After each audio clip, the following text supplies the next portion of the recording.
What is going on, chat room? I am live and alive. Ooh.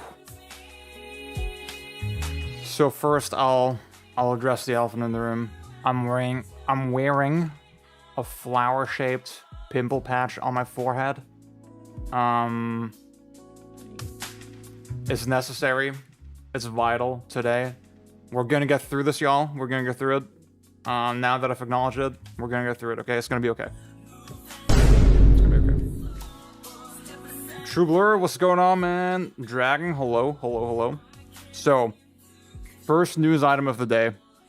My neighbor brought me cookies. Thank you, Dragon. Thank you. It's new. Obviously, I'm still broke. I'm still jobless. And my mom, see, in my desperation, she was like, "Okay, you know what? You broke bitch. I'm gonna buy you some clothes," and she did, and I like them. So, guys, if you're a mom, if you're too good to like have your mom shop for you sometimes, I feel sorry for you. So yeah, my neighbor, Helena, she got us cookies. Shout out to Helena. I'm so excited to get them. Oh my god.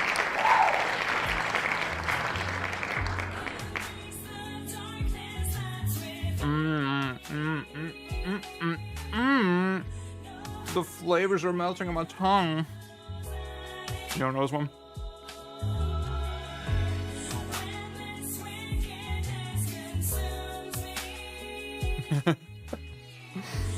I think Yulia just had an emergency. Was that fast? That's crazy. She said she ate the cookie and it immediately came out. Celestio, what's up? Got some milky milk to go with my cookies. So, to recap the program a little bit, or to introduce the program, I should say, we will be playing Tetris the Grandmaster 1 for Potential Man Monday. Potential Monday, if you don't know, is the segment where I rate the potential of a given game via a 3-hour session. But first, before we do that, we're gonna get through the news. We're gonna go through the news a little bit. Obviously, Summer Game Fest. Obviously, this other showcase that shall not be named.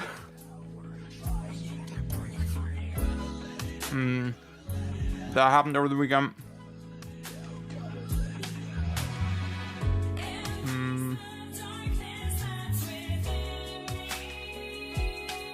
So I'm gonna run through the highlights, and then there's like 2 stories I think I really want to talk about. Number 1 is Crazy Taxi, number 2 is Tupac. So we're gonna do that, and then we're gonna play some TGM. I think you'll be streaming the direct tomorrow, or you're just gonna give your thoughts on it on Wednesday. I think I'll do the latter. Right now, what's up? Hell yeah.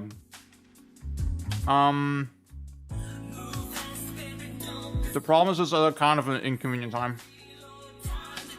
Cause so my girlfriend Yulia, she works from home, right? And the direct starts right when she finishes, kind of. Like when she finishes her shift. And I'm trying to be considerate of her, you know, that like, obviously it's annoying. The fucking kitchen's right here, right? So, after work, she just wants to make food, she wants to just chill.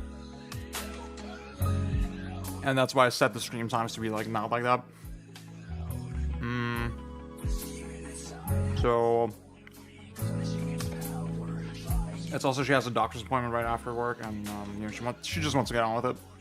So, we're just gonna go on Wednesday.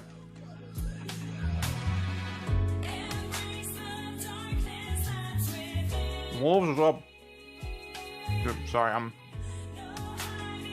such a disgusting freak. Right.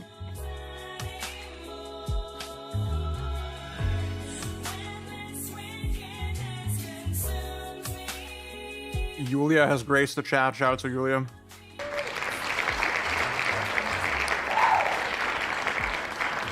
Wolves, what's up? Thank you for the kind words. Thank you, thank you, thank you. I would love to sit down with you again. To like, it's been a minute since our last conversation with RPG shit, you know? So I feel like we have some new material.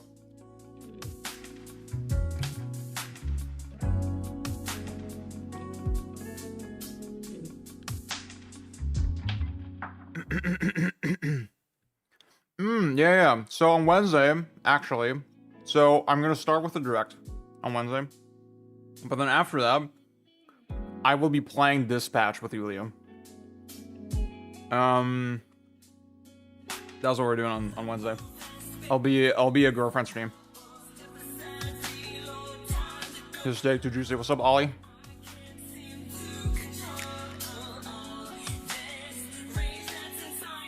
Oh my god, this cookie's so good. Dude, the fucking cream cheese on top. Oh my goodness.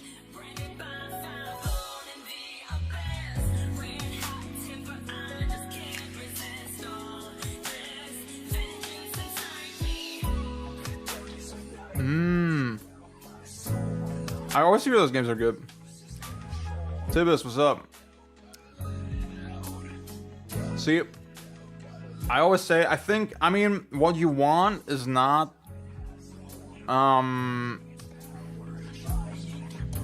what you want is not grinding, you want routing.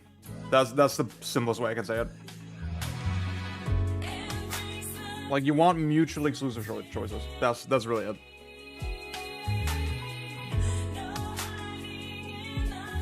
Lorne, what's up? Ozzy, what's up?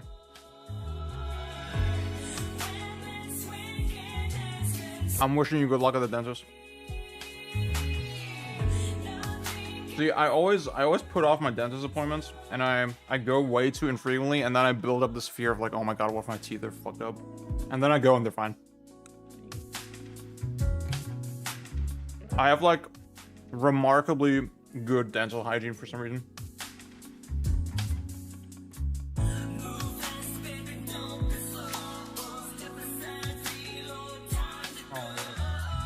Okay, those cookies were fucking bomb. Oh my god. Again, shout out to Helena, my neighbor.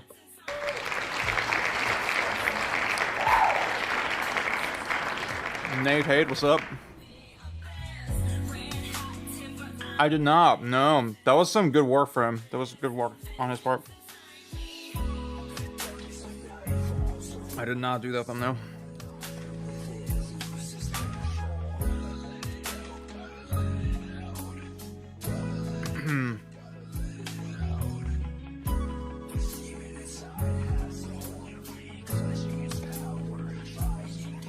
I don't even know if that's true. I feel like, I mean, I always say it. I always say this. What do I always say? What do I always say? RE4. One of the most legendary things about RE4 is, what is it? What is the thing about RE4 that's like still legendary to this day? It's Red 9 versus Black Tile. To this day, it inspires heated, spirited debates. And you can only do that with the type of system that RE4 has, right? When it's mutually exclusive. I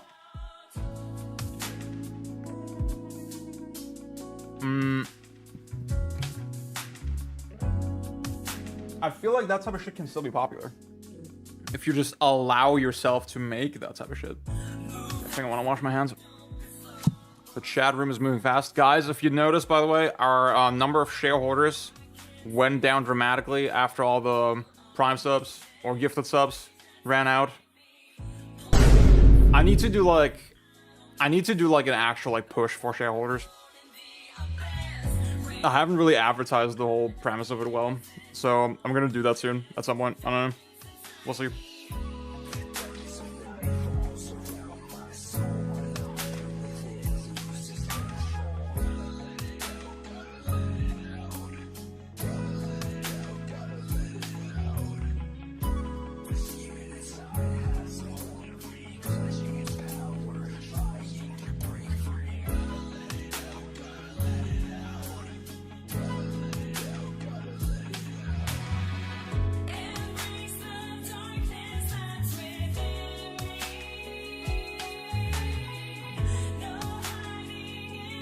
Mmm.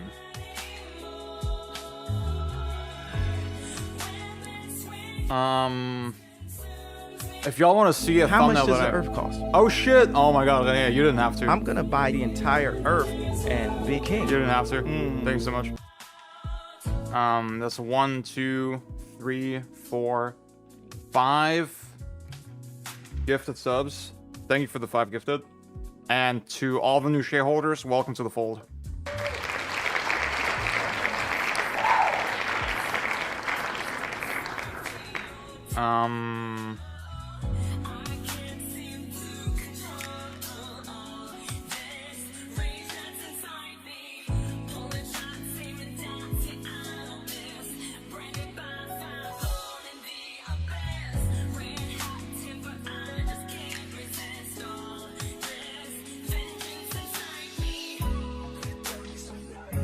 I need to do like serious research into like environmental impact of AI.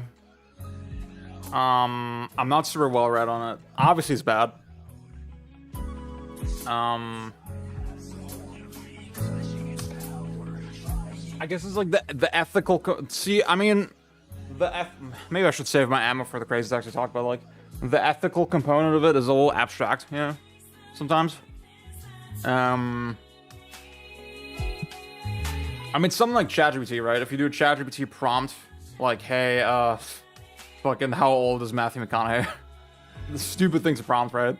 But just hypothetically, the number that gets thrown around is like, oh my god, this is 10 times more energy intensive than a Google search.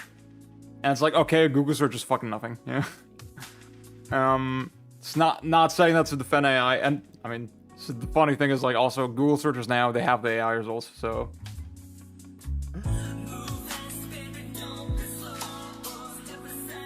Oh, fire.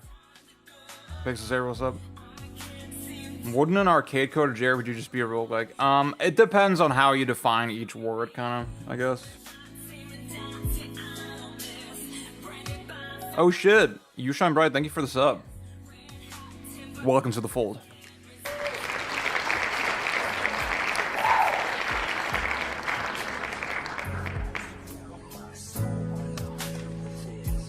Oh yeah, Garden Heroes is fire. Oh, Beef Roast, thank you for the sub. Oh, it's 5 gifted from Dragon. Oh my god, thank you so much, Dragon. Wait. So we got 1, 2, 3, 4, 5, 6. Oh my god, 6. So 2, 3, 4. I think that's the right number.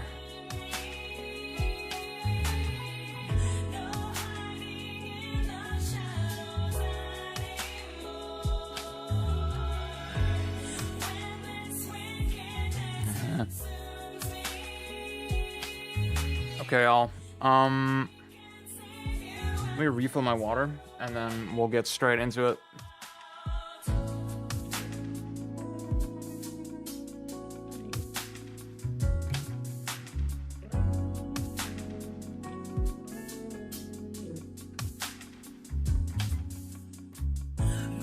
Also, bro, I like...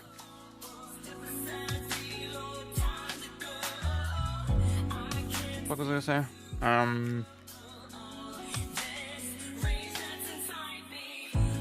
Oh yeah, dude. There's so many little stream things I just gotta figure out. Like, I keep saying it how many times, but like, when I got like gifted subs or just the messages being too long, I need to like make a schedule for like, okay, these are your fucking tasks and do them, right? God. Okay. First of all,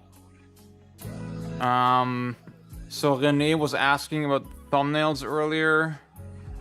And there's one that I made that I want to show y'all that is pretty good. Thank you, Renee. Thank you.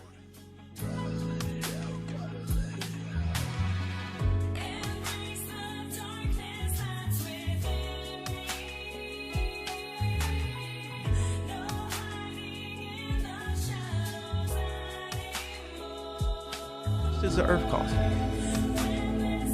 I'm gonna buy the entire earth and be king. Wait, where's that come from? How much does the earth cost? Oh, should be. Oh wait. Oh my God. I'm gonna. Okay, something with my alerts is fucked up. Anyway,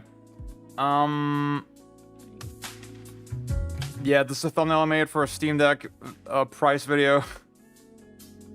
For my good homie and client Björn. I think this one is a masterpiece, low-key.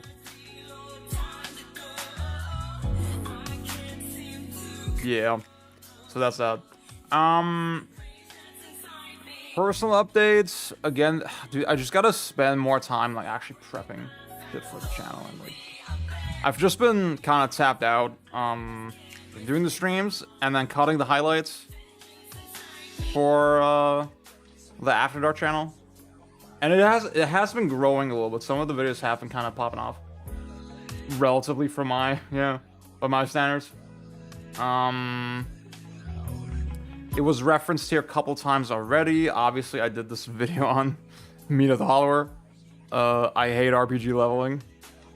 The Onimusha video did pretty okay, I want to say.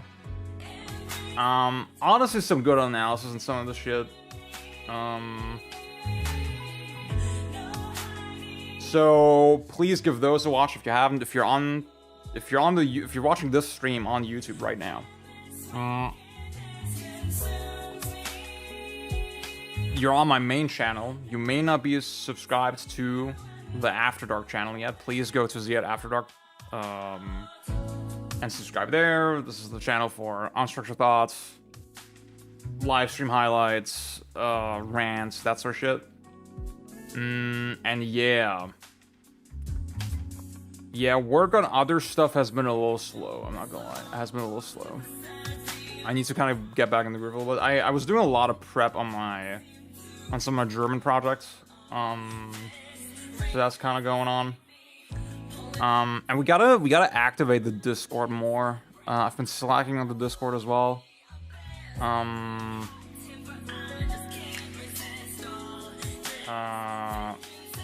Still some good debates here and there, but I need to actually like think of. If y'all are in the Discord, right? Let me know, is there like anything like community-wise, any types of events that y'all would like to see? More ways to participate. Is there like specific content you would like me to do? I was thinking maybe I should do like a weekly show or something. Like a weekly topic show. Sort of like, I was thinking sort of like Kyle Bossman delayed input, but with topics that are relevant to my audience, kind of. I think that would just maybe get me better, sort of more in the groove of things. I think just having more frequent kind of structured content. Oh shit, René, thank you for the sub. Yeah. I gotta do something. I gotta like I gotta put my feelers out and like just see, okay, what do people want me to do? If I do some kind of weekly show, what would you want it to be? I guess is my question. Like, what kind of topics should I cover? Do you have sort of ideas for the structure, for things to incorporate? I don't know if I have the bandwidth to do like a podcast or something. I do love the idea. See, this was kind of the idea behind Hot Take Wednesday originally. Like, the idea was I would get in people, like, invite them to chat more often. But that hasn't really happened yet so far. If I had, like, a weekly interview show or something, I think that'd be kind of fire. How have video games blighted Zia this week? I mean, my one regular show is Backlog Battle, but that's behind a paywall. So I think I need something on top of that. Okay.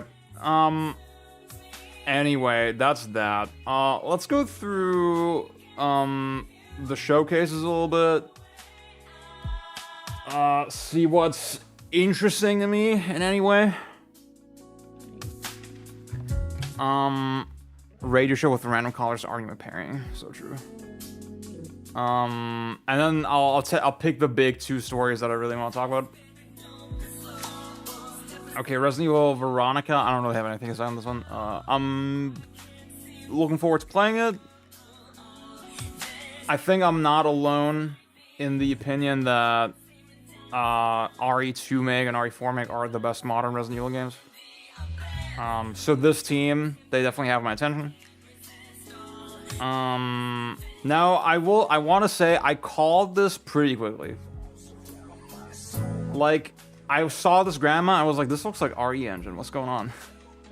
And then, okay, I was like, wait, what, Paris, what could that be? What could that be? And then I remembered, oh my god, wait, isn't the intro of Code Veronica in Paris?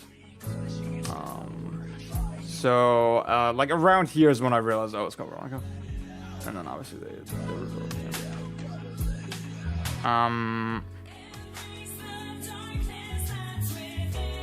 That's fire. So cool. Mighty Cuphead, the gameplay didn't like blow my nuts off, but I mean, that studio, they have like serious chops in terms of like scenario design, level design, all that shit. It's not just purely aesthetic. So I'm looking forward to playing that. Alien Isolation, probably cool. I still need to play the first one. Fire. See, it's the only major Resident Evil game that I haven't finished. So eventually I'll do that. I plan to do that before the remake drops. I don't expect to be that into it, but we'll see. Oh my god, Ueda, the GOAT, obviously is fucking back. See, I mean, obviously the weird fucking floating head, that really striking fucking visual, really sick. It's gonna be fucking awesome. Now, the thing that was really interesting, like you see him running, right? It is just straight up the Wander Shadow of the Colossus poncho that he's wearing. It is very reminiscent of the game, and I kind of like that. You see the little sequence with the jetpack where he's flying around. It has that like kind of Ueda jank to it. The point I was trying to make in the Shadow of the Colossus video, if you haven't seen that, by the way,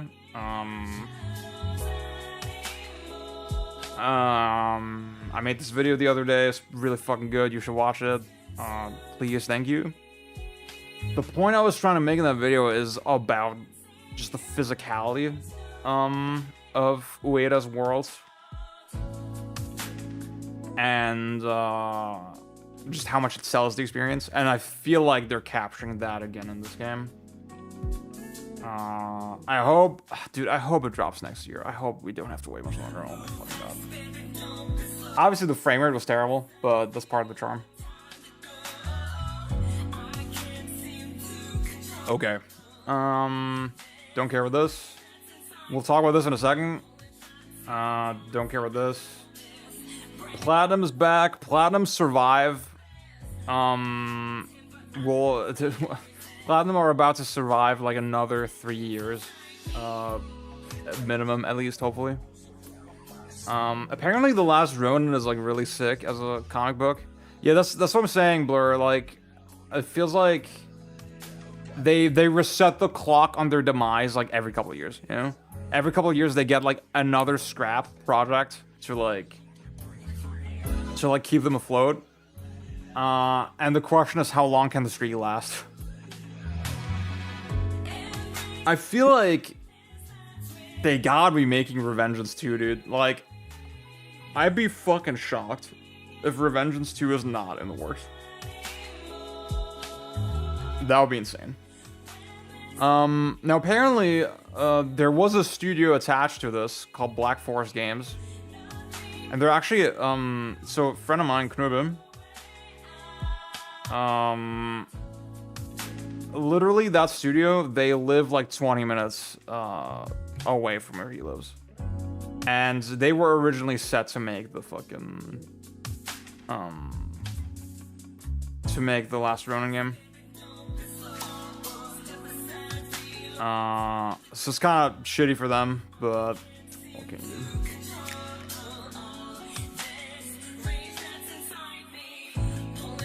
Yeah, like I feel like Revengeance just makes way more sense than Metal Gear 6. Yeah, like that's like it's the easiest win of all time. You know, it's the easiest. Okay, like fans will not be mad at us. You know, it's very hard for them to fuck that up. Now obviously Kenji Saito is not there anymore, so that's kind of a problem. Director of the first game, for those who don't know. Gundam, the most interesting thing about this game is that Mick Gordon is doing the soundtrack. Yeah, I saw that with David Hayter. That's so funny. The thing is, I don't know if David Hayter is a great screenwriter. Let's be real. Like, I look at his credits and I'm like, ooh. Ozzy, that sounds right. That sounds about right. Wait. So, filmography, video games. Yeah, writer. He did this movie. Yeah, wait. He did Wolves, writer, director. And then Warrior Nun, writer. The film received a negative critical response. How about this one? So generally positive reviews. Okay. Yeah, Mick Gordon is doing the Gundam soundtrack.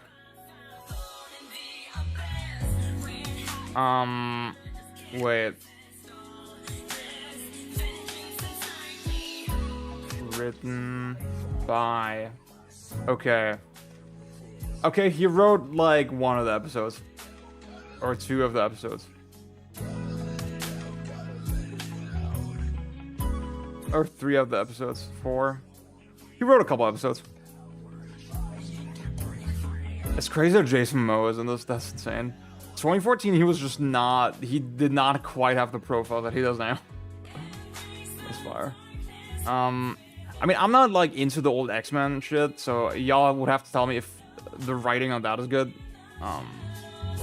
Yeah.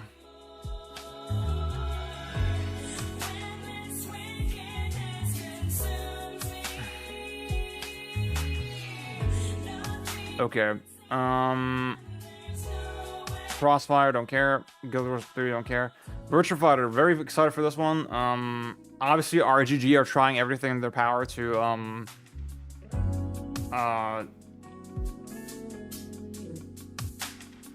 like just die in the public eye, like to die a ritualistic suicide or something.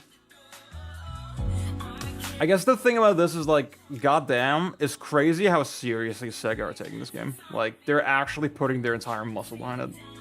I watched the extended presentation. The dialogue is pretty fucking cheesy. I don't know how good the story mode will be in practice. I mean, I'll play it. Yulia was like pretty into it. So it'll definitely be at least Yulia Slop. Girlfriend Slop for us to play. There was a really interesting wrinkle where apparently there's no air juggles anymore. And instead, like, there's like ground juggles. Like, characters sort of crumble to the floor and then you can sort of combo them that way. And it's sort of, it's effectively the same thing as a juggle, but it looks more realistic. And I guess the thing they're always pushing is like, oh, we want to go more for realism, right? We're rethinking everything under. Dude, she's so. Oh my gosh, she's so hot. Like, it's like they just nailed like perfect, like mid-40s woman, but like looks very young for 40s. You know, that type of look.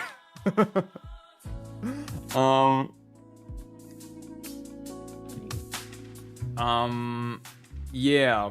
Realism is like guiding all their decisions. Now, it could backfire a little bit. We don't know, but I'm still excited for this game.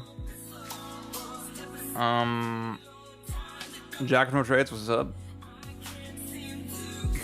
So that's the thing, right? the best Yakuza game since like 2016 will be in the new Virtua Fighter. Like you have the Yakuza fans will have to play a Virtua Fighter game to get Yakuza, and I fuck with that. I applaud that. RuneScape don't care. Mafia don't care. This is the old Assassin's Creed 1 and 2 director.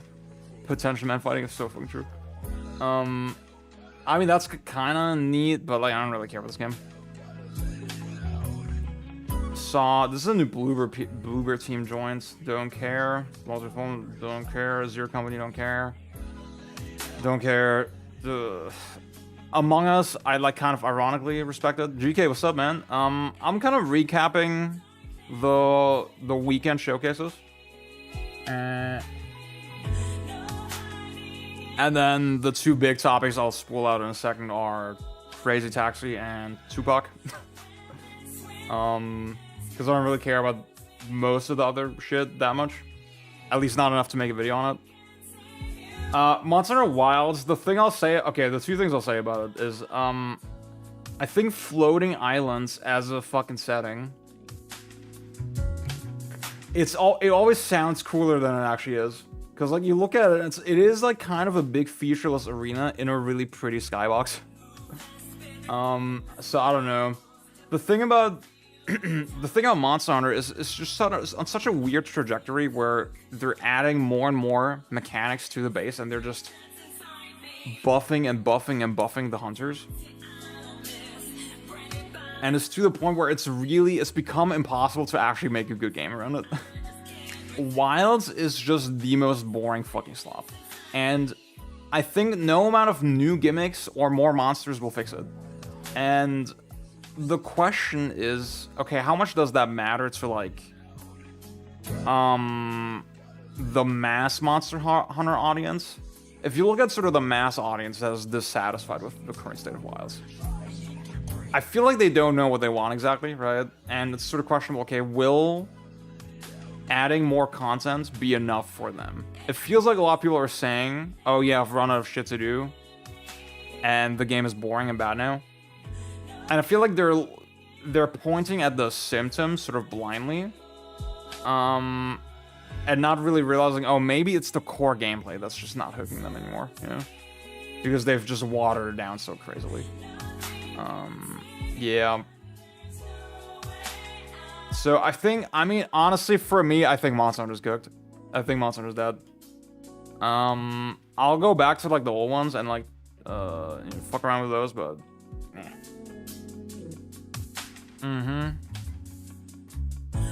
I think it's just once you say, okay, your character can just do 360-degree turns, like, on the spot. Like, you've kind of violated the entire premise of the series, you know? Yeah, see, okay, with Wilds it was weird because none of my friends were like, let me think. Dude, honestly, the only Monster Hunter I really played with friends was, like, 4 and Generations. With World and Wilds and Rise and all those games, I never really got a squad going. I'm not really sure what the reason for that is, but yeah. Okay, the dude, this game, so two things with this game. It just looks like the Formula 1 movie with Brad Pitt. It's like, just the scenarios that they're showing are so fucking similar, and the vibe of this game are so similar to that movie. It's kind of wild. And then number 2, freaking Little Sims is in it. Dude, Little Sims is so fire, I love her. I mean, this is ex-Forza Horizon dev, so maybe it will be good. I don't know. I kind of like the... I think the thing about the Forza games is that they're really missing sort of charisma and personality, and maybe this will be the special sauce. We'll see. Obi Twice, what's up, man? TMB, what's up? Wild's actually got a lot of pushback in Japan, so the next game is probably course correcting. I guess I'm really curious. See, I think the focus mode is like one of the aiming target. What the hell? The aiming targeting bullshit is like one of those things you could probably justify as a one-off mechanic, maybe. But I don't know. I kind of wonder if they're stuck with it. I kind of wonder if they're stuck with it as a tenet of the series. Most players like this new Monster Hunter Direction side. I don't know. See, I feel like I think people are bad at expressing what they like, and I have this like, see, one idea that I keep coming back to is like, okay, I think a lot of these companies, they're really underestimating, or I think they're overestimating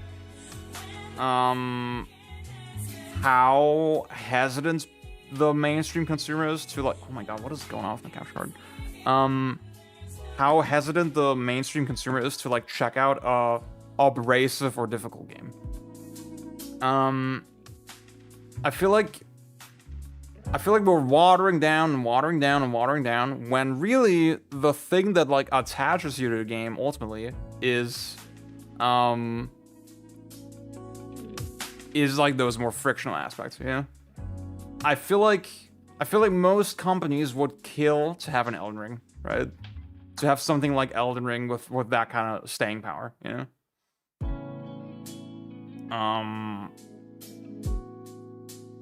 And I feel like you don't have that staying power unless it's like actually something that has like a personality and has like edges and spikes to it, kind of. If you make those soft, watered down sludge, like modern Monster Hunter, for example, I feel like you're gonna lose people ultimately. Now, I say all that, it's not really backed up by data at all, and Wilds was like the most fucking popular game of last year or something. Fishy, what's up? Okay, wait, let me restart my capture. Nicole, what's up? Every game has a gimmick. They retire in the very next one. Styles and generations. Okay. I can see what you're saying. The game sucks, but people like the sludge. Maybe I'm wrong. I'm open to being wrong. Dude, I kind of fucked with those games back in the day. The Attack on Titan fucking Muso games. Okay, guys, there's a little bug on my wall. I gotta squash it. Hang on. Pal World, don't care. Wolfram. Fables is a good book. I like the Fables comics.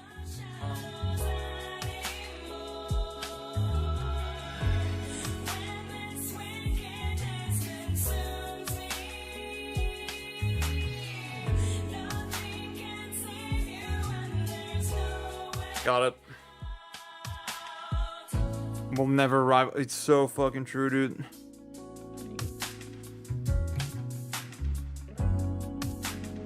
Okay.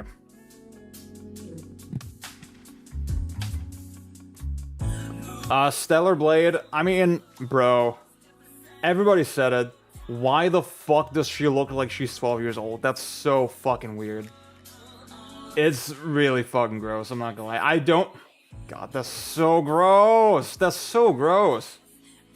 Like, it's not just, okay, you made her look 12 years old. It's also you gave her the jiggly BBL, you know? Like, ugh. I'm not gonna lie. I had a very positive impression, actually, of Shift Up as a developer.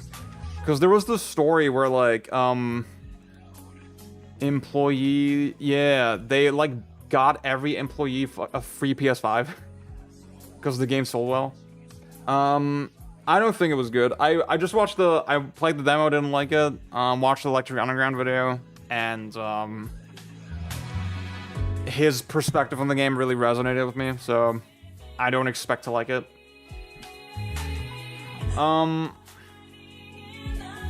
My whole take on the studio was like, well, okay, they're fucking gooners, but you know what? It's ethical gooning. I can accept it, you know, I can excuse it. Especially because, like, Eve, okay. This is a tacky character design.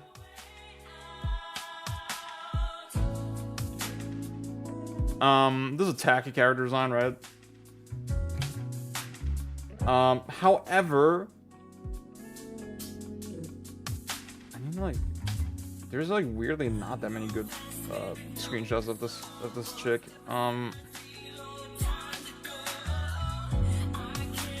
like, obviously, this character was designed by a fucking pervert, you know? However, at least she's clearly an adult with adult proportions, yeah? Like, bro,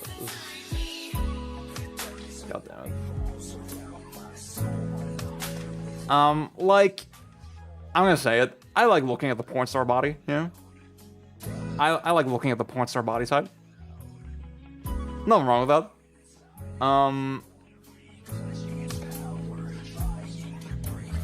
So I had not a super negative impression of the studio, but like this is just so fucking gross, man. Like, oh, what is wrong with y'all? That's so weird.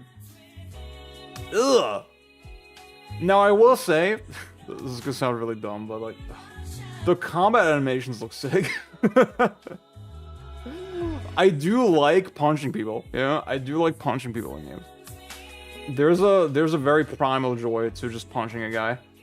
You know, after Stellar Blade, I have no confidence that this will have any fucking substance to it. But I mean, the animations look good. Apparently, a lot of it is AI slop in the background, so whatever. Oh, a Stellar Blade for Switch 2. I could see it. I could see it. I have some confidence. So for those who don't know, the studio is publishing Shinji Mikami's next game. I have some confidence that they're gonna be hands off with that, you know, and not gonna fuck with my boy Shizzle, you know? But we'll see. Well, thank God it's not. I think people think they hate friction more than they actually do, and because of patch culture companies. Exactly. That's exactly where I'm at. I can't prove it. I know it's true. I just can't prove it. A lot of Morningstar, what's up?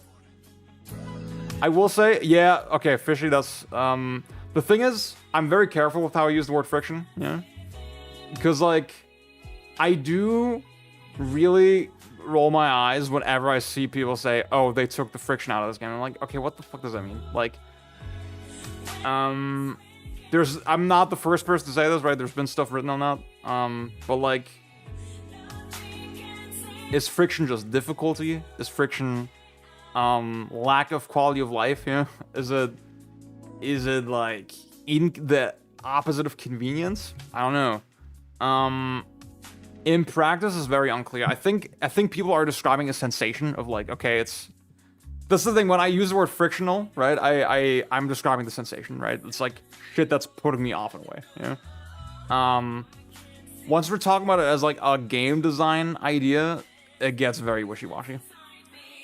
Dennis, what's up?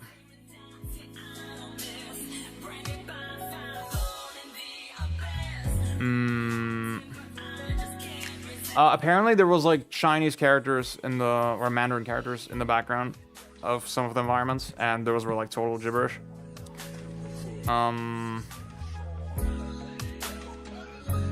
Friction is a euphemism for vibes. The CEO of Shift Up Freesha, what's up? Hyung Tae Kim. I'm sorry if I said that wrong. Actually seems like a cool guy beside the Gooner shit. You can tell he loves video games. Funding Kelly's next game meeting was okay. Tifa, Fire. I know some people are really unhappy with this. I think there's a crossover fatigue going on. I'm not gonna lie, I'm excited to see her in the game. I'm excited to see her. Maybe that's the inner Gooner in me coming out a little bit, but yeah. I'll probably reinstall. Okay, the big brain take with FF7 Revelation, right? I thought I was done with these fucking games. I thought there was nothing new to be extracted. Because I hated Remake, right? And then I was like, okay, I'll give Rebirth a shot just in case. To see, like, how my feelings have changed or how much the formula has changed, if they address my complaints, blah, blah, blah. It was the same fucking game,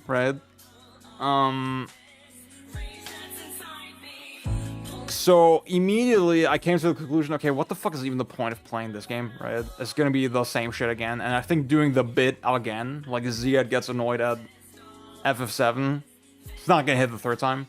However, this game, they really did a good job making this look like a big fucking deal, you know?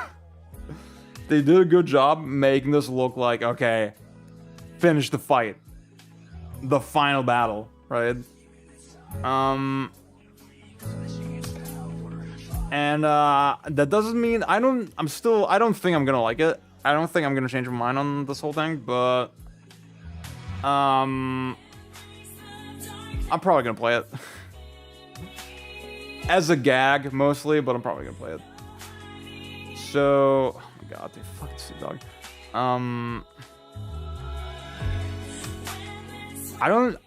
I think that's kind of unfair, because, like, literally, isn't it sick that they're doing 3 original characters? Like, why is the expectation always that fucking characters have to come back? Don't we want to encourage devs to, like, actually fucking come up with new shit? Yeah. I kind of like that. I think 3 new guys and Tifa, that's, like, perfect, in my opinion.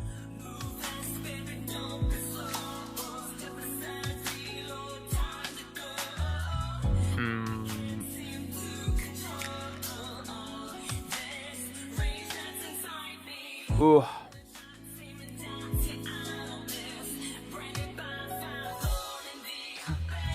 That's so true. Yeah, okay. So, obviously, we're boycotting Xbox in this house. I'm not gonna comment on the Xbox games. Please, go to bdsmovement.net to learn more about Microsoft's involvement with the Israeli military. I have not purchased Microsoft games in a while. I unsubscribed from Game Pass. I don't cover their games. However, obviously they presented some non-Xbox games at their event, so I just want to look at that real quick. The Castlevania shit, I'm a little skeptical about it. It didn't wow me. And also, I'm a little disappointed it's not a classic, like, action Castlevania. It's a Metroidvania Castlevania. The Persona 6 trailer was, like, the least necessary fucking thing ever. Like, I know it's the Atlas method. I know I shouldn't be surprised, but, like, why the fuck? Come on, dude. Just wait another year. I do wonder if it's coming out next year, though. Some people were saying, like, super confidently, like, yeah, fall 2027. So, I don't know about that. P4R, dude. See, the thing is also, I want to move on from, like, 3, 4, 5. I'm 30 years old, dude. I can't do the 3, 4, 5 discourse anymore. I can't do it. Like, I'm over it. Like, it's a young man's game. I'm not participating. I don't give a fuck. I think it looks kind of bad. It's some of the discourse on Twitter was kind of interesting because, like, I thought the UI looked fucking sick in this game, right? But then all the shit in Inaba was like, ew. So I don't know. Dylan, what's going on?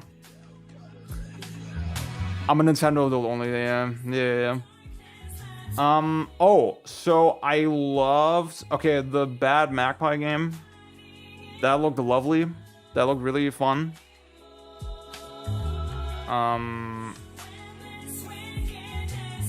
Like, you're just a bird doing fucking mischief.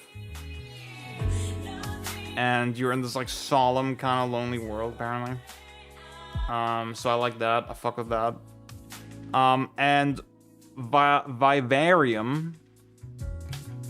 This game looked absolutely beautiful. That's the thing. I want to see, okay, what new things will the team come up with, right? I like Metaphor. I still haven't finished it. I like Metaphor, right? I like Atlas in general. I respect them. They're the one JRPG developer I kind of respect. I just want to see the next thing. You know, I don't want to wallow in the past. Yeah, this is basically a Boku no Natsu Yasumi. with a wonderful sort of like Heidi Ghibli inspired style, kind of. Just the soft lighting, dude. It just looks gorgeous. I'm really into this.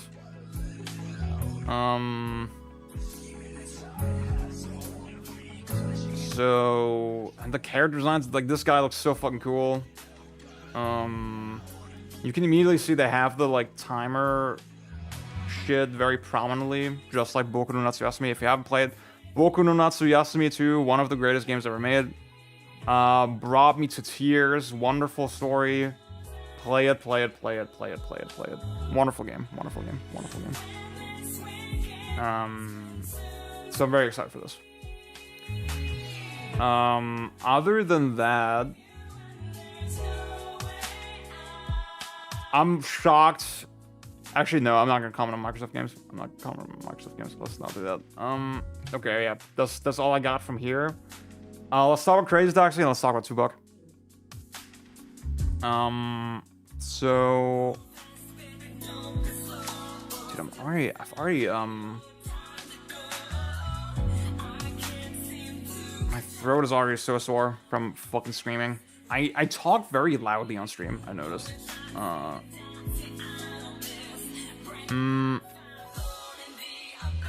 get very animated. I think that's an ADHD trait, to like get really loud and not notice it. Not really notice it. Well, Spyro is also Microsoft. So, I will not discuss it.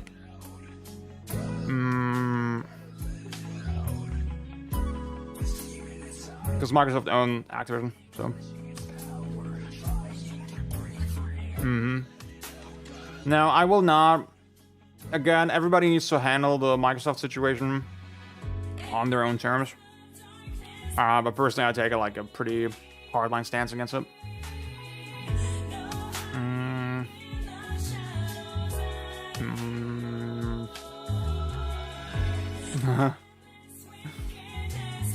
Thank you, Dylan. I do think, don't watch my old videos, but also if you compare my, like, speaking presentation voice now to back then, I've definitely become a much more confident presenter.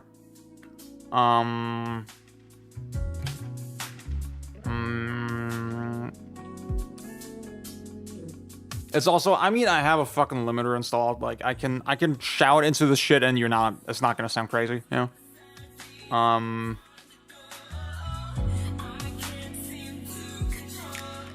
Yeah, Freesha, I have it pulled up, actually.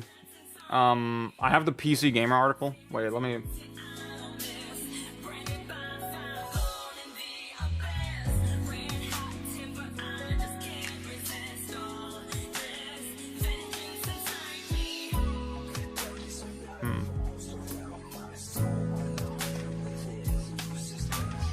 Is Kotaku the original source?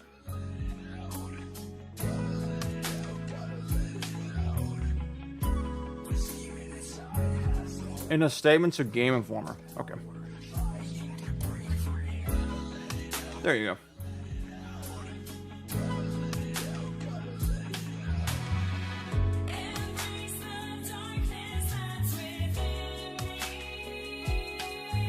Actually, wait. Hang on.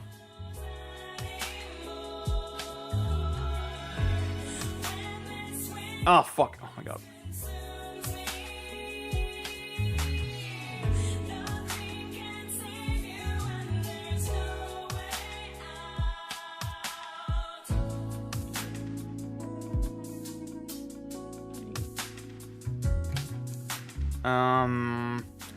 Okay, no, Kotaku, sorry. No, Kotaku is they got more information. They got more information, okay. Kotaku attended a presentation alongside other members of the press to see more of Volturo. Okay. Wacky side missions and minigames. Okay. Thank you, Freesha. Vaughn, what's up? Thank you.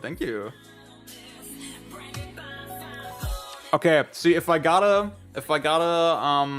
bit compliment from Vaughn, that means a lot. That's significant.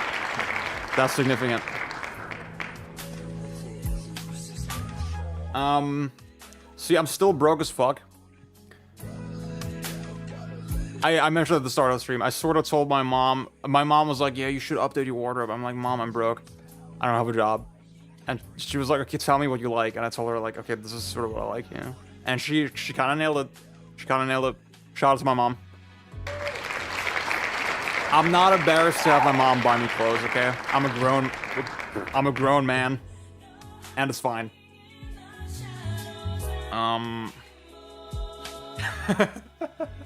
See, I'm also matching with the shorts. I feel like I got the cream vanilla ice cream aesthetic. I got the leg spread, you know. Wearing the Yeezy slides. Okay, see, this part of the fit is first. But obviously I'm at home, you know. I'm not gonna murder your truth.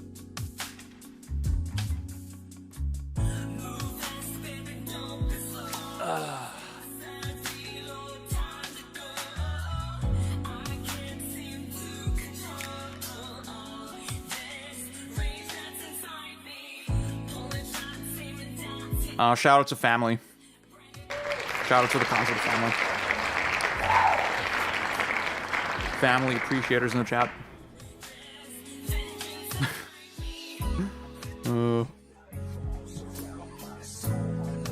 Freaking Yeezy slides, dude. Okay, let's talk about Crazy Taxi. I'm gonna hit record. Hello, YouTube. Say hello, YouTube, in the chat if you care, if you want to be in the video. So we had a bunch of not E3 events over the weekend, and some announcements I care about, a lot I don't care about. One really important one obviously is Crazy Taxi. Finally, originally announced, I want to say, in that big Sega lineup like 2023 or something. Now finally re-revealed as Crazy Taxi World Tour. We got a Steam page, we got a big trailer. Let's go through this bit by bit. We're not gonna react to the whole freaking trailer, but first impressions. I'm not gonna lie, so I watched Maximilian Dude react to this, and he instantly called this was Crazy Taxi. I'm not gonna lie, I think this is the section, like, where you start, like, after the school. After the university. So, definitely valid to call. But then obviously the music kicks in, and then you just know, right? Okay, first off, Axel looks weird. Axel looks like shit. He looks... He doesn't look hard. He doesn't look like he does crystal meth. I think that is an essential part of his character, right? Look at this fucking dude. Like, this dude looks unhinged. This dude looks like he'll ring you up at 3 a.m. and ask you to go to KFC.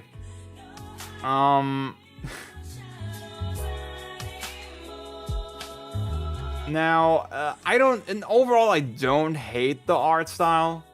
Like, especially, so this was obviously pre-rendered, and then goes into the gameplay, and then... Like, it's a little tacky looking, but you know what? It's Crazy Taxi. Crazy Taxi is not, like, the most fucking artistically, fucking mesmerizing game. I'm a little skeptical at some of the driving. You see the drift here, for example. It looks a little rigid. It looks a little flat, a little floaty. Crazy Taxi is such a particular game. For those who don't know, Crazy Taxi is one of my favorite games. Obviously, I'm the Crazy Taxi ambassador in 2026.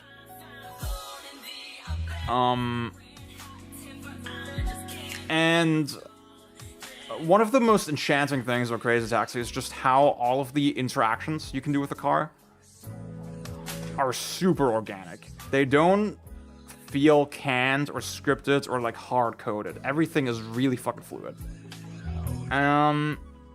And I'll have to see way more gameplay to get the sense that this is the case in this game. Like, even just Let's go back a little bit.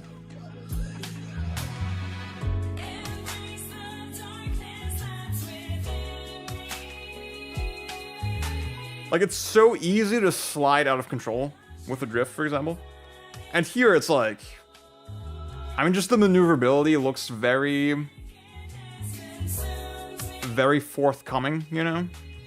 Especially, so the pizza thing, actually, that's an interesting idea, right? Like, they're immediately cluing us into the idea that, okay, there's gonna be different types of objectives. I don't hate that. I don't hate the idea of, like, stacking pizza and, like, maybe having to balance it, right? I like the idea that but that's the thing, we don't know if that's actually how it works, right? The implication that I get here immediately is, oh, the tower can topple over if you don't balance it right. I think that suits the idea of Crazy actually kind of well, but we have to see if that's actually a thing in the game, you know? Now, obviously, the reference to this fucking guy is kind of funny. They uploaded some more gameplay. Ooh, okay. See, obviously, the opening stretch in the San Francisco map, you go down the hill, you know, you hear the music, yeah, yeah, yeah, yeah, yeah. It is the sickest feeling of all time.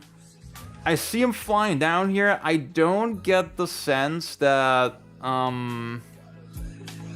again, it feels a little more restrained and a little more canned. Maybe I'm overthinking it. I probably haven't seen enough yet. But I don't know. And then you have this weird teaser at the end that's like sort of implying, okay, what the fuck is gonna happen in the story later? I don't know. We'll see. They have a lot less mass than the original. Okay. Wait a second.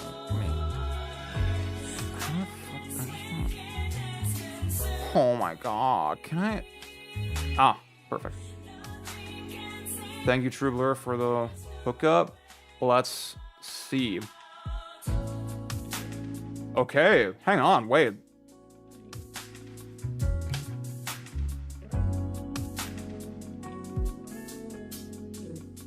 Okay, there's music. I'm not gonna risk it. Let's see. Let's see.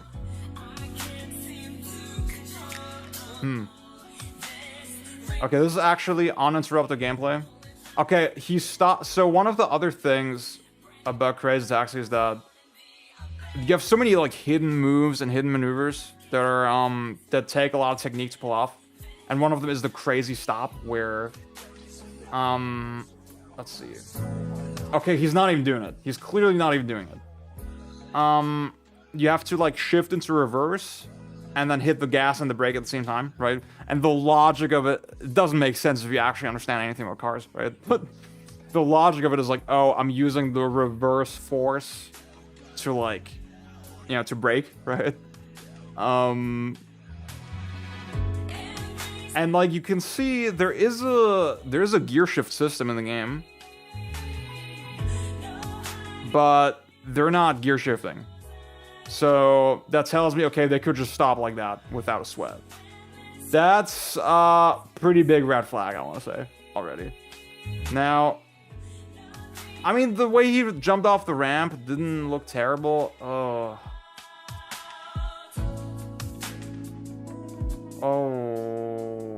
Oh, no. Oh.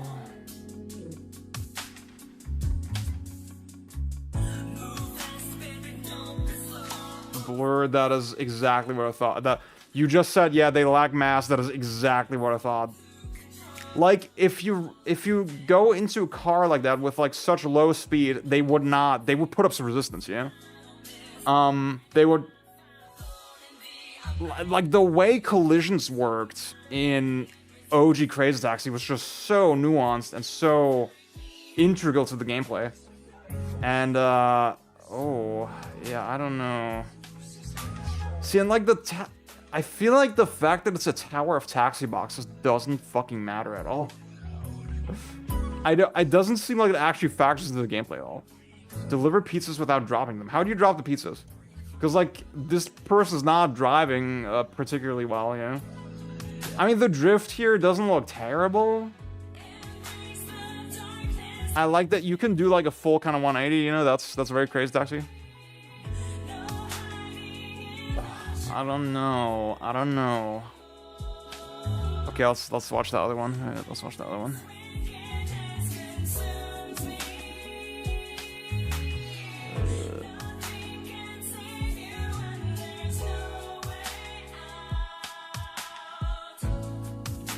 Where's the other one?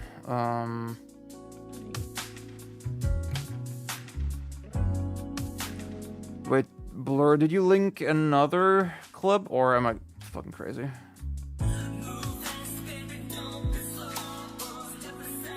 I don't know the one, okay.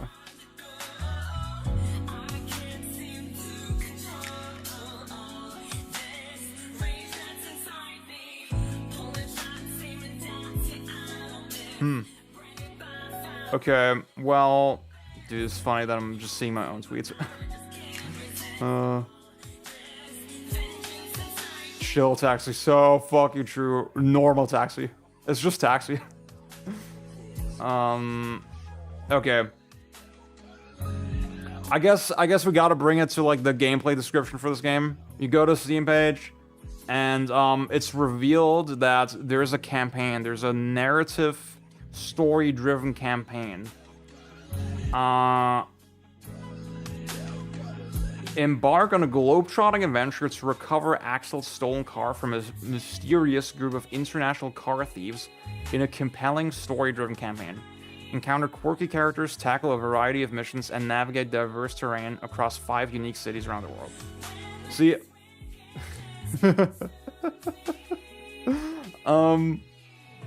I mean, if it's 5 cities, I'm guessing San Fran, New York, and Las Vegas are a lock, right? The 3 cities from the previous games.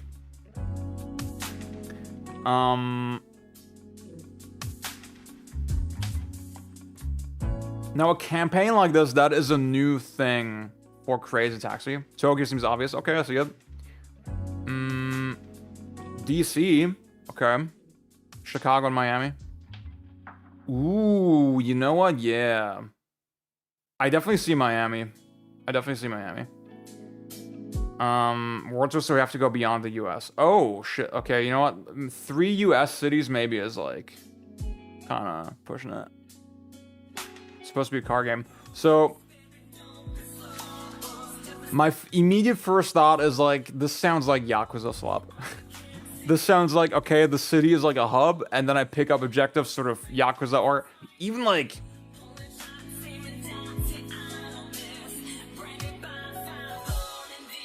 I was thinking kind of like this, you know, you just go around the big hub, and then you pick up missions. I mean, there was literally the pizza mission part too, like the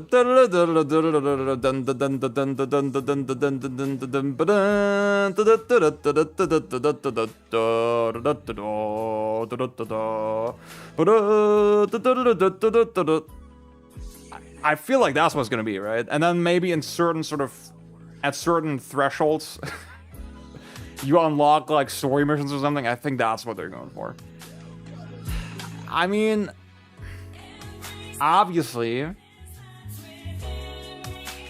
that's like a slop way to design a video game, right? That's a slop way to design a video game. However, I guess the thing that bothers me is that it feels necessary, right? It feels like, okay, can you really make a Crazy Taxi game that's just... Because, like, guess what? I know it's corny to cite IGN every time. I just want to illustrate.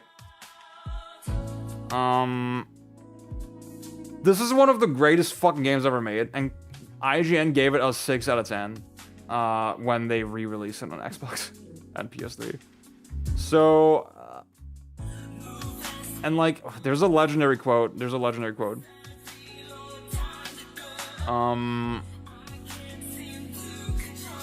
almost no depth to Crazy Taxi. This fucking quote haunts me. I do think if you just release like a faithful fucking sequel that's like focused on the arcade shit, right? Like it's gonna feel too thin for the average person. So I see the incentive that, okay, you just gotta add something else to it, but like, I don't know, I feel like if the answer is always we gotta do a story-driven campaign or something, that feels a little uncreative to me. I feel like maybe there's a better way to marry the sensibilities, right? One thing I really admire about Sifu, for example, is that okay, it kind of managed to trick people into playing an pretty much arcadey game, without really diluting itself, right? And I feel like maybe that should have been the move. I don't know. Morgan is down pitch voice effect.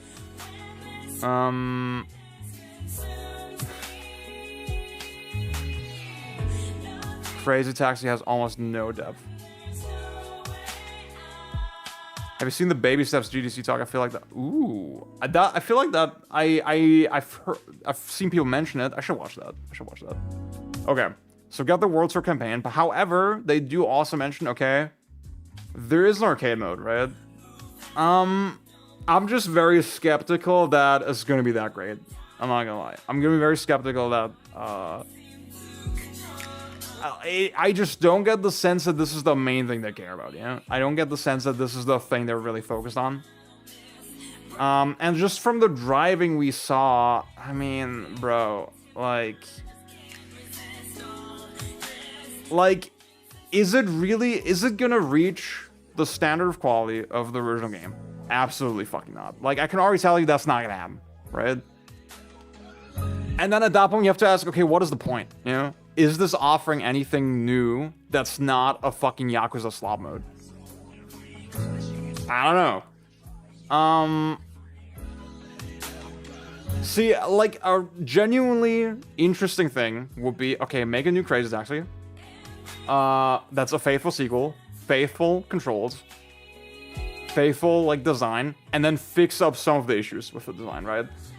If I've talked about this many times, but, like, Crazy Taxi has this, insane exploit called the Infinite Drift. Wait.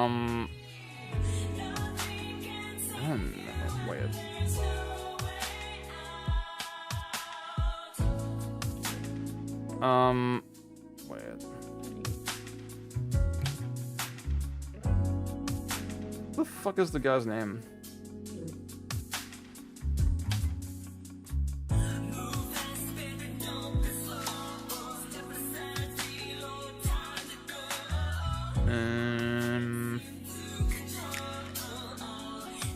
I don't know if I'm gonna find the video, but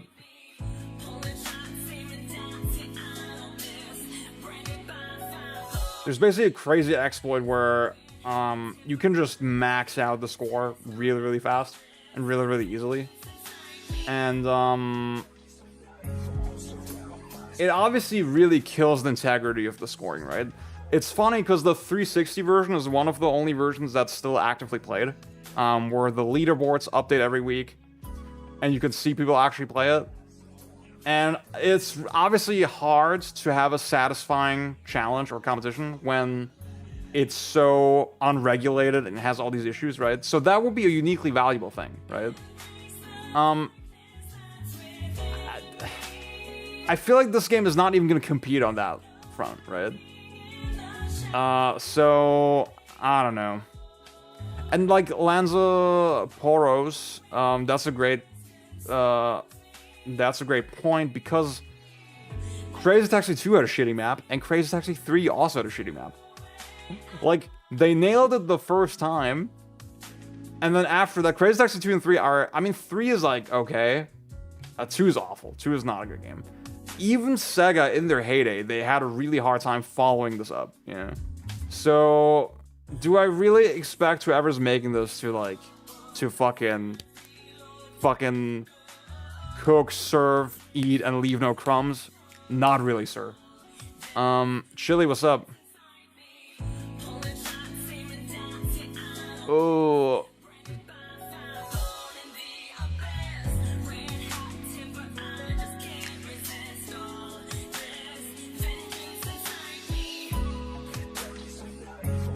So obviously I gotta, and yeah, Blur, you're mentioning the multiplayer. I mean, honestly, they were, they've wanted to do multiplayer in Crazy Taxi since Crazy Taxi 2, so I kind of see it, you know. I think it's a valid thing to attempt. I don't know, dude. Ozzy, that's a good question. I couldn't tell you off the dome. the studio is like credited the same. Hitmaker is still the studio on like 2 and 3. But I couldn't tell you about the exact staff. It was very weird. So, okay, the elephant in the room, of course, this fucking AI situation. Do we actually have examples of games not doing these modern compromises and being punished for it? Ooh. That's a great question. That is a great question. I think the shmup genre is like one you should look at, you know? I feel like, I mean, that's the thing. I feel like a lot of devs are just not happy staying in their niche, you know? Like with a modern shmup, you kind of expect, okay, it's gonna play to its audience, right? It's gonna make its audience happy, and that's fine. Whereas, like, you're not gonna make a new Crazy Taxi unless it's gonna be the biggest fucking game ever. And that's why you have to make all these compromises. And I'm like, okay, just make a fucking smaller game for a smaller audience. I don't know. Again, I always say it, Demon Souls, right? Unpopular idea, did not have any support, and then it organically built its audience. Yeah, Tibbs, that's what I'm saying. That's what I'm saying, right? Like, you're comfortable staying in your meta. You're comfortable staying in your own bubble. Whereas with Crazy Taxi, or with situations like this, it's always like, okay, we gotta do Call of Duty numbers. Oh, Ghosts and Goblins is a good example, actually. Okay. So, wait, this is not the actual source. So, people discovered on the Steam page there was an AI disclaimer. We have used such generative AI support tools during development of Crazy Taxi World Tour. No AI was used in reference to the performers in the game, so there's no AI used for the voice acting, I assume. But then for other stuff, and they're not very specific about it. To Game Informer, Sega said, okay, the development of background assets was assisted by AI, and those assets were still subject to review by the development team. And then Kotaku asked him a little more closely. Hey, what's up? I'm gonna read the quote. One of the... Wait, original series creator, Kenji Kano. My goat washed? I don't know. Okay. We use it as a reference. So our artists would pull up and generate some of their ideas, and then they would look at that, you know, generated image, and then they would draw the actual thing.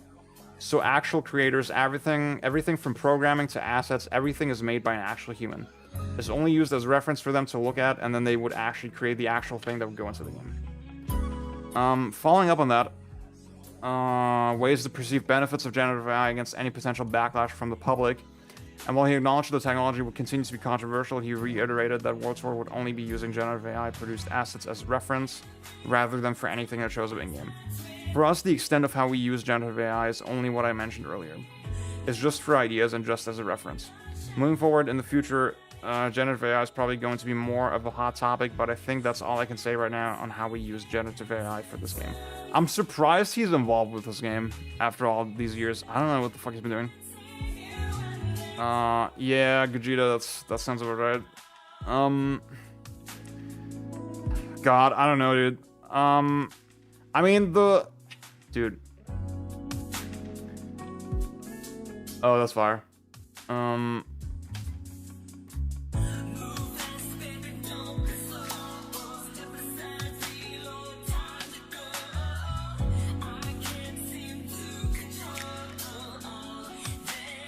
Oh. Well, he didn't say that. That was the Steam description, right? They're saying two different things, right? The Steam description said background assets. He said we're making references using AI.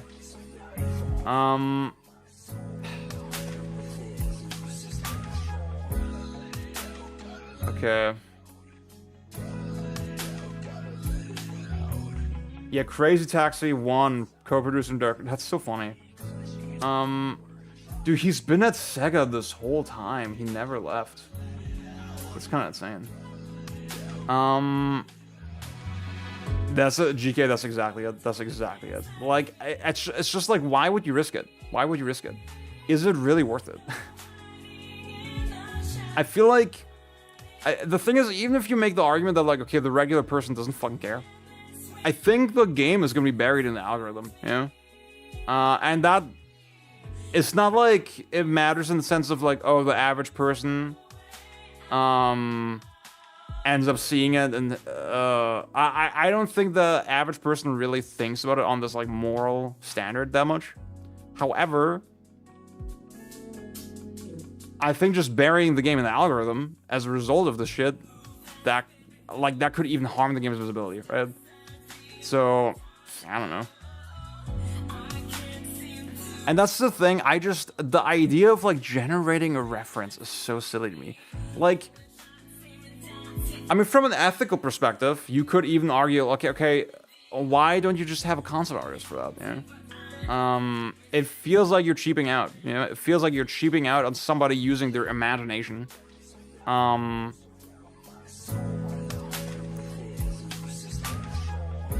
When you could make something from scratch, right?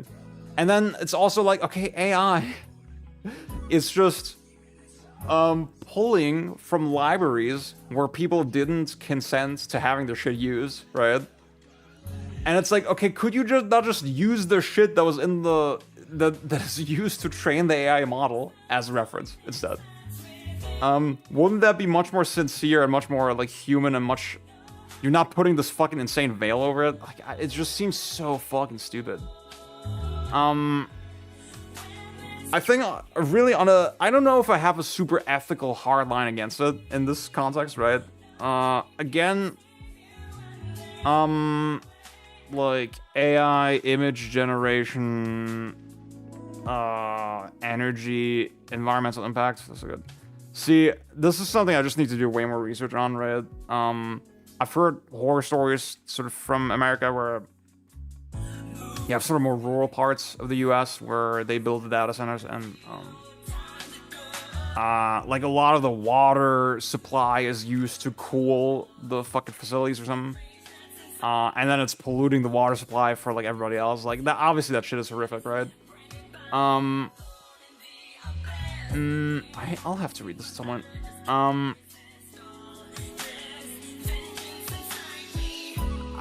For me, the connection between, okay, random crazy taxi developer, fucking pulled up Midjourney to make one image, versus somebody in Utah, their water getting polluted. For me, that's a little abstract, you know? I respect people that have, like, a super hardline stance against it. I think that's totally valid. Personally, I'm just much more wishy-washy on it. I'm like, I don't know. My main gut take is I just find it fucking corny and fucking stupid, you know? And I feel like on that basis, it's already worth rejecting, you know? To some extent, like, ML assistance is just not going away, right?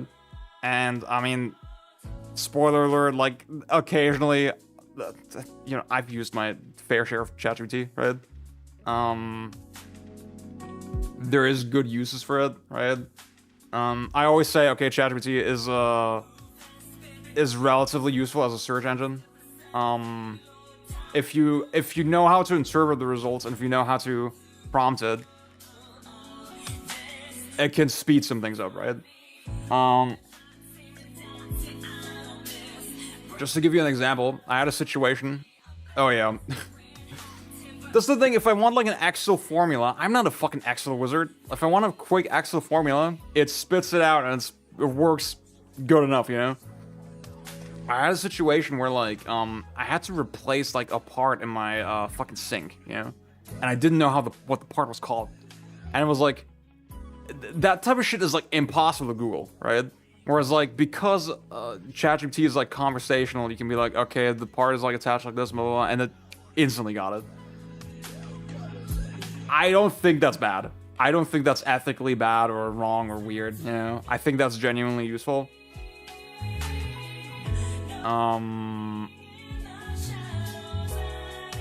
So, on that basis, I just don't have a hardline stance against it, you know? And...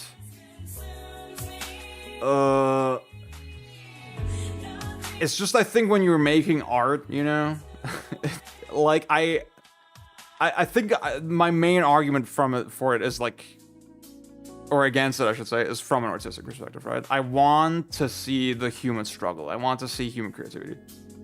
And anything to like dilute that to me is gonna be very corny. Del Walker tweet, I'm gonna look at that. I like Del Walker.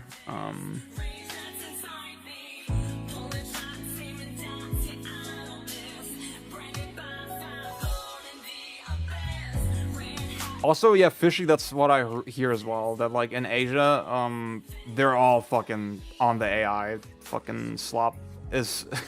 that, like, in Japan especially, they fucking love AI. And it's a little corny.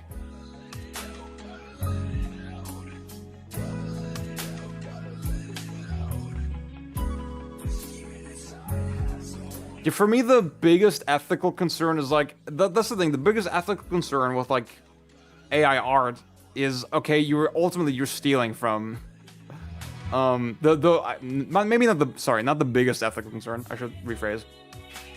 The most obvious and prevalent ethical concern with AI art is always, okay, you never know if the training data had actually consent sort of attached to it, right? You just don't know. And I'm just shocked that all these companies are so comfortable fucking bathing in that shit when we haven't even figured out the legal situation with it yet, you know? It's just so gross.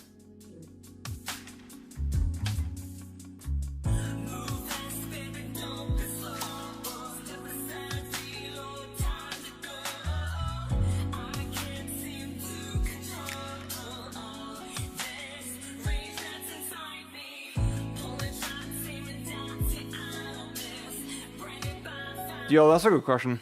That's a good question.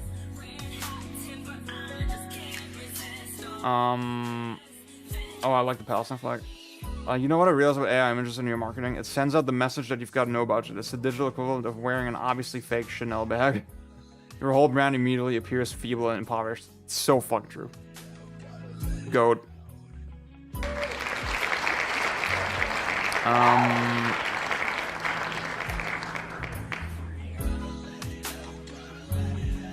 Is this the same tweet? Wait, let me see. Yeah. Oh, it's so gross. See,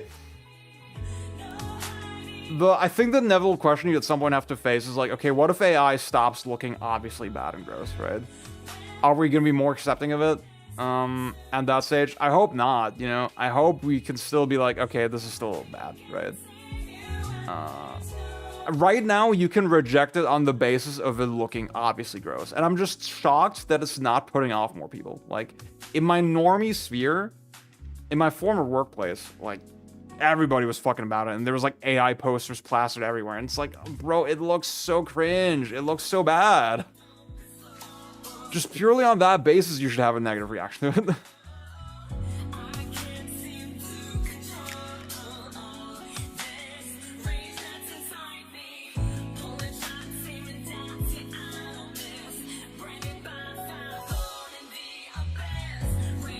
That's fucking insane.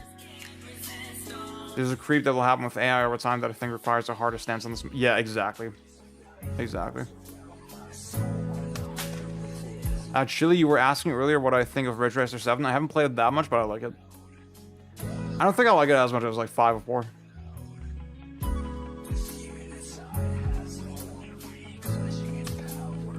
Well, here's the thing, right? The branching story shit, it's what you're just asking for is like fucking Cleverbot, you know? Like you could talk to ChatGPT right now and make a little story, right? I just feel like the whole idea of a story is that it has like meaning, right? It has intention behind it.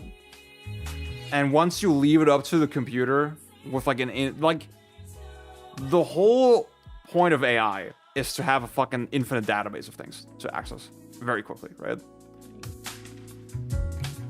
And it's the whole point of a story is that it's a curated experience, right? It's a curated, a creator sat down and they really carefully selected, okay, this is what I want the player to experience, or the audience. Those things together don't make sense, you know? They're not in agreement with each other.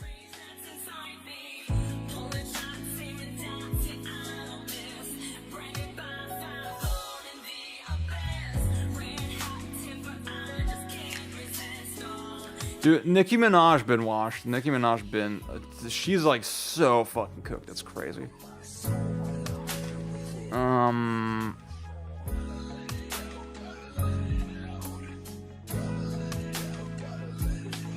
Oh yeah, DL, that's like... I think that's a very strong angle for like regulation against AI for sure.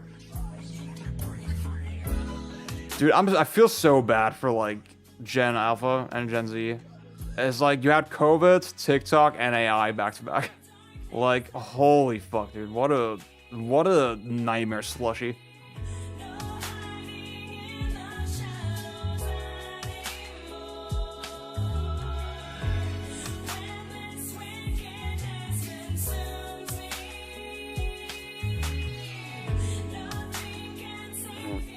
We'll get to Snoop Dogg in a second. Okay, that's my crazy taxi spiel.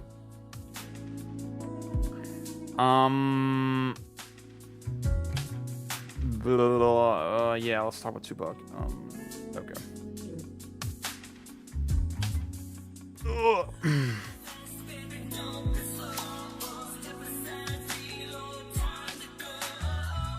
Okay, y'all, you may say hello YouTube again, if you want to be in the video. So another thing that happened at Summer Game Fest that I wanted to talk about in the not E3 week. They had a little thing where the Stranger of Heaven crew, they got on stage, they talked about the game again. Stranger of Heaven, obviously the new game by RGG Studio, RGG Century of Humiliation, Yakuza Century of Humiliation. It's not a good time to be a Yakuza fan. If you're a Yakuza fan, your next best bet is the new Virtua Fighter. But you know, with Stranger in Heaven, I kind of had the sense that like, okay, at least they're really seriously rethinking the structure and the underlying mechanics of the game. And I was curious to check it out. They did a really good job teasing the finale and the story as well. It's like this like period piece where you jump between multiple decades, following the same set of characters, following them over multiple decades. That's like so my shit. I love that type of stuff. And apparently the final chapter of the game ends in Kamurocho, which is the location of the Yakuza games, before really any of the events of the Yakuza series. And I was like, and the director or the producer or whatever in the video where they showed it, he was saying, yeah, in this portion of the game, we're hiding an incredible secret. And I was like, oh shit, I want to know what it is, right? So on that basis, I was like, you know what? I haven't fucked with Yakuza since like Yakuza 6, which to me was a great conclusion to the series, right? It didn't need to keep going after that.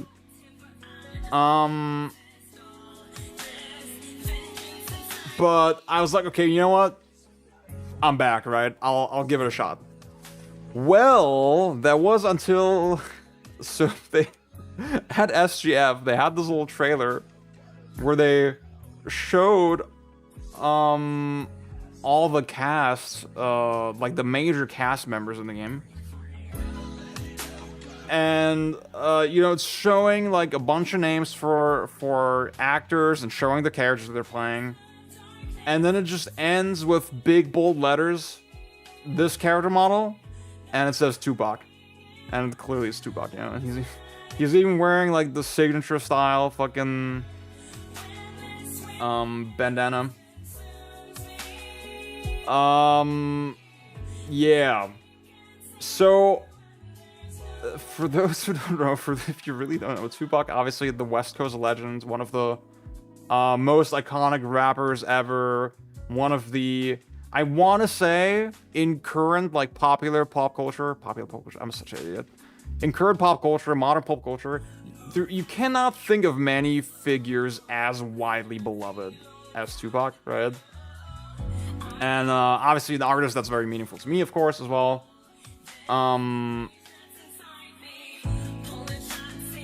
Shot and killed at the age of 27 in like a super, nationally, I should say internationally traumatizing way. His death became the stuff of legends, right? And the stuff of speculation and debate. Like really, really emotional figure for many, many people. And yeah, so they modeled a character after this man.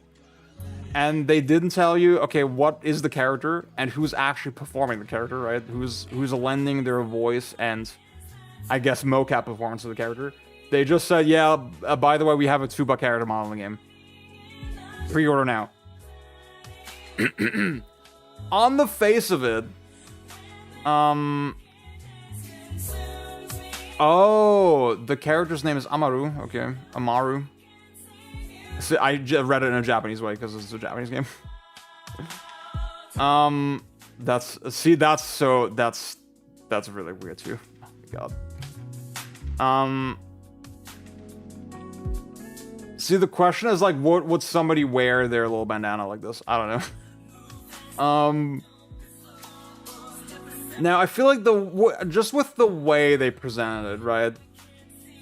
Can we just agree that that's already insanely fucking tacky? Can we just agree that it's already insanely fucking weird and tacky and gross? That, like, you're advertising the game not by saying this is an interesting character, this is an interesting performance. No, you're advertising it by saying, hey, we put this dead man in the game. Without their consent. You don't even need to know the surrounding context to know that that's weird and bad, right? That's like, free show, that's exactly it. That's exactly fucking it, right? Dude. That's crazy. That's insane. So I was watching it with my girlfriend. My reaction was instantly negative, right? And obviously they bring out Snoop Dogg, who was already confirmed to be a major character in the game, right? He performs the character, lends his likeness. And obviously, if you don't know, again, Snoop Dogg also West Coast legend, had a pretty close relationship with Tupac. And he's asked about sort of how this kind of came about. Gives a total fucking non-answer, right? So all that is weird, right? The question with the inclusion of like if you're making a creative product and you're including the labor or the legacy or the status or the likeness or whatever of a deceased person, the question is always sort of like the question of ethics is always right on your tongue, right? And you could really draw a super hard line against it and say, okay, I always have an issue with it, right? If they can consent, then I don't like it, right? And they can never consent when they're dead, right? I think that's a totally fair stance to take. Now, you could look at stuff like the new Onimusha, right? Obviously a game I have a lot of issues with. However, in this game, it was revealed very early on, hey, you play as the real historical figure Miyamoto Musashi, and his likeness is based on Toshihiro Mifune, who also is one of the most legendary Japanese actors, and specifically in the samurai genre, did a lot of work with Akira Kurosawa. Personally, the only Kurosawa film I've seen is was it Yojimbo?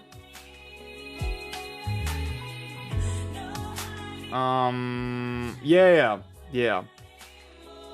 This movie's badass. I recommend it. Mifune in general, just one of the most... this is another weird connection, right? Tupac and Toshihiro Mifune, two of the most, like, unbelievably handsome men that have ever lived, if you ask me. Wait. Did I? Toshihiro Mifune. Oh, dude, I said his name wrong, I'm sorry. Toshihiro, not Toshihiro. Sanjuro. Hell yeah, dude. I'll check it out. Dude, there's that one... This fucking... Dude. This shit blew up the timeline. Like, for a solid month one time. These are so good looking. Goddamn, it's crazy. Let's give some love to Tupac as well. God damn it, dude. I mean, that was a big thing with Tupac, right? That, like, you know, people didn't think he was gangster because, like, because he was just too handsome. Anyway, so back to Oribusha, right? Mifune, he has actually not just embodied many samurai characters as a legend of the samurai genre, he's also embodied Musashi in at least one film, I think. And obviously, the historical figure Miyamoto Musashi, obviously a big fixture of Japanese culture.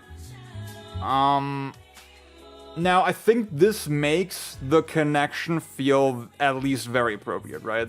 I feel like you could even make the argument, okay, can you really make the definitive Miyamoto Musashi game without using Mifune's like this? Yeah. I think artistically there is sort of a level of respect and reverence there that is just fucking obvious. And I think you can still be like, okay, I don't like it. I think if you can't consent to it, I don't like it.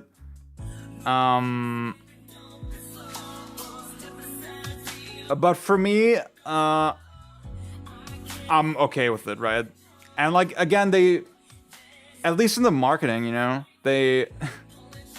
it's not like this game and this character is entirely sold on the merit of it being Toshihiro Mifune, you know? When the trailer first came out, it's like, okay, he's doing quips, he's being quirky, he's doing interesting facial expressions, you know, all that shit.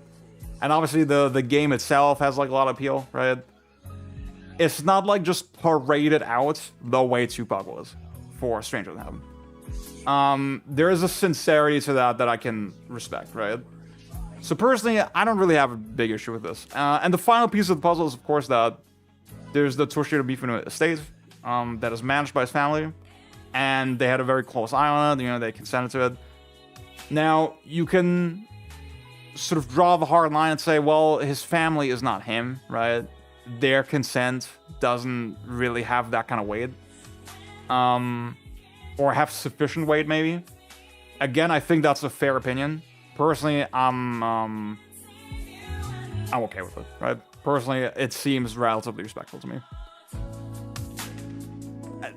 Okay, so the connection here seems to be, well, Stranger Than Heaven is a game that is very deeply focused on music, right? Music is a central sort of factor of the game.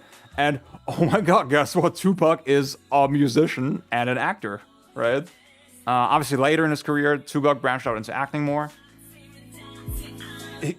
Like, you could say, okay, this is the fucking link, right? But let's be fucking real. Is that not tenuous as fuck? You know, is that not incredibly loose of a connection? Like, you could say, okay, Snoop Dogg is already in the game, and then it makes sense to, like, fucking put Tupac in, because West Coast, right? I don't know, dude.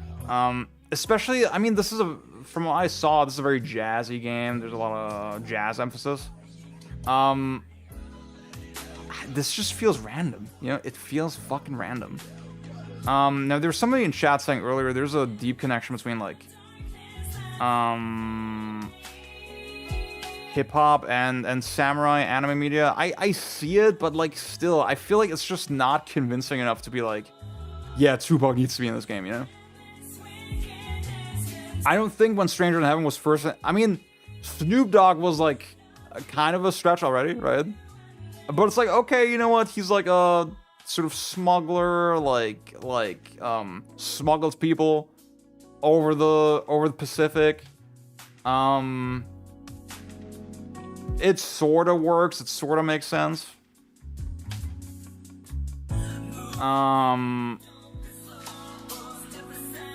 It's just like when you're not even informing me of what the purpose of Tupac is and why it's necessary that it's him. I don't know. It feels... I don't get the sense that it's sincere, you know? Now, do y'all... See, that's fair. I haven't read Vagabond. I would just argue, well, okay, it's a, you know, illustrative work, right? It's a... There's 2D illustrations, and...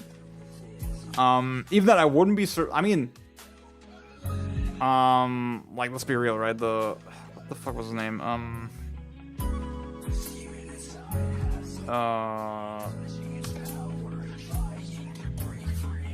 Takehiko Inoue. Legendary artist, of course. I wouldn't be surprised if you looked at some Kurosawa stuff, you know, Mifune stuff. Right? Just as a reference. Now, what makes this extra fucked up? What makes this definitively fucked up? Even if you ignore everything I just said. Apparently the Tupac estate, I only learned this recently, it's not even managed by his family. It's managed by a fucking random guy that was like his label fucking executive. And his Tupac's sister has been in a dispute with this guy trying to get the rights back for years. That's objectively fucked up. That is just objectively fucking bad, right? And objectively fucking gross. So, yeah. There's been Tupac NFTs, right, for that exact reason. And now I've seen a couple people say, oh, well, Snoop Dogg gave us consent. I don't give a fuck that Snoop Dogg gave us consent. What the fuck makes Snoop Dogg the authority on Tupac's likeness? Snoop Dogg is a legend. I respect Snoop Dogg, right? He's on some of my favorite albums, right? I love Classic Beach. I love To Pimp a Butterfly. That man is barely fucking sentient in 2026, okay? Let's be real. God. That's gross. It's very, very gross. It's very gross. And I'm not gonna lie, I was saying earlier, yeah, I want to give this, I want to give this game a shot. I don't know if I want to anymore. So...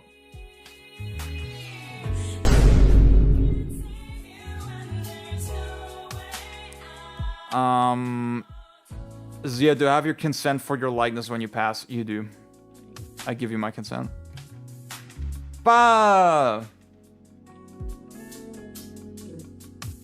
It is crazy, dude. It is fucking insane.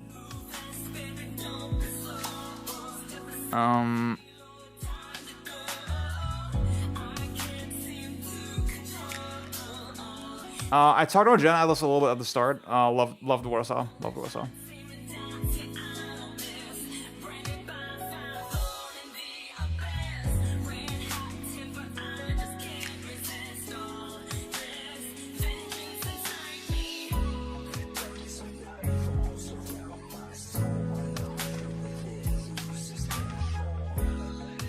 Yeah, Snoop Dogg, he has a part in the main theme as well. Like, I get it.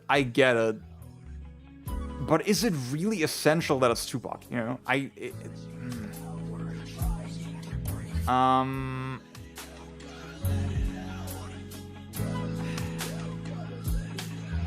don't know. Like, if you really wanted to go West Coast, if you really wanted the Snoop Dogg connection, you could have done Dr. Dre. Yeah. I mean, it really depends on what the character is, but they didn't tell us what the character is, you know? And I'm not gonna lie, for whoever is lending their voice to this Tupac character in Stranger in Heaven, I don't have any respect for you. Fuck you. That's like, if you take that job, you're dead to me. I don't know, you could have taken Dr. Dre. Like, he's still alive. And if it doesn't have to be West Coast, you could take Nas, you know. You could take... I mean, Jay-Z is a little...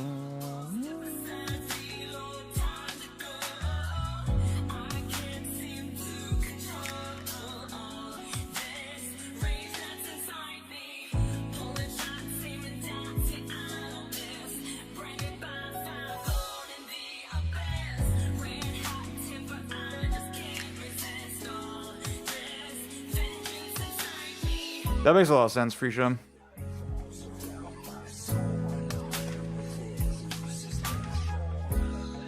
And yeah, I've heard about Sugawara. He's another deceased actor that obviously can't consent, who's who has a character based on his likeness in the game. Yeah.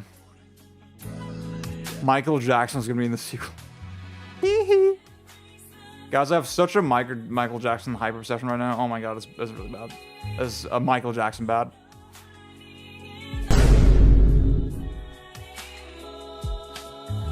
Have you seen the AI see dead people video? That's a good recommendation. I'll check that out. Probably not today, but I'll check that out. I'll put it on the docket. Tell me.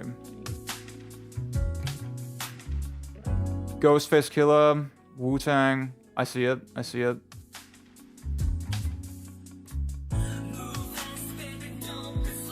Fritos, what's up?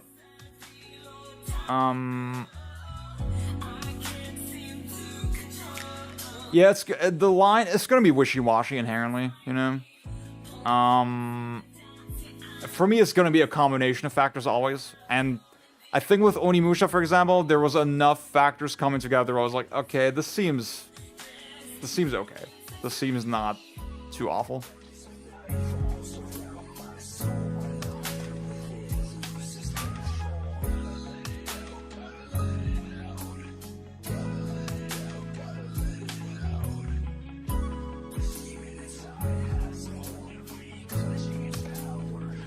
Yeah, I don't want to like morally sort of grandstand about it. Personally, it's just really putting me off of the game, you know? It's like, okay, if you're willing to do this, then what does it say about like sort of your creative instincts, you know?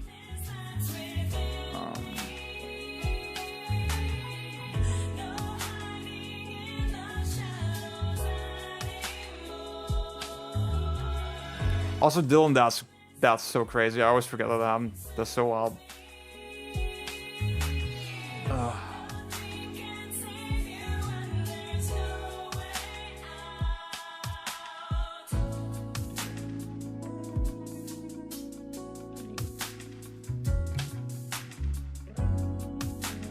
Dude, like the whole sports industrial complex, that's a whole other thing. It's like inherently fucked up.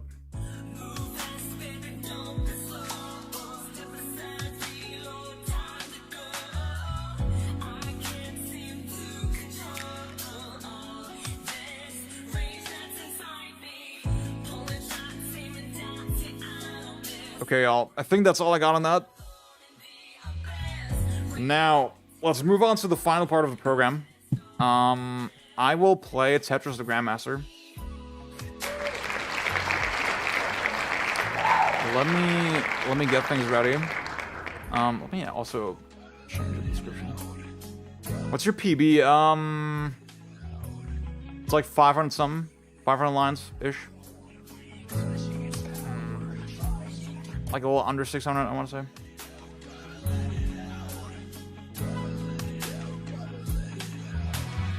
Boom, boom. Go. Ugh.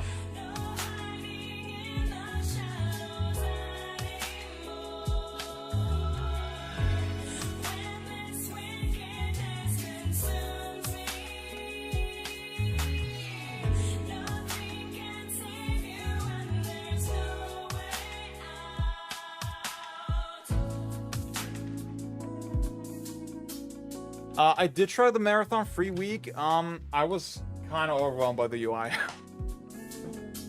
I sort of see it, but like, I just looked at my inventory and I was like, oh my god, do I really want to like learn all this shit, dude? Yeah.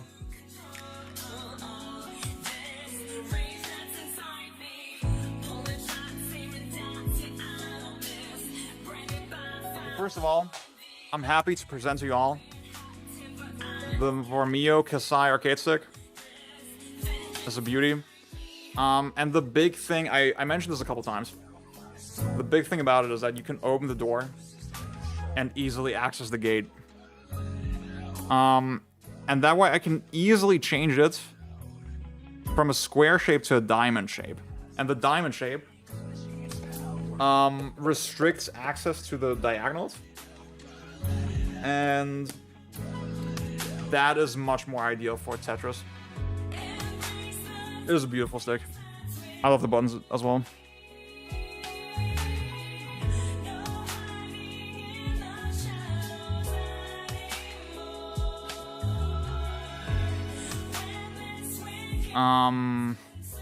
It's pretty multi-platform compatible. It has this like nice retractable cable as well. This is really sick.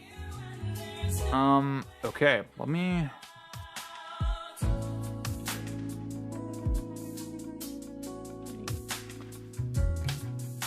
I'll show it to the camera. The Vormio Kasai.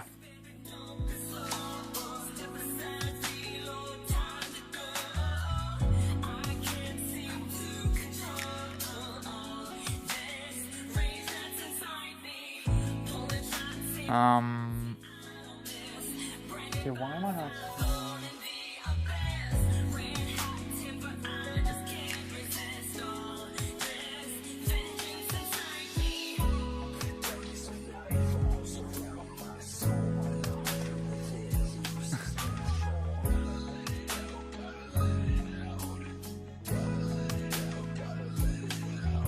Any button layout recommendation for Tetris? That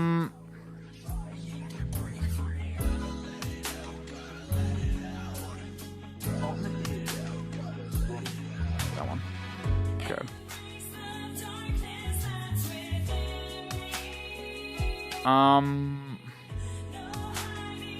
So what I do, I do like, wait, let me think. I want to say counterclockwise, clockwise, and this one is also counterclockwise. So that way I can like, so TGM has a mechanic where if you hold the button before you get the piece, it spawns already rotated. It's called IRS, that system. And what you can do in the old TGM games is you can hold one rotation button and then press the same. It's kind of complicated, but like the standard TGM layout is like you have a counterclockwise button, a clockwise button, and then another counterclockwise button, right? And the game recognizes them as two different buttons. So you could hold one of them and then press the same direction again as soon as you spawn, and then you would get like a full 180, right? It's a little complicated. See, what's nice about playing on stick is that you can like slam up and then do this, right? Like slam the piece down, lock it in.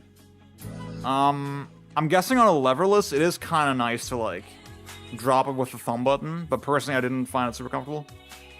Do you use your right thumb for that? I do, yeah. So I hold my fingers like this. Sorry, like this. So counterclockwise, clockwise, and then counterclockwise like this. And usually with stick, I use like 3 fingers, maybe 4 fingers max if I use this one. So yeah. Let's see.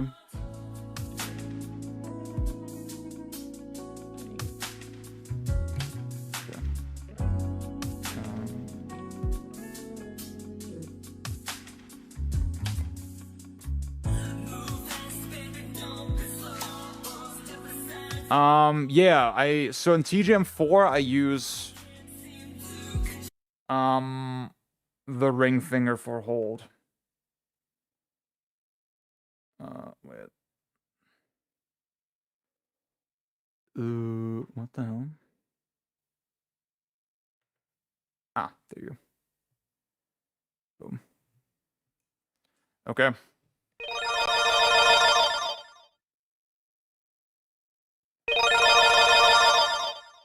Okay, I'm guessing the game's a little loud. Wait. Maybe. No. How's the audio?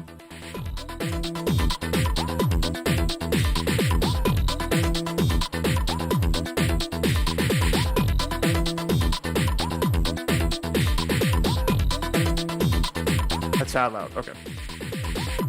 Let me tweak that real quick.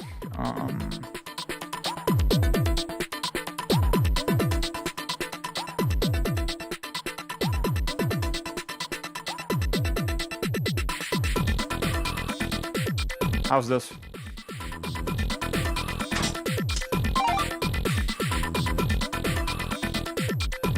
This good? Okay. I dropped it by like 4 decibels. Is it still too loud?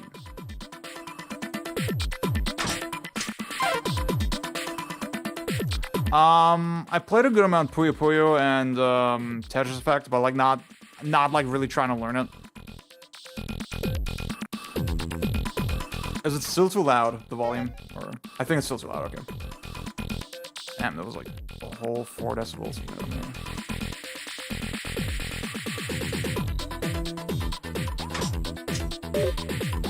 Boom. Okay, how about this? Test, test, test, 1, 2, 3. I mean, it goes down when I speak, but yeah.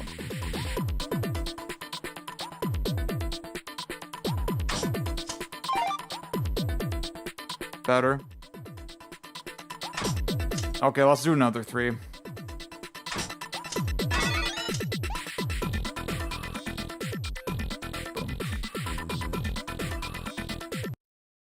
Ooh!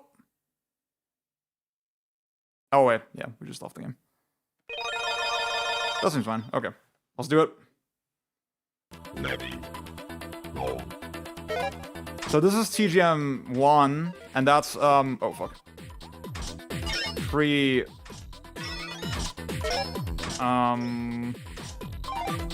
Sonic Drop. I do think the Sonic Drop in TGM 2, it does make the game significantly better. I only recently got into, like, the, sort of the 180 rotation trick. In TGM 4, you can actually just hold both rotation buttons, and then you'll get the 180 rotation. I am stacking horribly right now, actually. This is not good.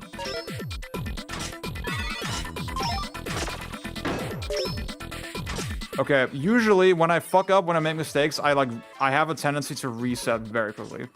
I'm gonna try to actually play through my runs today.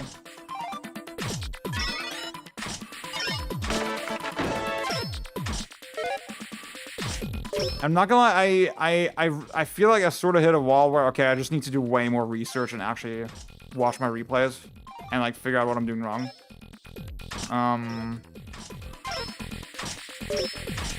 Okay, right now I'm kind of locking in, though. Right now I'm kind of playing good.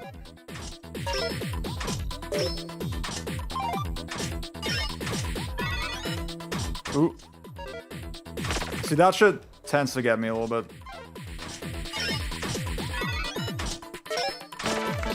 With the S and Z pieces, you really want to take every opportunity you can to, like, put them in flat.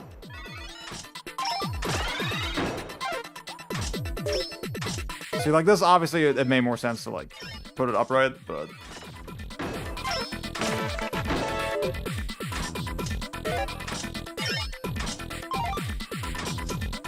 yeah, I was talking about earlier how... I changed my arcade stick to a diamond layout.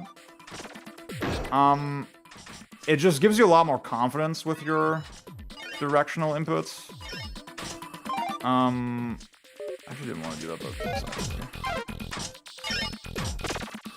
Because, again, you're not going to hit a diagonal accidentally. You can just really quickly rotate from top to bottom.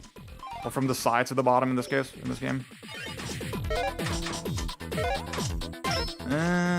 It's not really ideal, but let's just roll with it. It's also, okay, for, oh, fuck. Oh, that's not good. Oh, that's bad. That was terrible. Okay, whatever. For the L and J pieces, I try to leave gaps in a way where I can slot in either one, kind of. So when you see me put down sort of one of the square pieces, one of the O pieces, I guess, this one. Like, usually I will leave a gap that can sort of fold in, like, either direction. It's a little hard to explain verbally, but I think you get what I mean. See, in that case, you saw, okay, I blocked off the hole on the left, kind of. So it would not have... See, this one, it doesn't go in here anymore because of how I did it. So I kind of got to put it down flat, which is fine. Okay, honestly, I kind of saved that. I thought, see, normally I would restart the run. I think I need to just enforce some better habits, you know? I need to just actually play through my runs.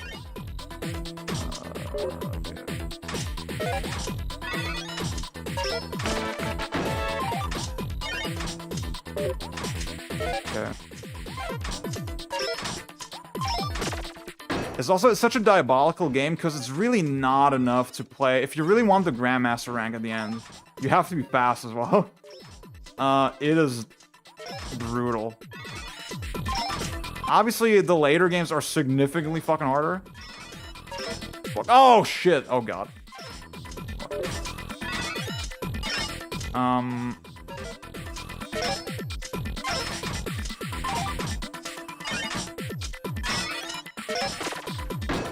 But this one already is pretty nasty.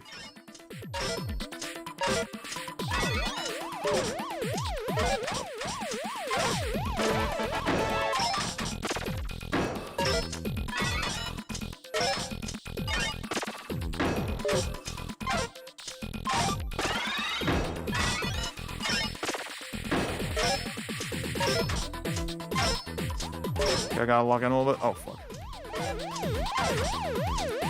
Nope, that was not good.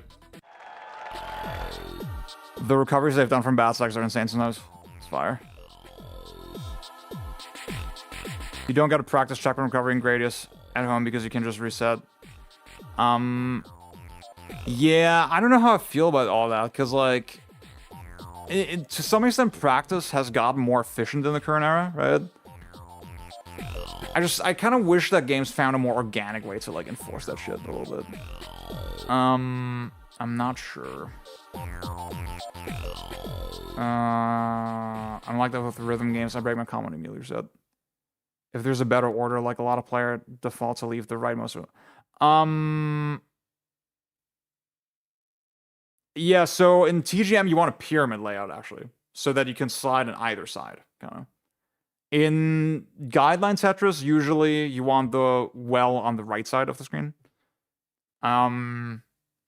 Because, like, I think with the width of the well, like the play space, I should say, and with how most of the pieces kind of spawn, it's a little uneven, and it's a little more biased to, like, the right side or whatever. Okay, guys, I'm gonna pee really quickly. I think I'm just gonna run the Twitch ad real quick so that we don't have to worry about it later. I'll be right back.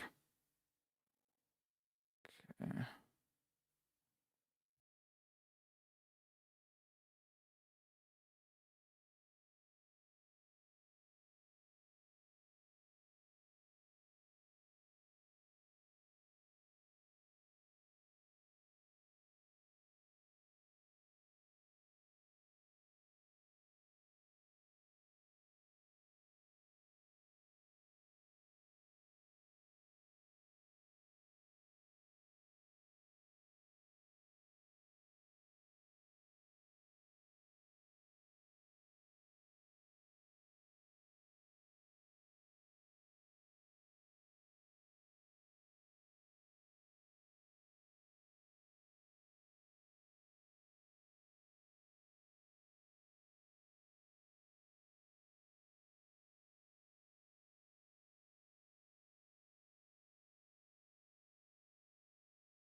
When will we pay Weetrix? I don't know.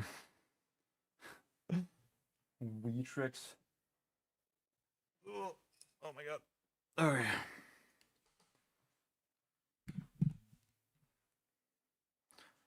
Let's keep it moving. Ready. Go.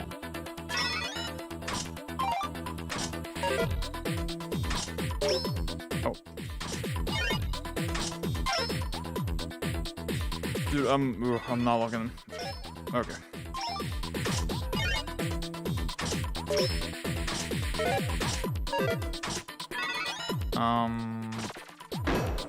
So what else can I talk about? So again, for those who don't know, this game is based on PlayStation hardware, which makes it honestly the easiest like classic TGM game to access. Obviously we have 4 now on Steam and Switch, which is fucking awesome. But of the first 3, this is like the easiest one to play in a sort of faithful manner. It's funny because like 3 actually is like based on like Windows architecture. Oh, fuck. Oh god.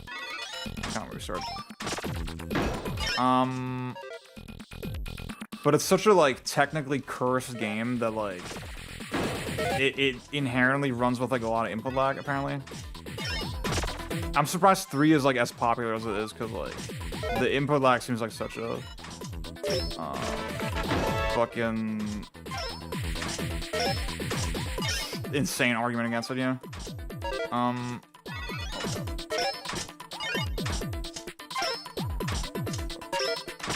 Okay.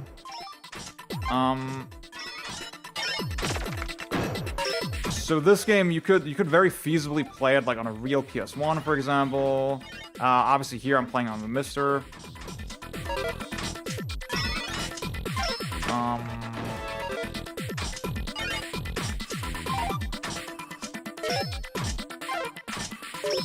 This is not good. Oh god, this is not good.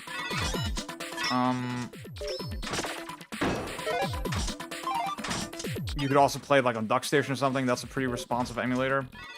2 runs on Psycho arcade board, and it's not too hard to emulate. However, I want to say the official Arcade Archives versions of these games that have been released recently, they're just a little laggy. They're certainly playable. But like part of the reason I decided to start with this one, like I put a lot of time into TGM 2 and I got just frustrated with the lag at some point, and I was like, okay, you know what? I'll wait for a better opportunity to play 2 to arise. And in the meantime, I'll just fucking try to master TGM 1, you know? Because again, it's much more accessible.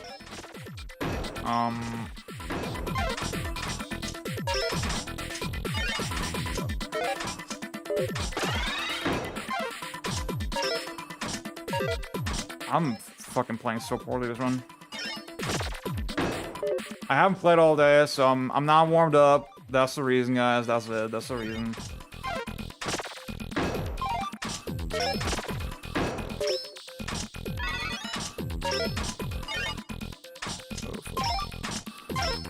Now, oh fuck. Both this game and TGM 2 actually, they have a really interesting like homebrew port on the GBA. Somebody did a homebrew port of these games. That's like low-key the most responsive way to play them probably. Outside of like getting the real arcade cabinet, I think I'm just gonna give up. You know what? Fuck it. Let's just keep rolling. Keep it rolling. Keep it moving.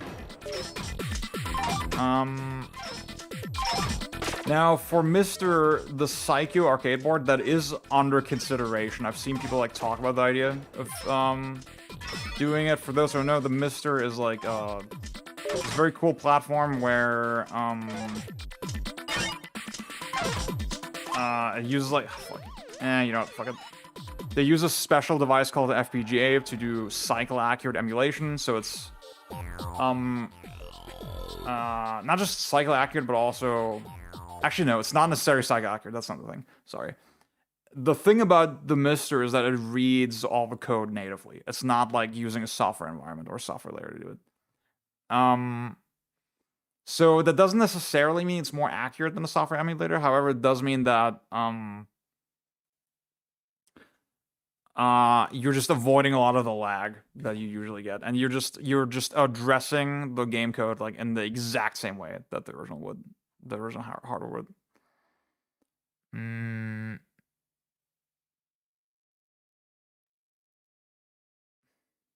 Also, yeah, so I've been playing a lot of TGM4 recently, and it really put to mind for me, okay, why it's so much easier.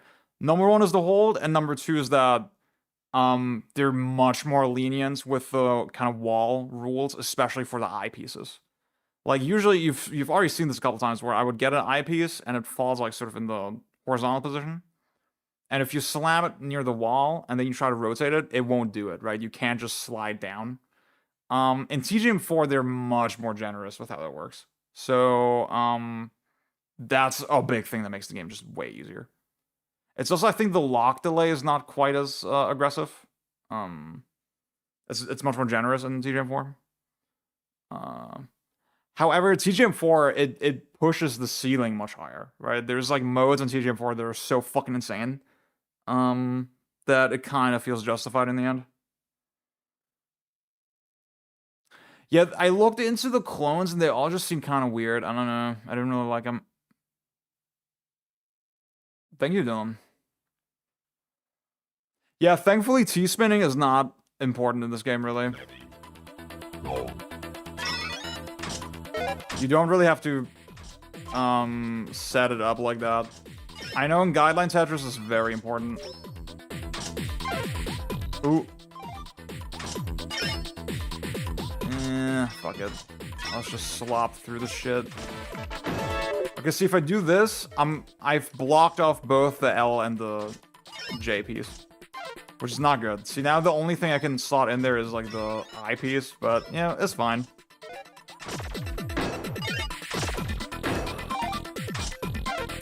Ah, fuck. Dude, that was too fucking...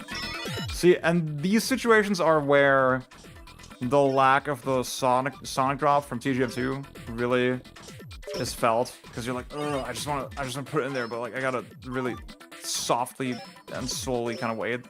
It's very annoying. I do think the sonic drop makes TGM2 a significantly better game. Oh fuck. God damn it, dude. Nah, this is not good. This is, oh god, this is terrible. You know, fuck it. Let's just roll with it. I think my stacking is definitely too, much too skewed toward... Oh, fuck this. God damn it. See, ideally, I want to leave, like, a couple... Oh, fuck. I want to leave the gap on the right sort of in a way where I can slot in every possible piece. But I'm not doing a... Usually I just leave a single sort of square gap, which is not good. That's not really how you want to do it. So this is kind of how you want to do it, right? You want that... You know what? Let's retry. This is on the Mister. This is the Mister. This is the main reason I started with this game, because it's the only one that I can actually play on the Mister. Ready. Go.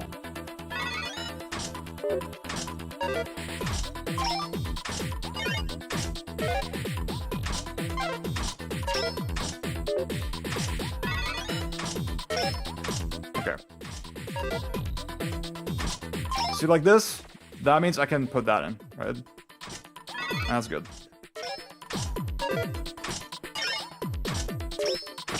Boom. Now, boom, can do that. And that's very basic Tetris shit. Let's go to evening guidelines, Tendrils, right? I'm gonna risk it all a little bit. I'm gonna do that. Boom. See, I shouldn't do that, but I will anyway, because fuck it. Okay. Boom. Boom. Okay. Okay, I'm doing kind of better.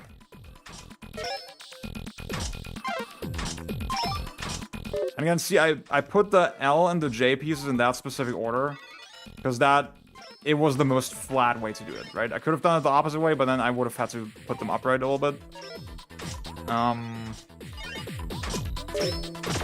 Okay, I'm definitely locking in a little bit. I'm definitely getting a little better. See, this is not, sort of holds of that kind of height, you really want to avoid that. You really want to stick to a single square height as much as you can. Ooh. Okay, wait. Okay. See, oh fuck. I was kind of trying to be freaky with it, but no. Oh god, that's bad.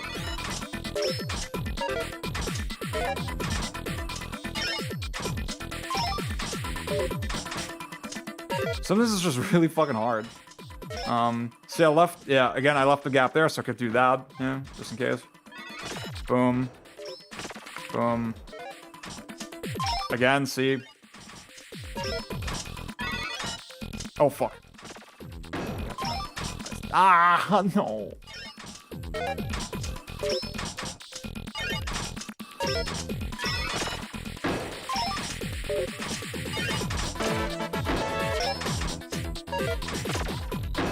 Okay.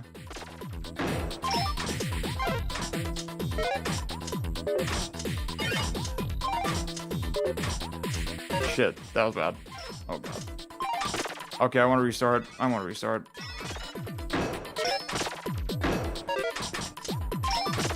Actually, maybe it's fine.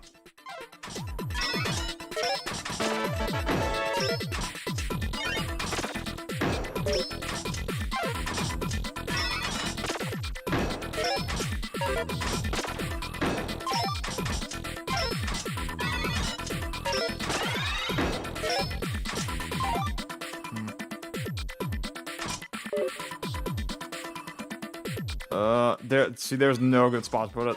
There's no good spot. Oh my god. Oh my fucking god. I hate this game. Oh fuck.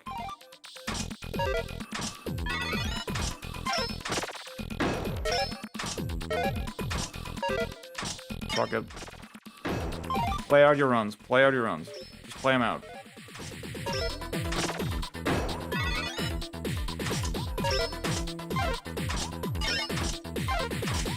Okay.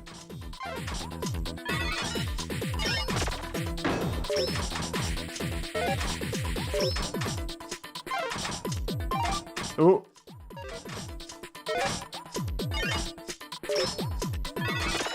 Okay.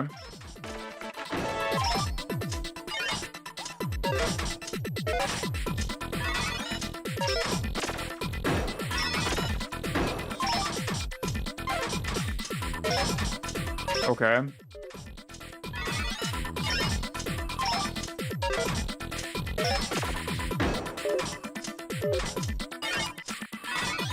Ooh, wow. Oh god.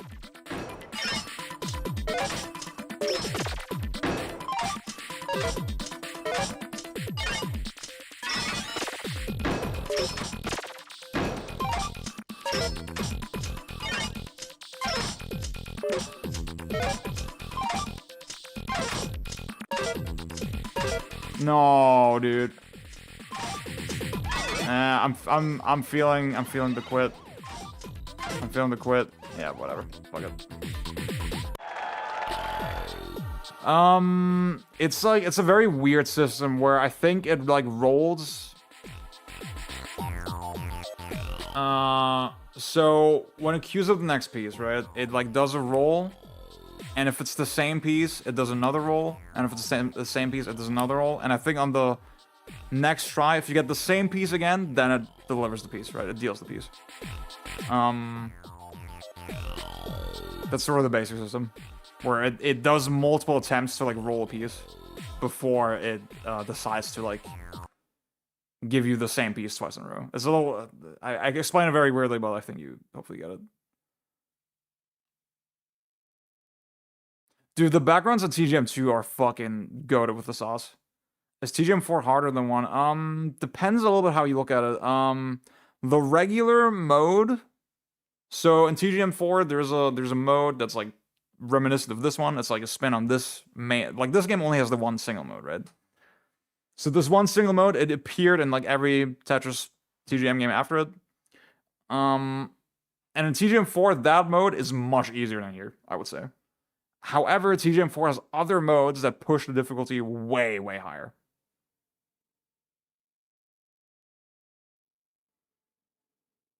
So yeah, TGM4, I was kind of mixed on the visuals at first, but now I kind of find them really charming. But I see what you mean. TGM2 is definitely the most like accomplished game, kind of audio visually, I would say. Okay, let's do it. Ready. Go.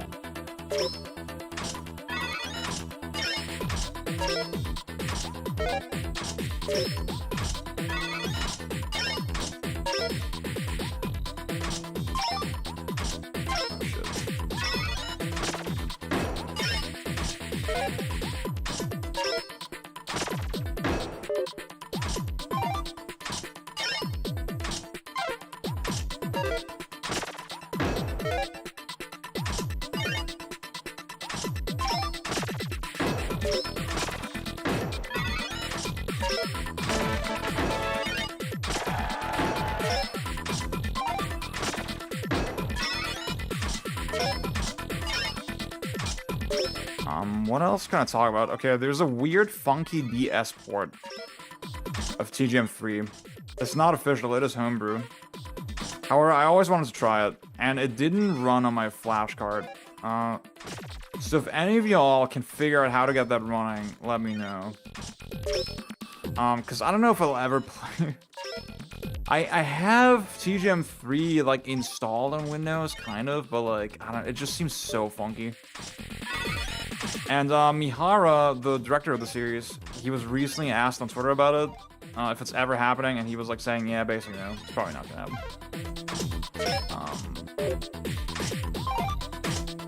Which is kind of sad, because like it is, TGM3 is like a legend. Oh my god, I do that unraveled so quickly. Let's restart. I have a save state set up. Ready. It is such a weird, interesting game with like its own little history, you know? I would love to see that preserved in some way.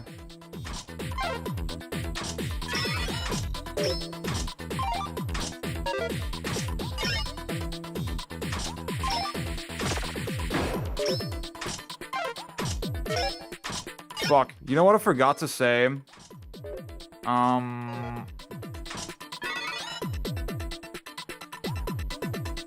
In the Crazy Taxi portion earlier, I forgot to say that Gus is obviously the main character of Crazy Taxi because he's a Lebanese.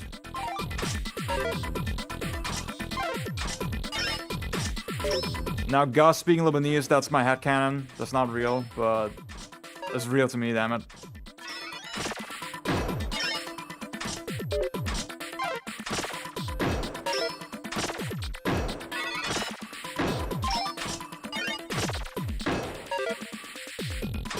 Okay.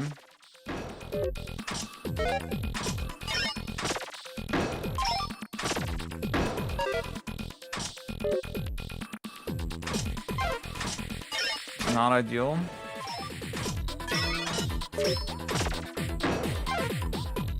We're doing it. Oh fuck. So should have done it the other way, but like that's fine. Yeah, that's fine.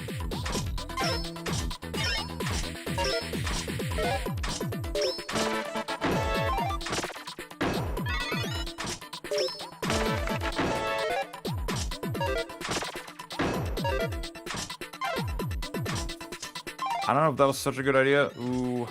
Okay.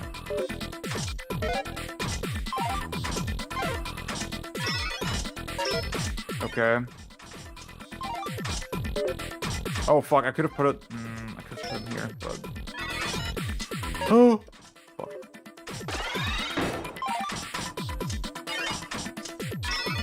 No, I want... Y'all saw what I want to do there. Oh, it was a good idea. Oh, fuck.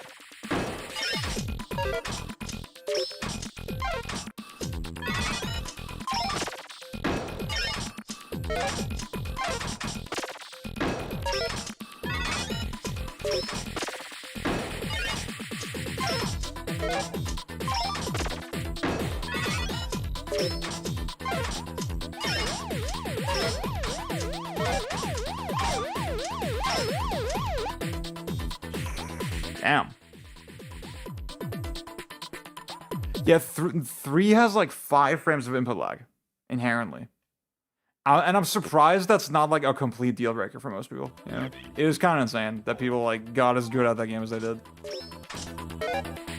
Especially because like Mihara is very particular at lag, you know? Apparently, I couldn't find a good source on this, but apparently he held up the release of the Arcade Archives versions for TGM 1 and 2. Because the lag was just not up to his standards. It was just too laggy. Eventually they just release it anyway, right? But yeah, that's a big reason why I'm like hesitant to play 3. I'm like, ugh, do I really want to, like, especially after 4 is such an insanely responsive game. Like 4, dude, that game feels like fucking water. It is nuts. Let's do that way.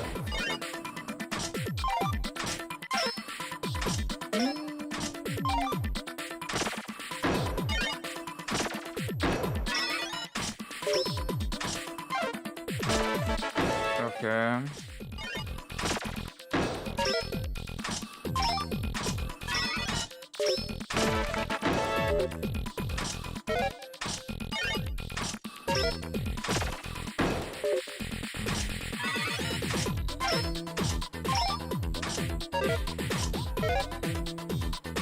No.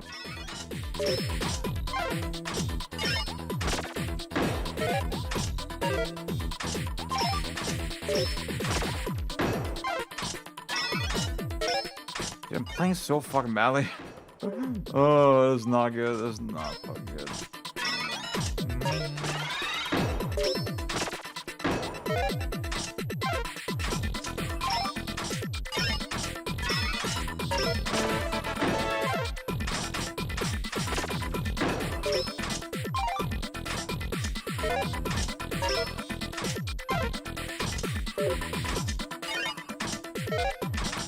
Oh, that was so bad. Oh, that was so stupid. I want to restart. Sorry, I must restart.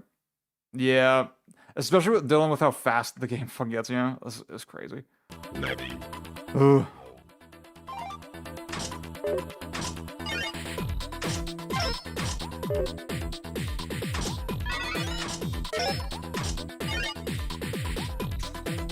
Oh, I already want to restart. God damn it, dude. Okay, whatever.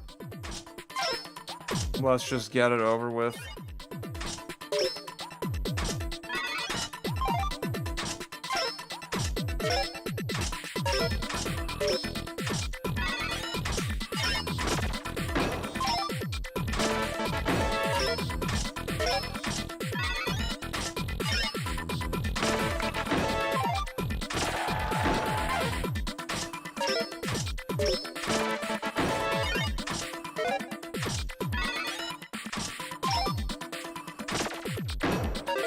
Okay.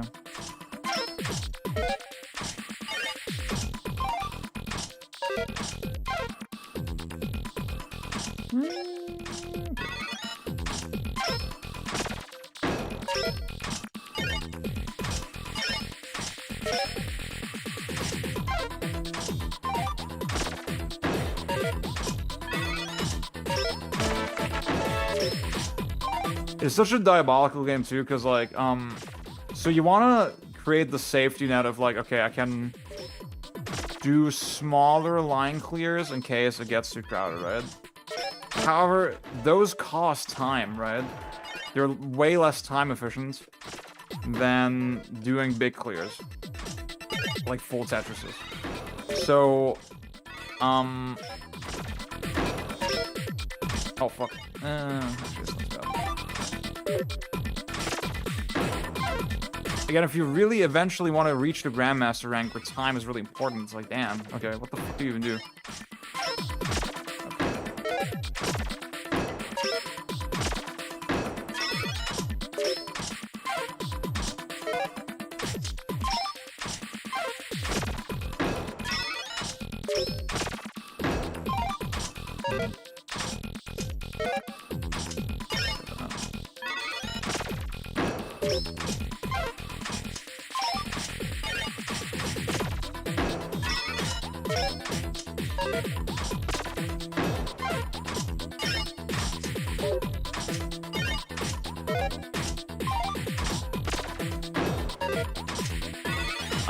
Now in TGM2, from what I hear, the Grandmaster requirements are way more fucking obtuse. In this game, it's really okay. Finish the game under a certain time limit, kind of. There's like a couple of thresholds you kind of have to meet, but overall, it's like relatively simple. In 2, it's like, okay, you gotta do this amount of Tetrises in this sort of regularity. It's fucking insane. I think in 2, I would just be happy with the clear. I don't know if Grandmaster is like that realistic. Oh fuck. Those are really fun bad.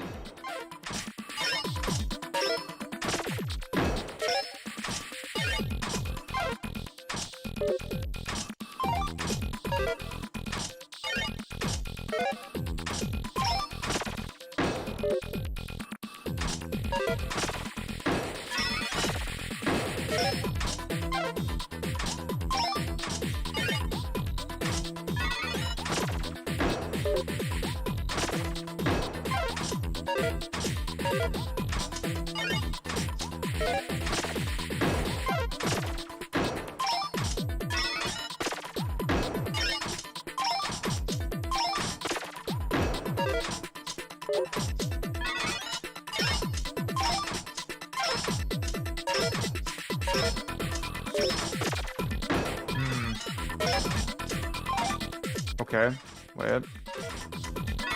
Oh fuck, no. Got that.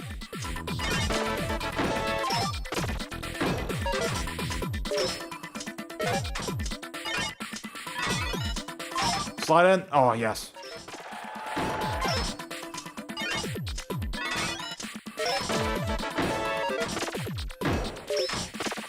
Okay. I'm kind of clawing my way back.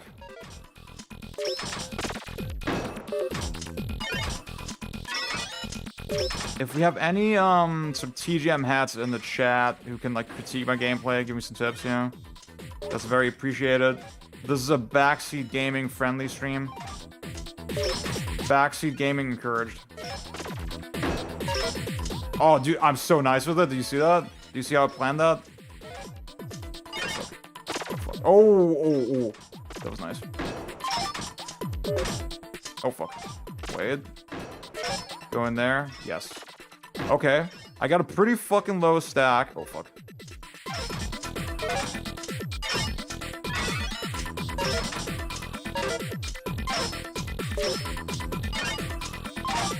Oh, fuck. Wait.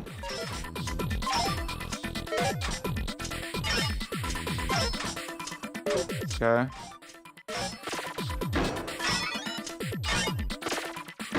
Okay.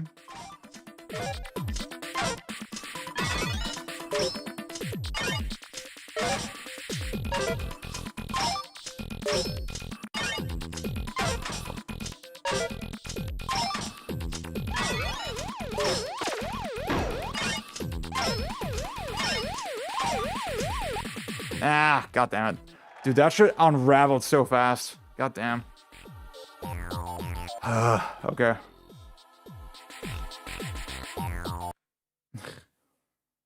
That's fine. Okay. Ready. Go.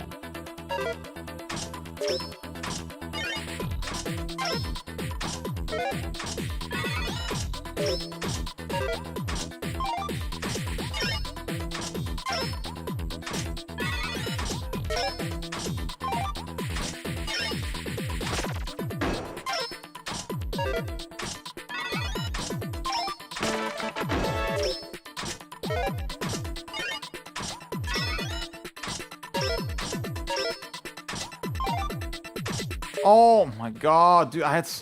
oh my god.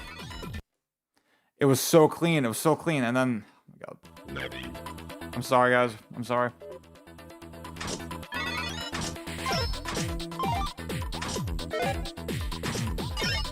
Am I really gonna do that? Wait, am I really gonna... Okay, I did. I did do it.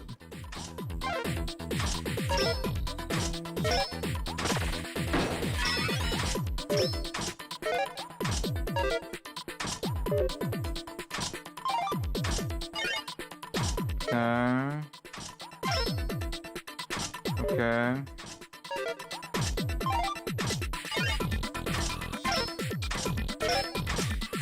Okay.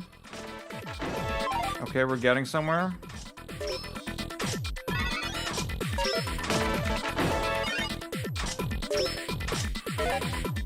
Okay. Okay.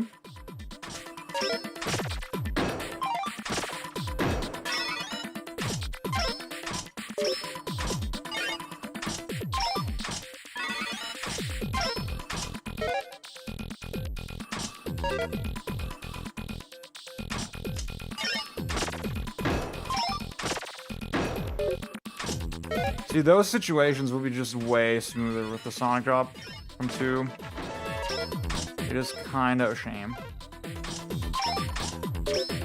I think they were even considering like a hard drop of some kind in this game when they were making it.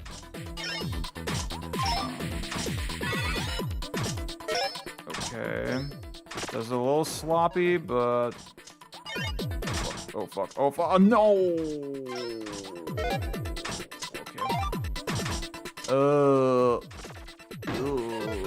Hold on.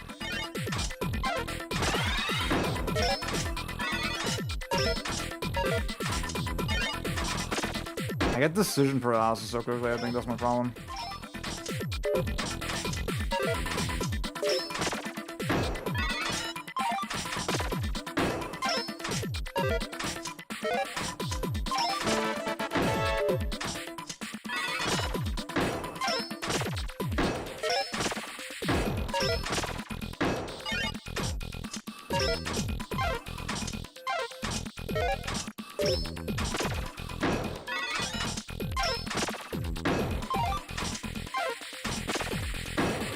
Okay. I should have probably... That's fine. Okay. Okay, we're back. We're back.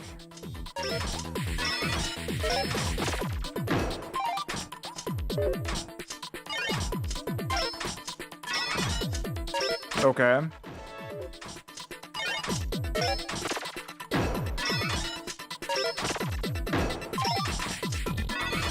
Oh fuck, no, I didn't, that's not what I wanted.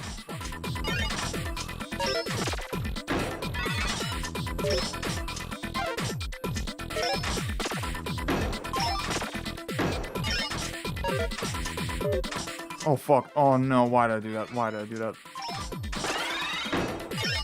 Whatever.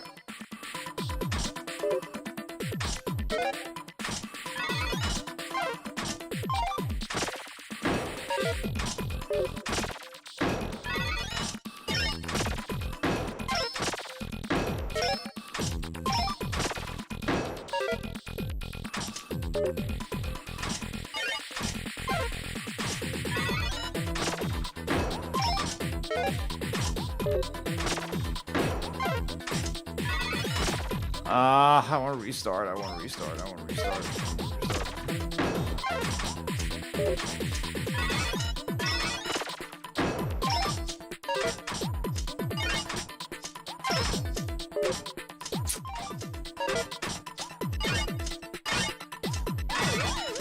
No! Oh, I'm such an idiot. Oh, fuck. Ah, whatever.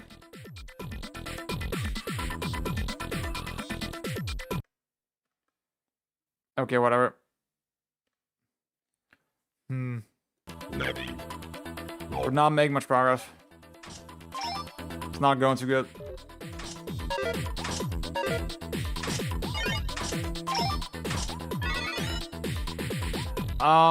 Celestio, thank you for that question. Thank you for the interest. I don't want to make a whole big deal about it, but I want to say Beachin is probably sort of cooked.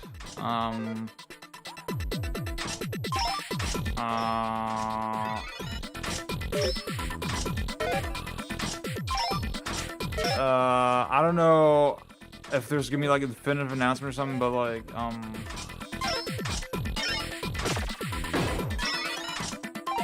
well, basically two Beachin regulars, they're doing like a new podcast soon, from what I heard, and there was basically sort of a situation where I couldn't really be a main driving force behind it due to like time, and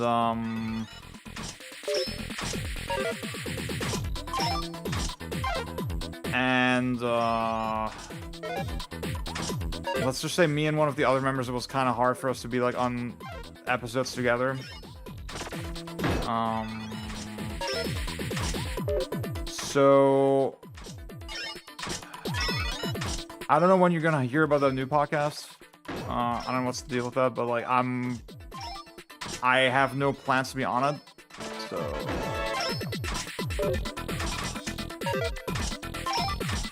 oh fuck.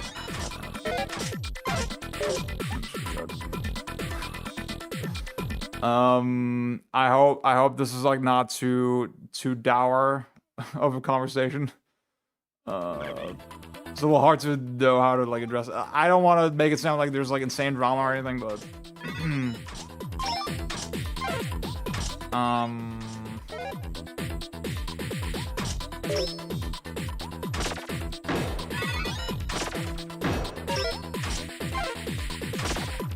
I had a bit of an issue with one of the other members, and like it hasn't really been cleanly resolved, you know? It's like sort of whatever now, but like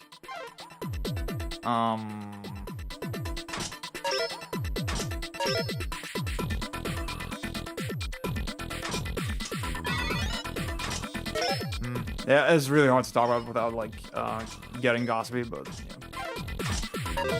Hope that's okay. Hope that's sufficient. See you, Nicole. Thank you for tuning in.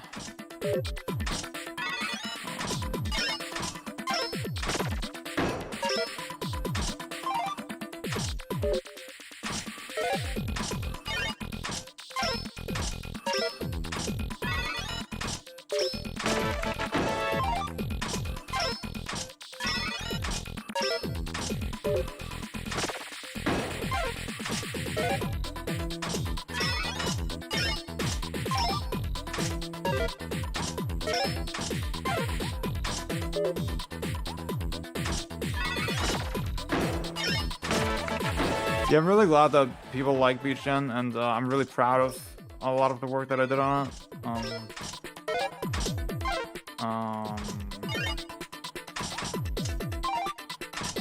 But yeah, just right now it's not. I don't really see a path forward for it. The thing is, I mean, when.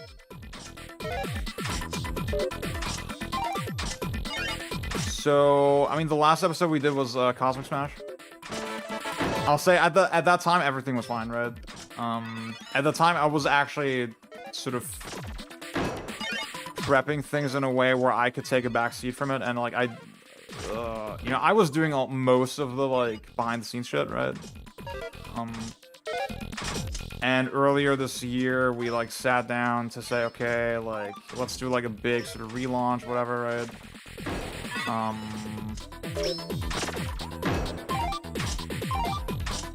And I basically set things up in a way where, okay, it's not relying on me, right? But I was still planning to be on it. And then a thing happened, and it became like sort of impossible for me and one of the other members to like be on an episode together. And basically everybody was like, well, doing the podcast is kind of awkward now. And then,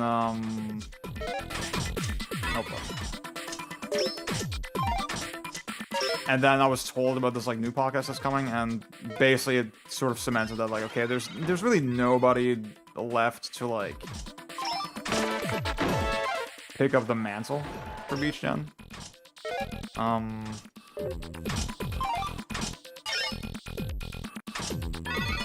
So I think there's like sort of a desire to do that sort of shit, but there's a vague desire to do more Beach Gen. I can say, I mean, there was a game that everybody was like playing. I was not involved in that episode because I didn't have time, right? But there was a game that everybody was playing, and then the thing happened, and everybody was like, "Oh, okay, let's put a hold on that."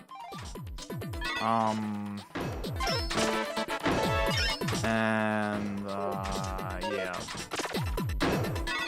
and everybody just dropped that shit. You know? I feel like the momentum is just completely gone. So yeah, and again with that new podcast, and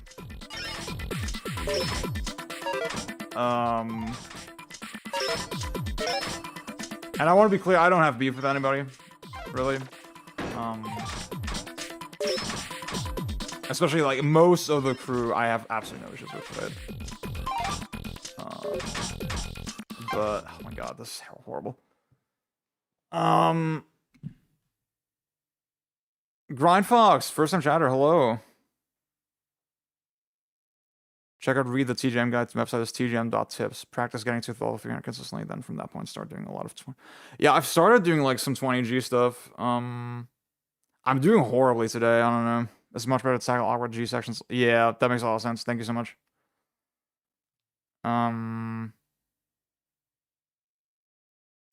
Yeah, I'd be excited for you to check it out, Dennis, the remaining episodes.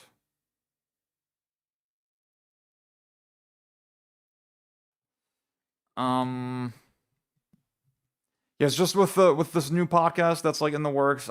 For me, it's just a little. I mean, I haven't been invited on. I would imagine that I would be, but like I would probably turn it down. But like, I mean, y'all know my circle, right? Y'all know who's kind of in it. So you'll probably see it when it happens, and then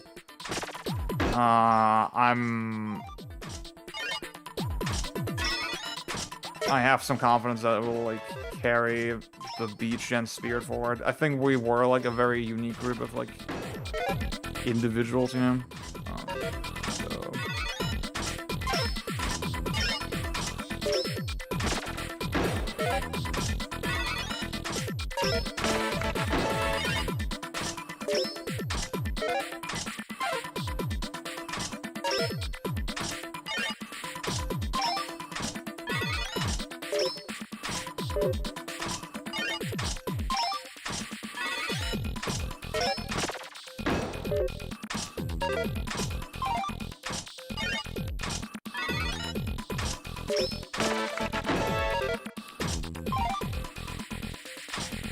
Ah, goddammit, why did I do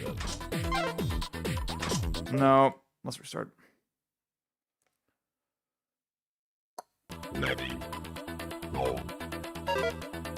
Rag, that's exactly right. That's exactly right. I'm pretty proud of the Boku episode. Boku no Natsuyasumi, the Beach Gen episode. If somebody could link that in the chat, that'd be great.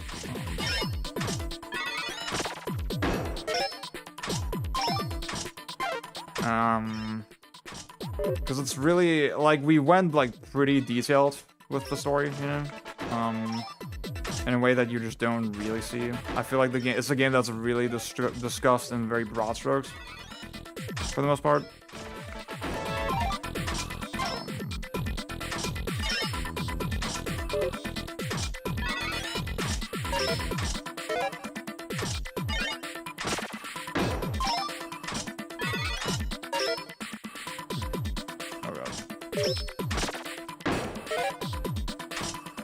Thank you, Dennis. Thanks so much.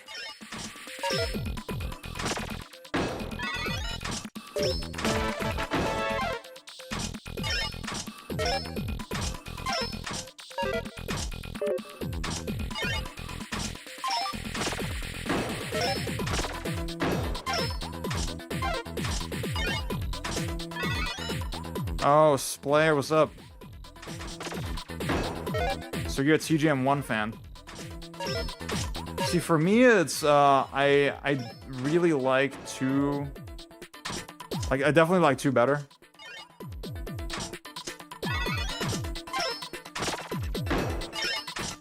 But definitely see the appeal of this one.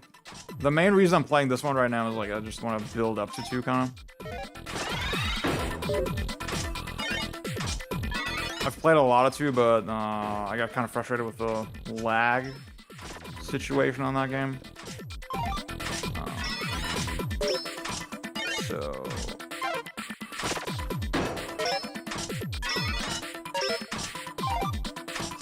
Oh my god, why did I do that? Why the fuck did I do that?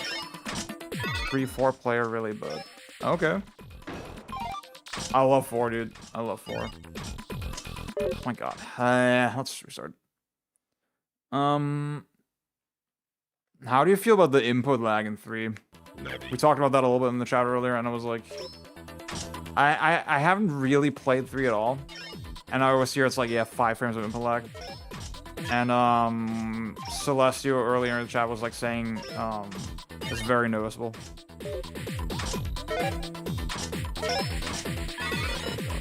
Okay, I can't read the chat right now.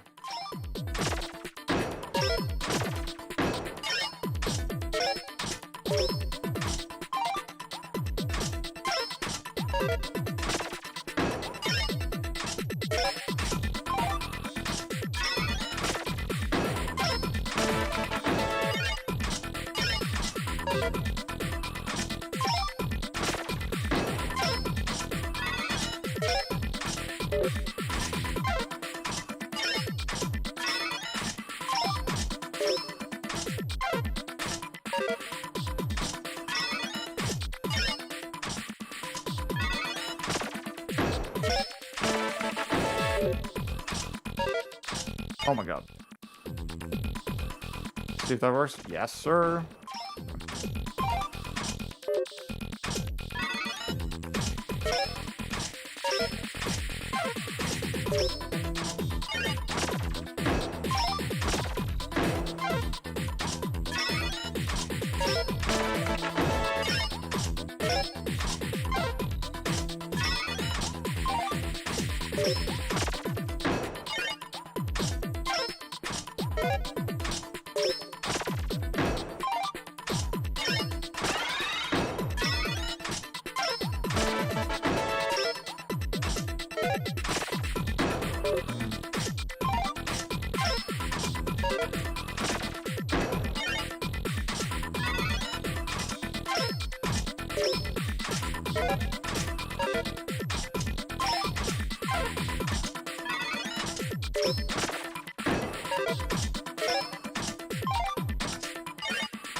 Oh fuck! I could have just. I could have just done it. Whatever.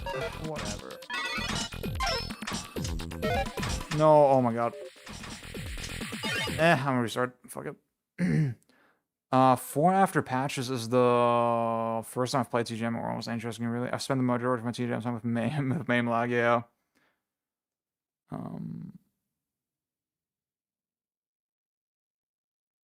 Yeah, Celestio, thank you for understanding. Thank you for understanding.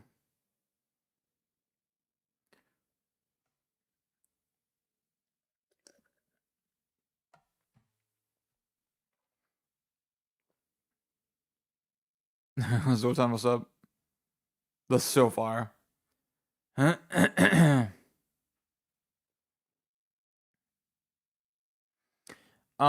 Is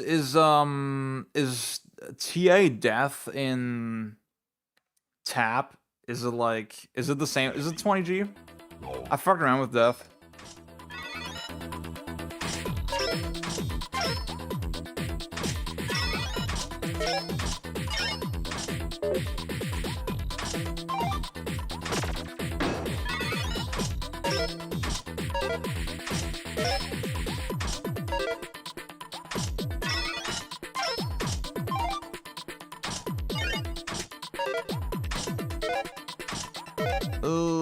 Oh god. Nope. It's 20G, but it's at pretty high. Ah, okay, I got it. Ready. Yeah, 20G mode here, it still speeds up, right? Over time. Right?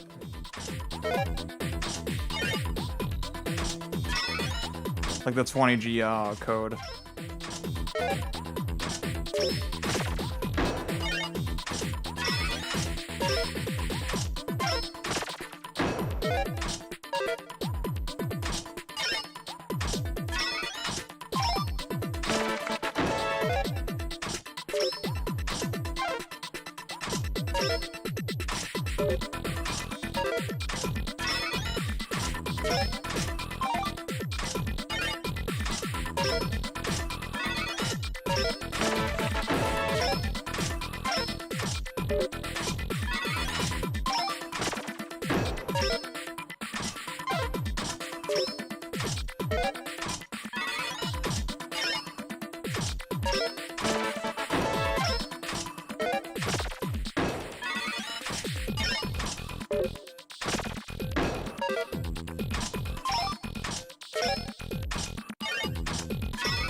Okay, I'm kind of nice right now.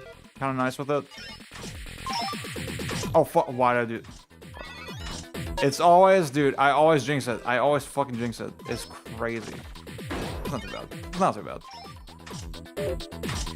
Okay. This way.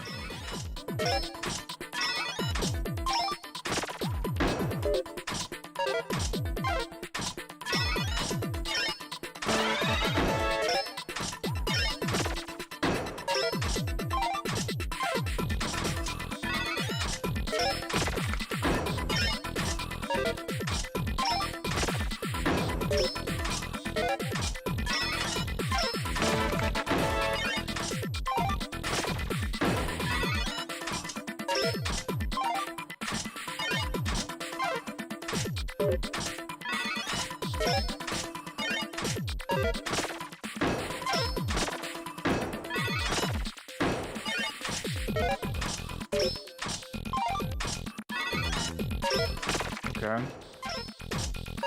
Okay. I don't know if that was such a good idea. Oh god, oh god.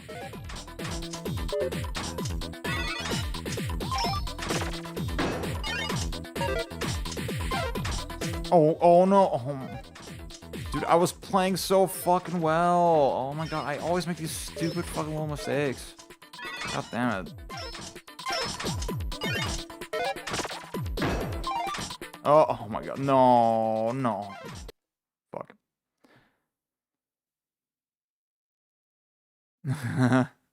Was funny as last year. The only variable, and TJ1, the only variable that changes is oh, okay. So they're not even playing with the, for example, the line clear speed and shit like that.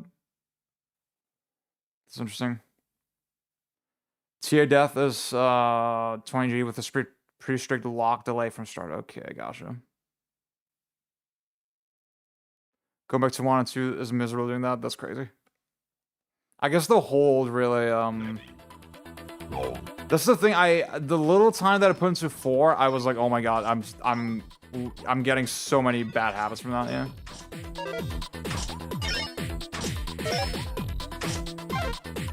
And it was to the point where I told myself, okay, I need to stop playing 4 because like I really want to clear this game first.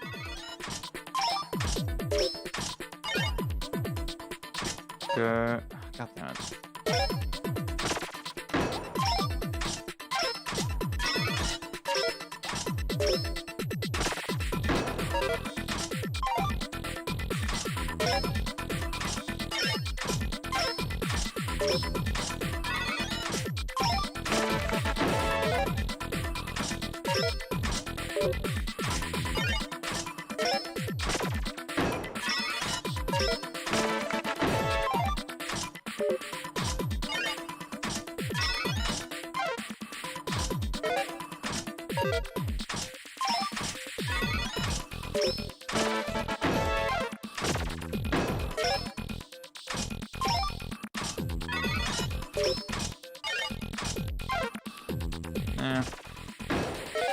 Oh my god, dude. I was just not walking in.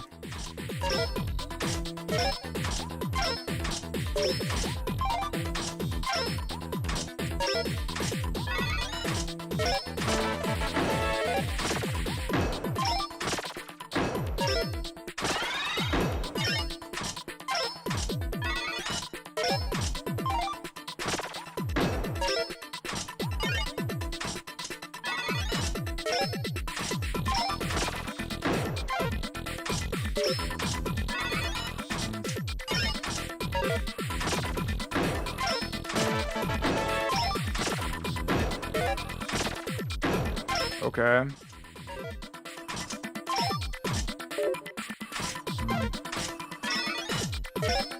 Oh. Oh, fuck.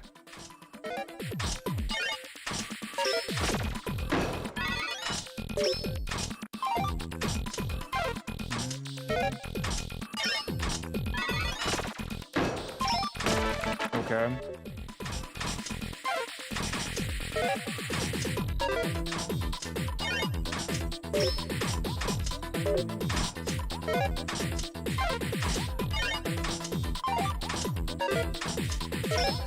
Okay. Oh, fuck. Oh, God. Dude, it's crazy how suddenly... Oh, my God. How suddenly I unravel.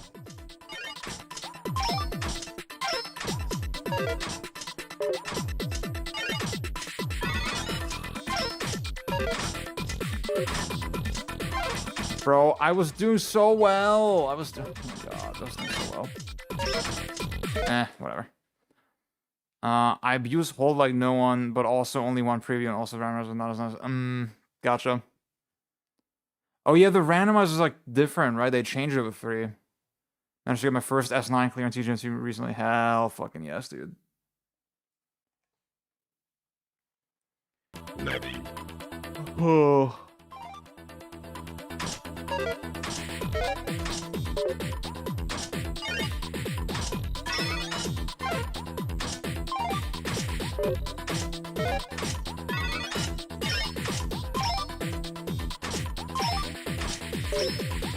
Guys, have y'all seen the Tetris movie on Apple TV? That's what I mean. I watched it with my girlfriend, who was Russian. It was pretty fun. It was very silly, but it was fun.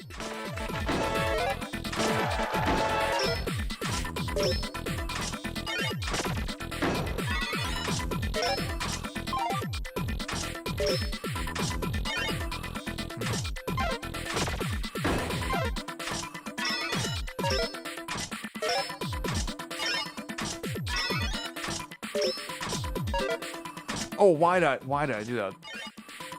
Oh, whatever.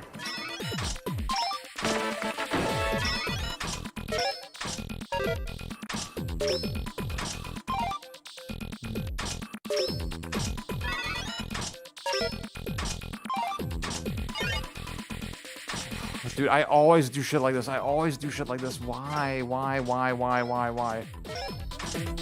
I need a better solution for this sort of shit. I need a better solution for these sorts of situations, I think. This is one of my biggest fucking problems. Oh my god. See, I just slipped there. Luke, what's up, man?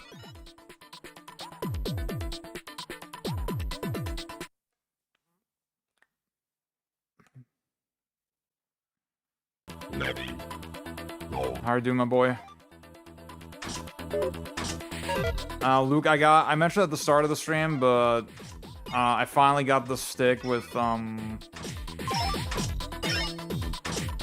toolless gate swap. So I'm playing with the diamond layout now, and it's freaking sick. I definitely noticed the level up in terms of like confidence. Yeah. If I can slam the stick.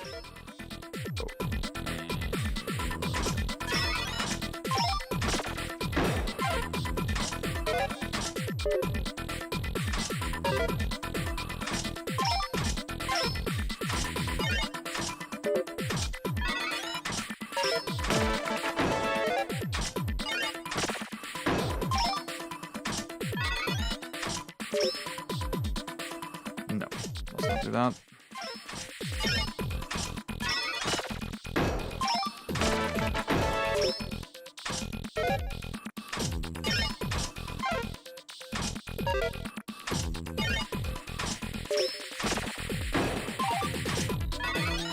Man, I fucking love Pluribus. Great fucking show. Great fucking show. Mi esposa didn't like my gluck gluck gluck.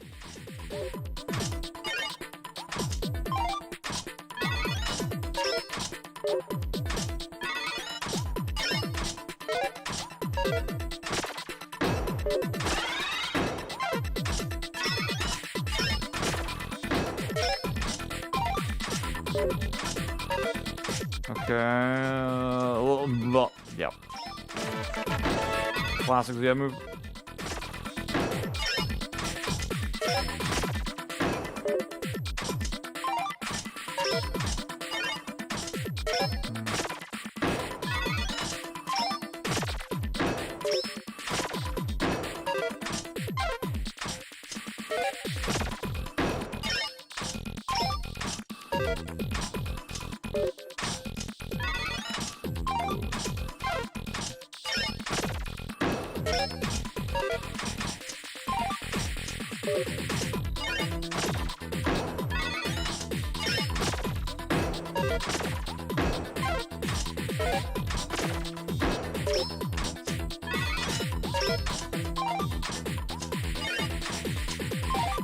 Oh my god, dude, my ear is itching and I want to scratch it and like it's distracting me. That's my John right now. That's my cope. I want to restart. I want to restart. Oh my god, whatever, dude. Fuck it.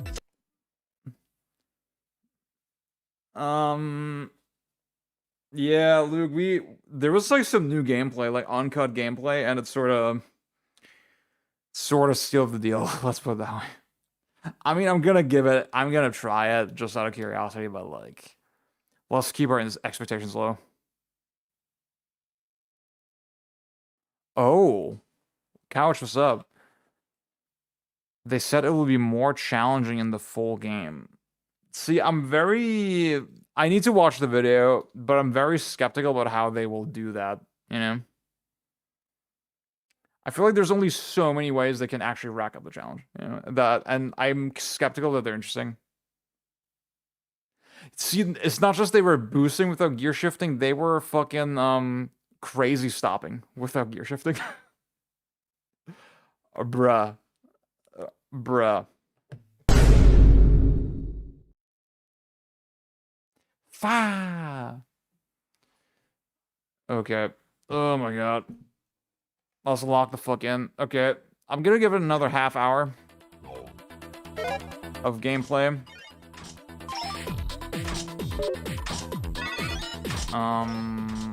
And then see, I am kinda, I guess I was thinking, I did think there was a strong possibility that the devs would react, like, with regard to Onimusha. I did think, yeah, that seems like a possible scenario, yeah. Oh, god. Okay, whatever.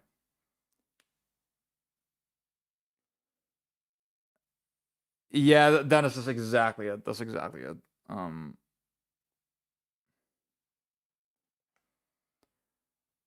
Like, if the way the game is designed, I just get the sense that, okay, the answer to everything is gonna be just parry better, yeah? And I don't know if that's what I want out of the game, you know? The thing I need to address, right, that's, like, just been said a million times to me, it's like, okay, Onimusha, like the old games, they had a very fucking powerful parry, right? That you could say trivializes the game. Okay. Don't we want the new game to be better? I'm not even saying that, oh my god, these old games are like fucking flawless and like under that lens, this new one is like a travesty. I'm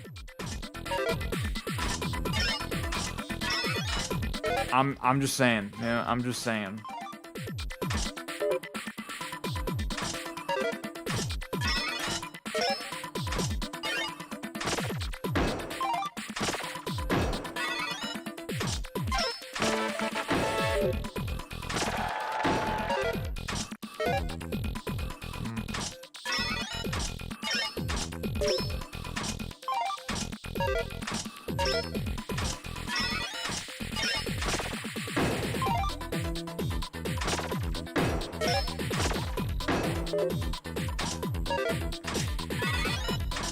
Like, the thing is, when I told people about my problems with the new Onimusha, right?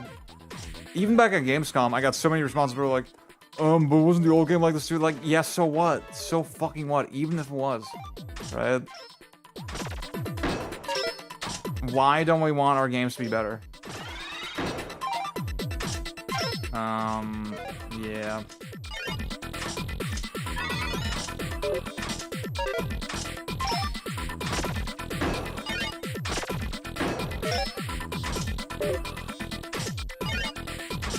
That's why I think, and that's something I talked about in my thesis. My master's thesis was very much about, like, okay, how do we characterize challenge in games, right? And that, like, I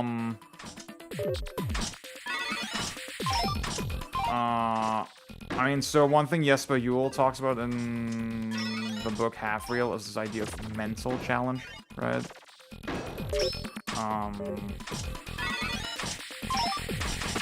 And then another idea that you could talk about is like sort of the margin of error, right?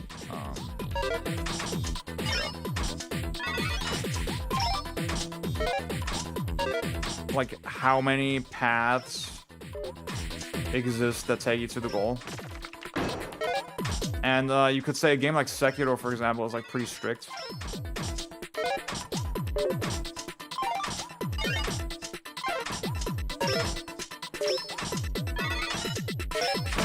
Right, so it could be considered more challenging under like that margin of error kind of definition. However, is that the most valuable way to define challenge? And that's what I was like kind of arguing with these, is that maybe there needs to be a new way to think about it.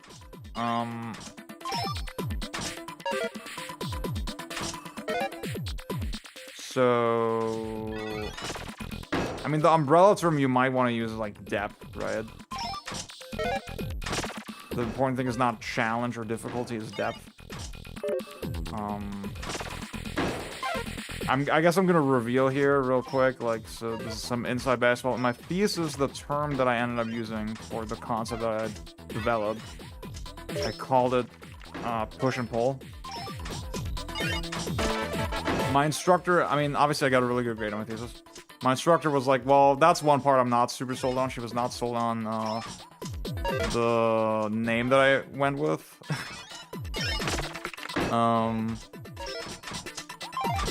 Maybe one day I'll let y'all read it, and then y'all can tell me if that seems like makes sense. It felt right in the moment. See, I'm not confident. The thing is, it's not like a widely published, widely read piece.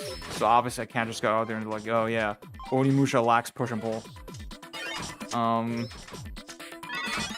Because my use of that word has not entered like the proper fucking canon yet. Okay.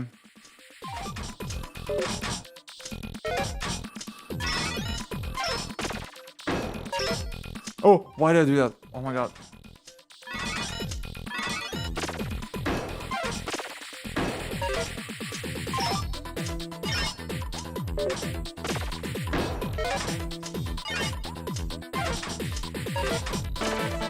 Okay.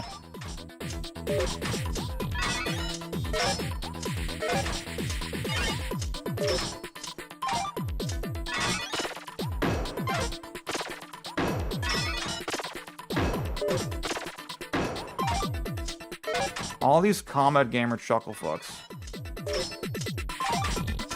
who could be playing Crazy Taxi or Tetris instead. Think about it. All y'all arguing about like beat 'em ups and fucking bounded design and shit, and y'all are not playing TGM. Think about it. Oh fuck. Oh my god. Oh my god. I can't believe that worked. Dude, of course I had to fuck it up at the end.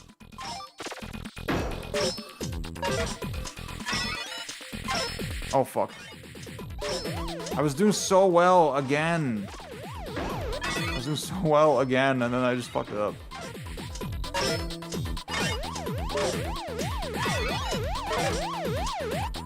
Fuck. 400. Is it what Sakurai calls game essence? The word was kind of inspired by Sakurai, yeah. The thing is, the two words that he used were, risk and return and push and pull, right? And the way I understood it,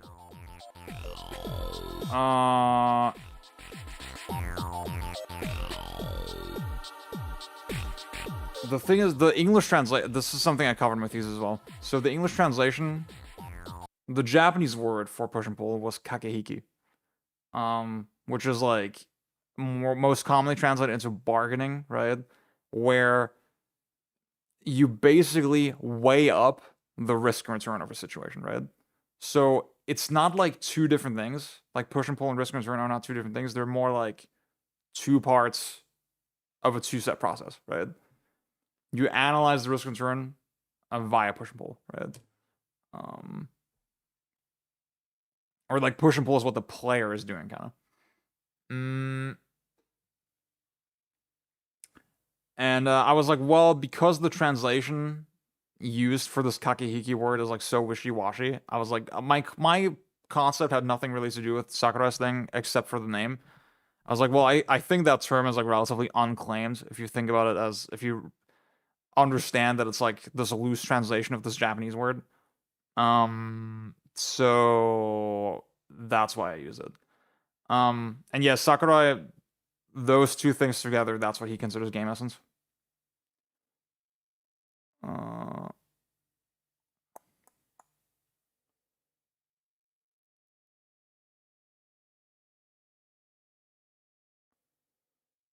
Splayer, thank you for joining. Score, I don't know. My line count was like in the 500s. My best line count, I think. It was like just shy of 600. Sasha, what's up? Yeah, dude, Sekiro just completely shits on Onimusha. Let's be real. Like let's be clear. Dylan, what's up? We have a concept of tactics and obstacles. Oh, interesting. Okay, cool. Yeah, at some point I gotta make a video about my whole thing. About the push and pull thing. But right now I don't have the confidence for it. Even though I mean I literally wrote a thesis on it that was well regarded by my instructors. Yeah.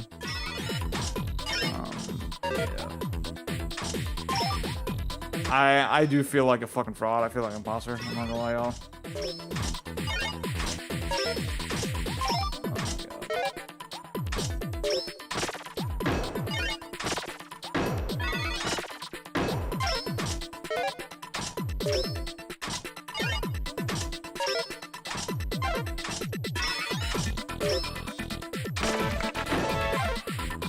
Oh yeah. I mean, in some for Grandmaster ranking, that shit is like kind of important.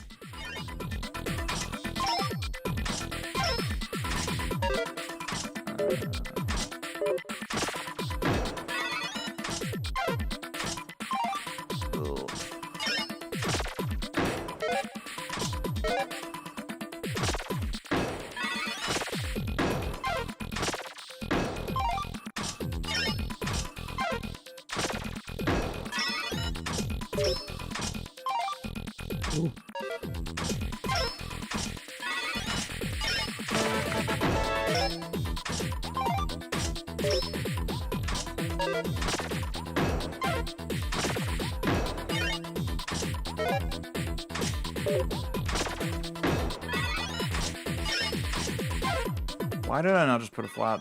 Could have done that.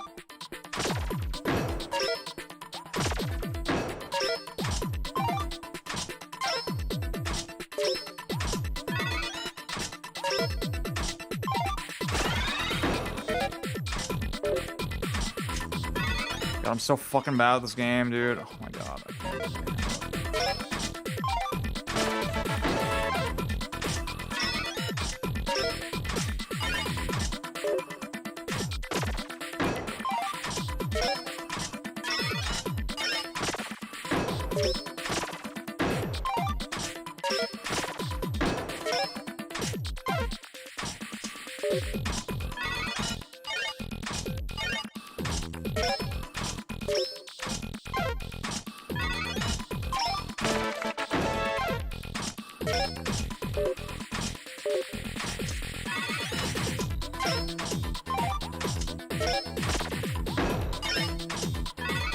Why did I do that? Oh my god. I could have saw it in there much nicer. Okay. Not too bad, not too bad. Okay. Okay. Okay.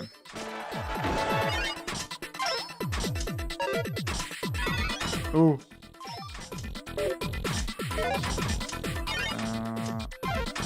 Oh! I still got it. Oh my god, I got it. Dude, I fat fingered that shit and it still worked. Oh my god.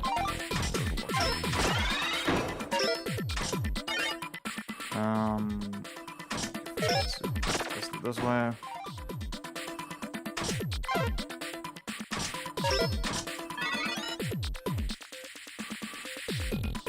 Dude, I hate the no Sonic drop. Oh, god damn it. Hate it.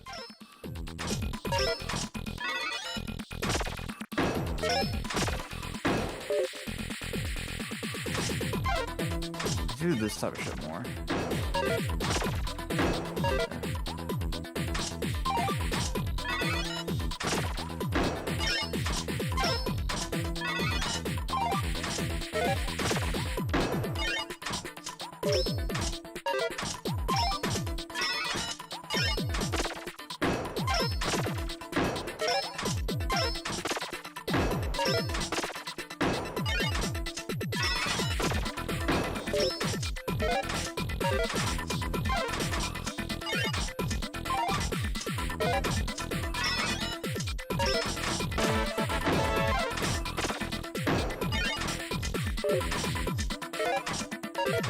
Oh fuck.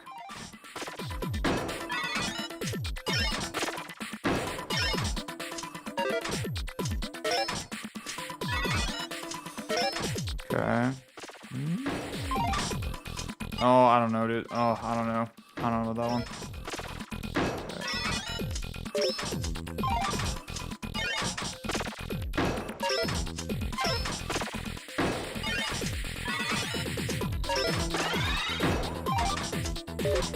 Oh my god.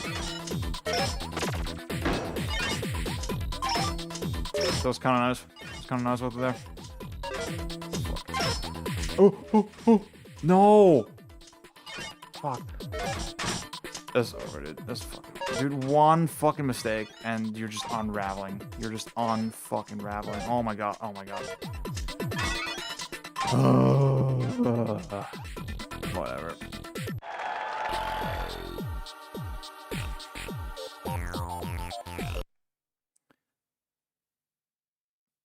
Okay.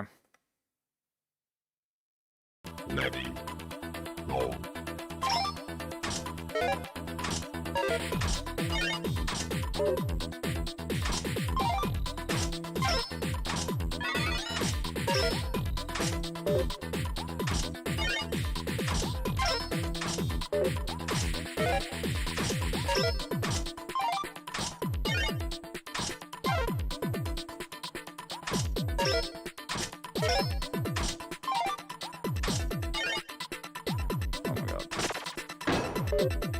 I saw that. Oh my god, give me a fucking eye.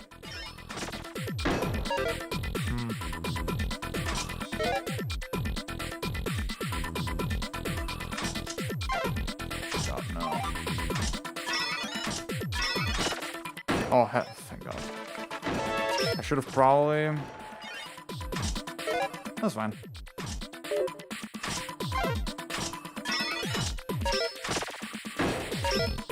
Okay.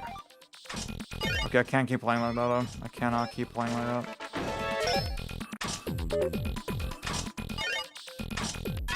I'm doing it again. I'm doing it again. I'm doing it again. Okay. Okay.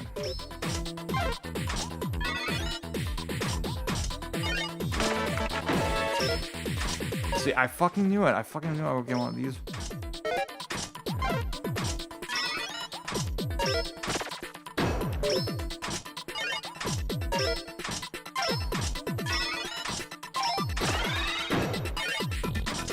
Why? Oh my god.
Why did I do that? I don't understand why I did that.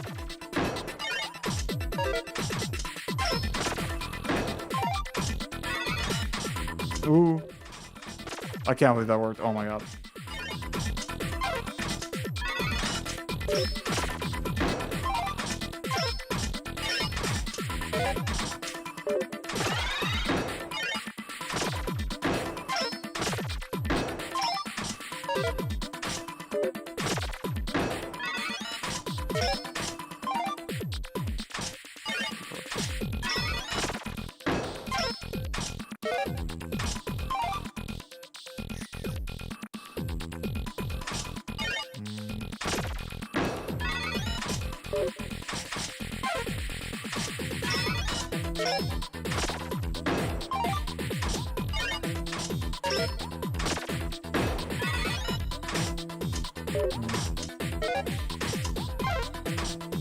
Oh, why? Oh my god, dude. Sometimes I just get so fucking...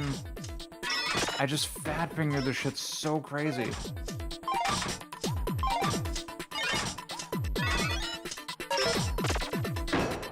It is absurd, dude.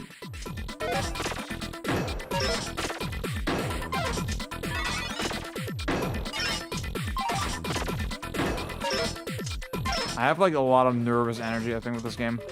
Oh my god. Oh my... It's fucking over. Arcade puzzle action might be where it's at from now on. I'd love to see that space get explored more often by arcade heads rather than always... Yeah. I don't know, dude. Like, so many people... Like... Yeah. So many people just...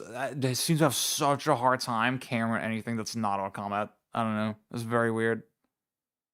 I feel like if you're in the enlightened game design bubble, like, shouldn't you be much more open to this type of game? Why do I never see the arcade fucking purists talk about these fucking games? I don't know. Like this game or the Crazy Taxi. I mean, those are the two I'm always referencing, right? I don't know. You got ego death. To be honest, it's not like I do that much better when I'm playing on my own.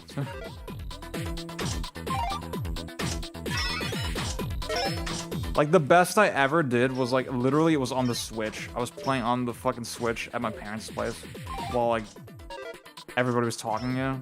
And I was, like, barely paying attention. There's sort of a thing in, like... You perform better at tasks when you're, like, a little bit distracted, you know? I don't know the exact science behind it, but...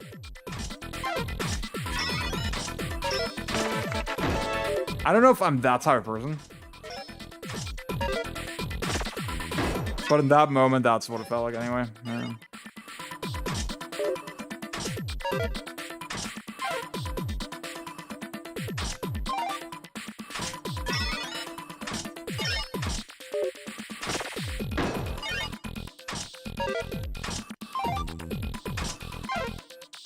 god, bro. What the fuck am I doing, man?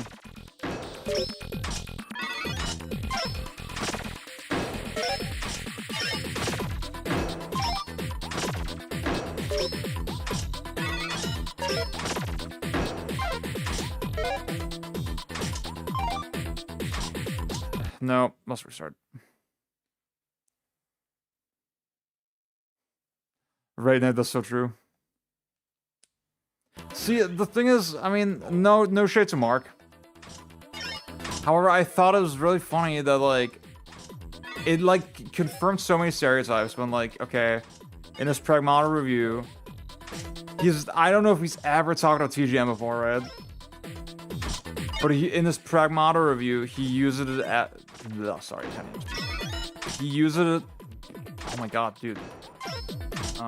He uses it as a way to, like, dunk against Pragmata, right? To say, oh, look, it's not, like, if you really want to play a complex sort of puzzle action thing, why wouldn't you just play a TGM, right? Rather than the neutered compromise that you get with Pragmata, right? And it's like, that is a valid, oh my god, that is a valid argument. However, I've never seen you talk about this game before, and it's like, it feels like you're drinking the Kool-Aid of, like, yeah, I know this game is supposed to be good. I don't even need to play. I don't even need to play it. I know it's like the cool accepted game by, like, the Cool People's Club, and I can use it to score an easy dunk on this other game, without actually doing the research. I think that's just a little lame, yeah. Freaking Jack Crawford, he was talking about this in his game design trends tier list that he where he did my format. He was like, yeah, with some of these arcade heads, it feels like they're barely even playing some of the games to talk about.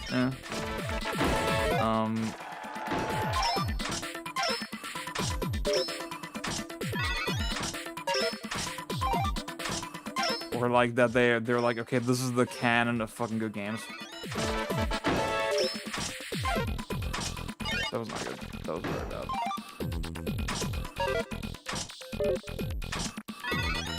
And I agree with him. I agree with him.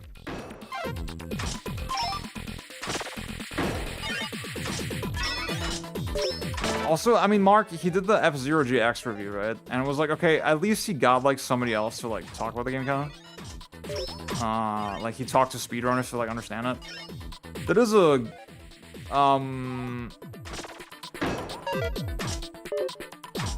like, judicious way to do it, kind of. However, it is still feeding into this idea of, like, okay, I mean, first of all, the fact that he's doing the Sega exceptionalism, right? When Nintendo, they did make a fucking really sweaty game in their own right with X, and he's, like, completely oblivious to that, yeah? Is a little funny. And I think from there, you can tell just the interest in the game is very surface level, yeah? The interest in the game is mostly to be like, yeah, I'm one of the cool guys. Rather than something he actually, like, organically plays. Yeah? Which is fine, you know, that's fine, right? It's fine to, like, only be cursorily into, like, things that are not in your wheelhouse. That is fine. Oh my god, I got so lucky there with the piece drop. That's crazy.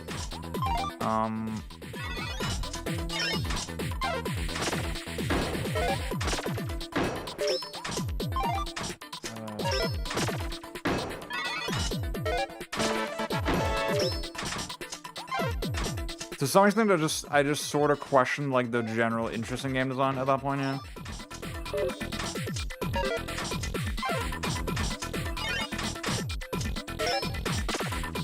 See, I mean, Celia, I mean, in her edgier phase, she said something kind of profound that really stuck with me. She was, like, critiquing Matthew Mazosis. And she said, like, okay,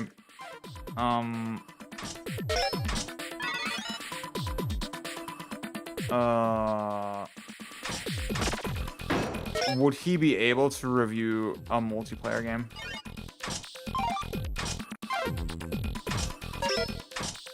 And I think that's like sort of a valid question to ask with like a lot of critics here. Like, because I feel like I know, oh my god, in my personal bubble, I just know a lot of people who like work in the critic sphere or like they are critics, blah blah. And it's like, you know, that I would never trust them to review a multiplayer game or anything like very competitive or mechanical, right? And I feel like it's crazy that there's so many reviewers where that's such an obvious blind spot, and I feel like that shouldn't be a blind spot. I feel like that's what I mean. Celia, the other thing she said is like, okay, Matthew Matosis. I mean, I love Matthew, right? I think at the time her criticism was like kind of valid though, where she was saying he's not a game reviewer, he's an experience reviewer, and I feel like most game reviewers are experience reviewers.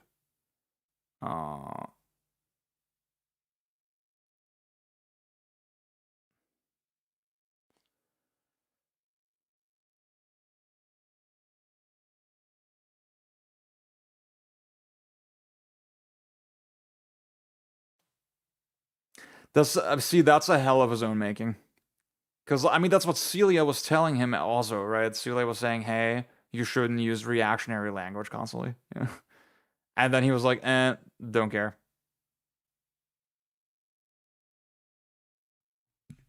Like, he did not take her advice. And I'm like, okay, man.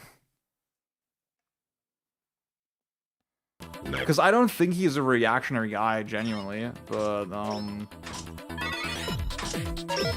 there's so many times where he's referencing IGN, and it's not instrumental to his point at all.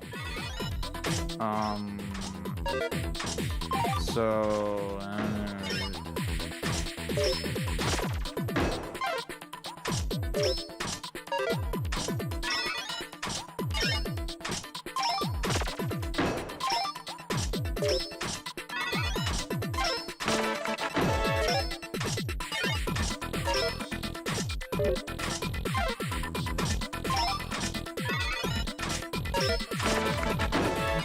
That's exactly it. Oh my god.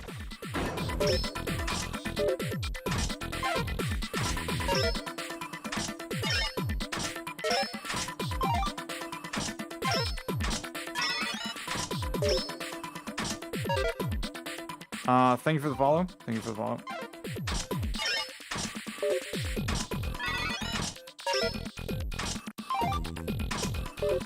Oh my god, why did I do that? I will say just the other day, I was linked a video that was called In Defense of Ninja Gaiden 4. Now, Ninja Gaiden 4 is a Microsoft game, so I will not really comment on the thing. Right? But the video was like explicitly a response to Mark's review. And it did make me think, okay, all things considered, Mark is a relatively normal guy. Yeah. And it's good that, like, it could be so much worse. It could be someone way worse in his position with his audience, right? Because that video was like it was so fucking annoying to watch. I'm sorry, I had to turn it off like very quickly because like because I feel like it was the I'm gonna be mad about IGN thing taken to like a different extreme, right? Where you don't have like a worldview or like an idea about game design at all. Your only purpose is to like take down this other guy, right? And you sound insanely whiny doing it. If you type into YouTube In Defense of Ninja Gaiden 4, you're gonna find the video. So you can see what I'm talking about there.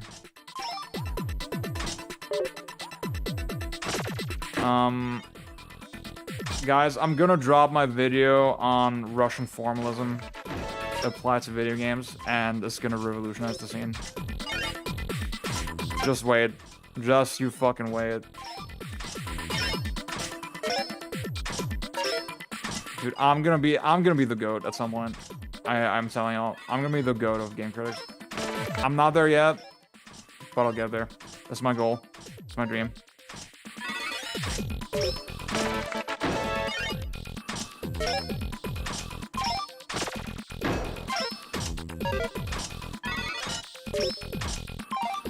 It was like really also, I mean, so for example, Mark was making a point about like, okay, this is something Itagaki said, blah, blah, blah.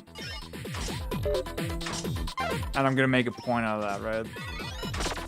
And this dude, he just got really hung up about the literal wording that Mark used and trying to disprove, and like he basically said like, okay, I can prove that you're not literally correct, right? And it's like, bro, okay, he's not literally correct, but you're totally missing the point, you know?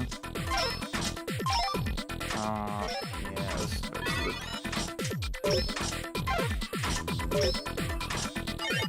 There was the Wodaba tweet from the other day, or Skeet. She was saying, or they were saying, they were saying like, you can tell. Oh my god. You can tell this current crop of arcade gamers. You can tell this current crop of arcade supremacists are spun off from character action guys. They're reformed character action guys because they still talk like eugenicists. This is so fire.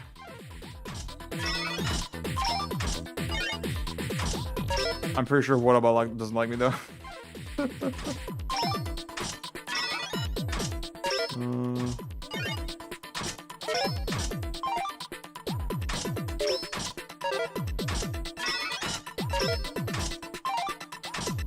We had like one kind of awkward interaction on Twitter, and then they blocked me. So I don't know.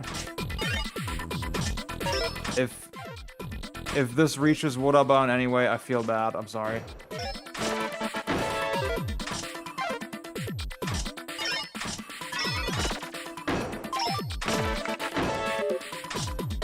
To be clear, I wasn't saying anything crazy unhinged, but I was like just being kind of annoying and dumb, yeah. And not making my points effectively. So, yeah, I apologize.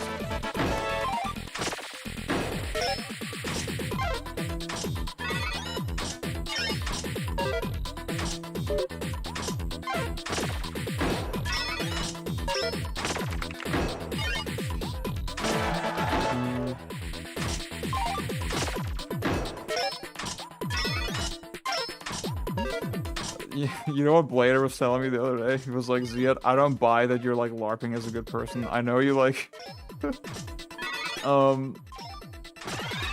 I know you like enjoy fucking picking fights with people and shit.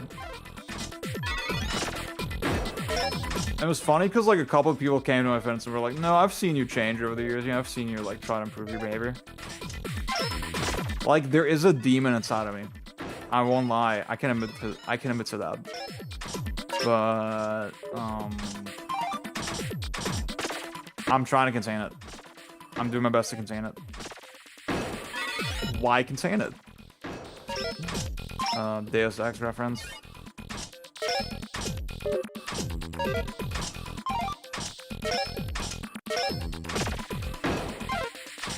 Oh fuck. Oh my god.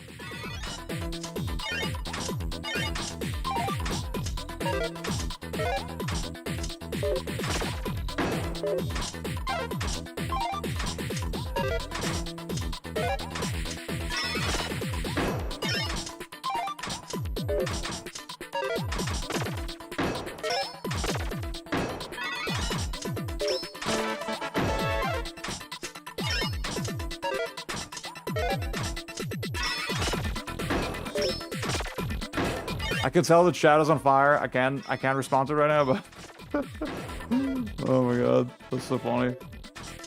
Guys, I'm chill with Blader, by the way. I'm chill with Blader. I'm chill with Bogart. Before anybody asks. We're all cool.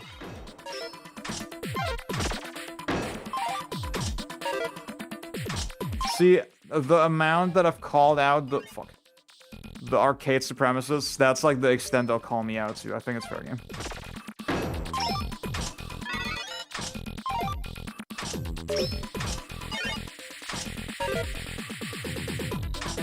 Oh, do you see that? Beautiful.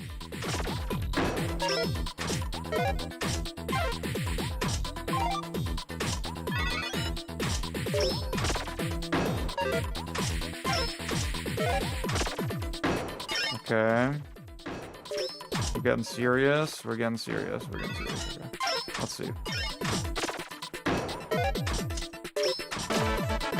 Okay.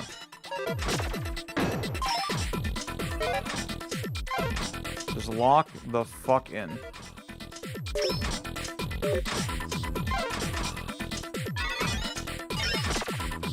Okay. Even that out. Even that out. Okay.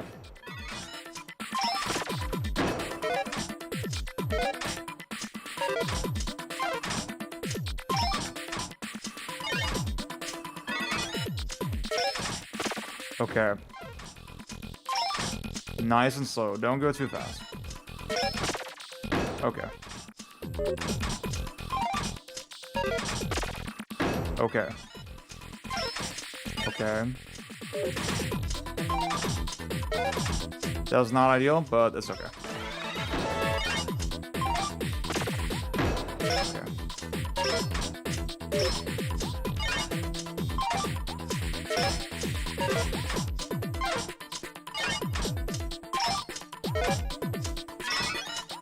Okay.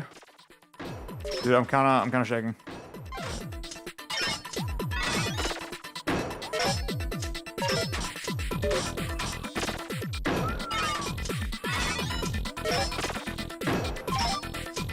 Okay, be cool. Okay, be cool. Okay.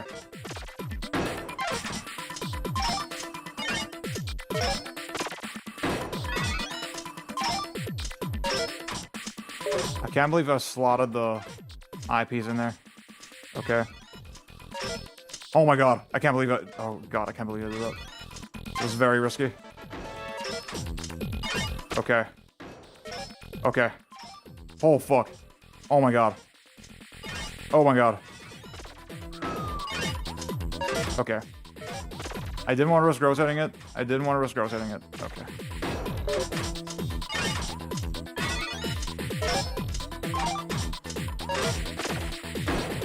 Do it. Yes. Okay.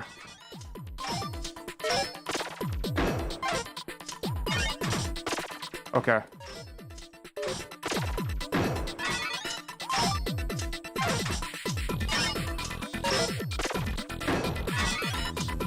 That was not ideal, but it's okay. Okay. Oh god. I kept my composure there. Oh fuck. Oh, wait. I thought it was a... I thought it was a O piece. Oh shit. From the collar. Fuck. Ooh, do you see that? Oh god, do you see that? Fuck. Okay. Okay.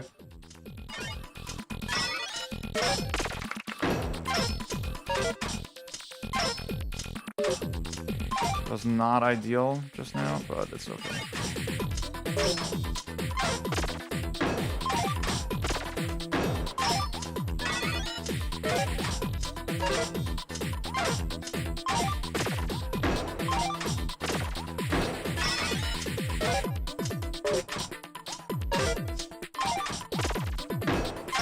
Okay. Just keep this bitch flat. Keep it fucking flat.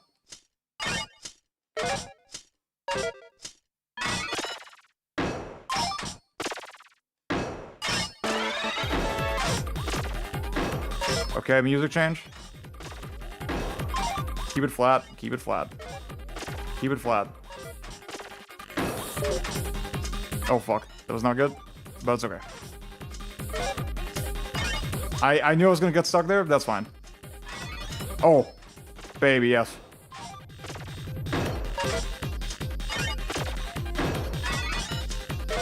Okay. Fuck.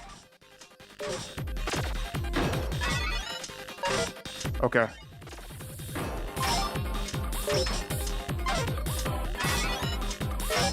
Okay.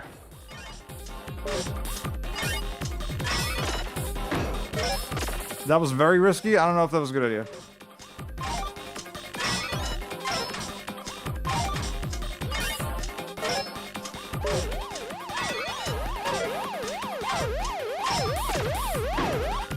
No! Fuck. No way. 5, 6, 7.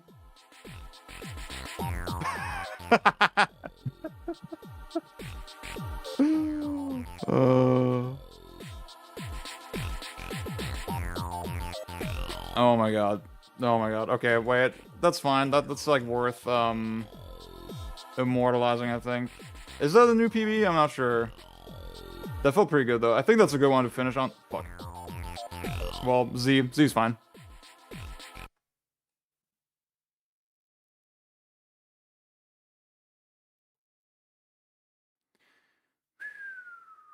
Okay, that's my best score in a while, dude. I haven't. Wait, let me check. My Switch is right here. My Nintendo Switch is right here. I can check what my. Let's find out if this is a new PB. Let's find out. 6, 7. Let's find out.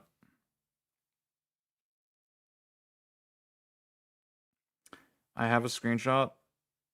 No, fuck! It's not a new PB. Wait.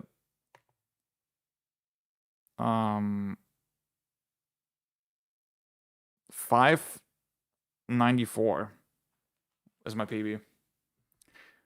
But honestly, I haven't gotten close to this. Dude, this is crazy because it was like handheld mode at my parents' house. I don't know how I did that shit. This is the first time I've even gotten close to that score again. So in a fucking while. So you know what? I'm kind of happy with that.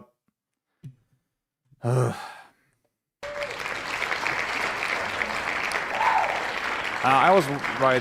I mean, my name is 4 letters, Ziad, right? So I do Z-I-A. So sometimes I do like, instead of an I do like an exclamation mark. Not an exclamation, isn't it? Fucking is exclamation mark, right?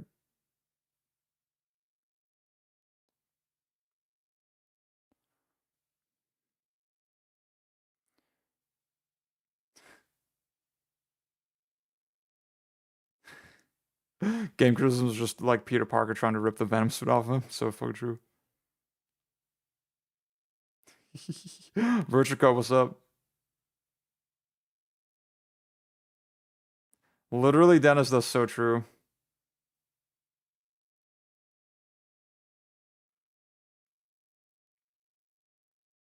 Okay, guys. That's TGM Potential Man Monday. This was Potential Man Monday. Of course, the final step in Potential Man Monday, as always, is to rank the game that we played. So let me do that. Boom. Switch back to the desktop. Oh yeah, Discord. I don't know what's going on in Discord. There's like some kind of discussion about like genres and shit. Seems interesting. I'll dig into that later. Join the Discord if you haven't. Discord.ziadbra.com.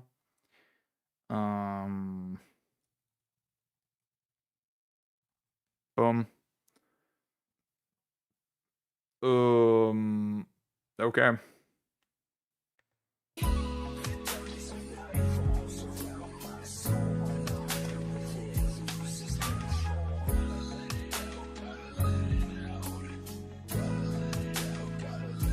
Okay, how are we feeling on TGM? I'm thinking...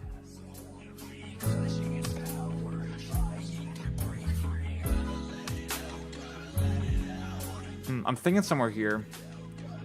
The question is above Star Fox Zero or below? Let's put it above.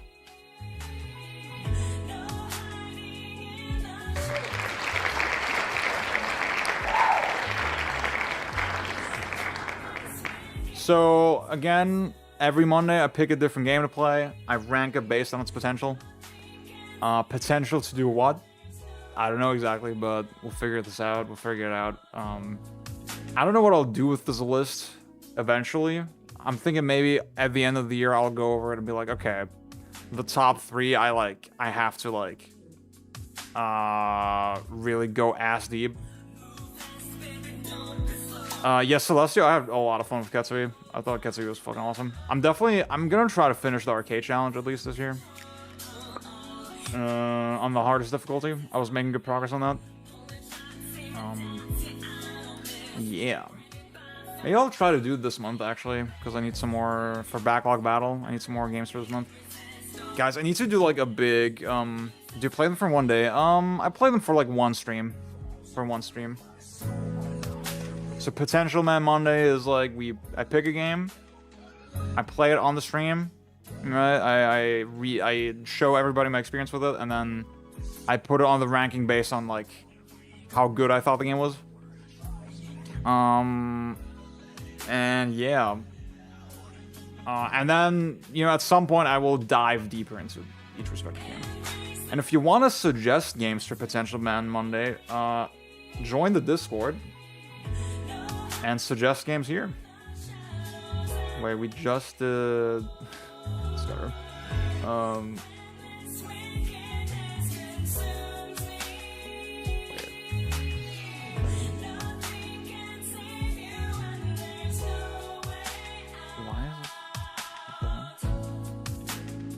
Okay, it automatically closes some posts. That's not intended. Maybe I need to change some settings, I don't know. But yeah, oh my god, what is going on here? Yeah, okay, I'll fix this. Yeah, you can suggest games here, you can vote on the games, and I'll take that into consideration. Yeah. So this Wednesday, I will not do any of these topics. Instead, I will sit down with my girlfriend and we'll play Dispatch. True girlfriend gaming. True fucking girlfriend gaming. Also, when we log in on Wednesday, when I log on Wednesday, I will recount the Nintendo Direct, of course. Whatever happens there, we'll see. Very excited. And yeah. That's Potential Man Monday. I'll plug the stick again that I used. The Varmio Kasai stick. Awesome button layout with the extra 2 thumb buttons here, which is really fucking nice. Has a cool handle that like flips. I'm not sponsored by them, by the way. Has a... Look at this.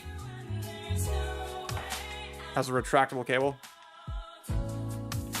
This is one of the biggest reasons why I got it, because like it just makes it so much nicer and easier to like get going. And the main reason I got the stick was because the back opens up very easily, and I was able to change the square shape of the stick to a diamond, which for Tetris is much more ideal. And obviously, I don't want to have a stick lying around just with permanent. Like, number one, I don't want to have a stick where, okay, all I use it for is Tetris, and it's permanently diagonal, diamond shaped. That seems kind of excessive. But also, I don't want to unscrew the stick every time I change the shit, right? So, this is good for that. The only issue with the stick is it's not very moddable. It's not very accepting of, like, alternative parts, right? I unscrewed the whole thing, and like I looked at the PCB, and it's like, nah, like, there's not really much you can do with it. Celestial, my dream is to build an analog arcade stick. That's my fucking dream. And like, I would have to like really get a custom enclosure, figure out the button layout, figure out all that shit.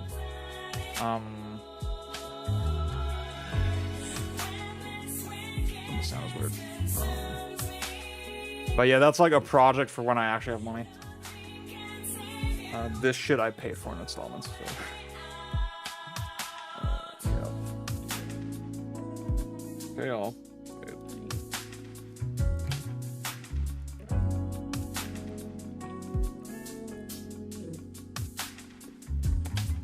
And see, if you get the PC version, I mean, this is like aluminum, feels very fucking solid. Also, the profile is like perfect, like the size of it. Yeah, right now for Melee primarily. I was thinking like just there's a lot of classic arcade games where I'm like, okay, this seems like it could be really good. I think Crazy Taxi would probably go hard as well on a arcade stick.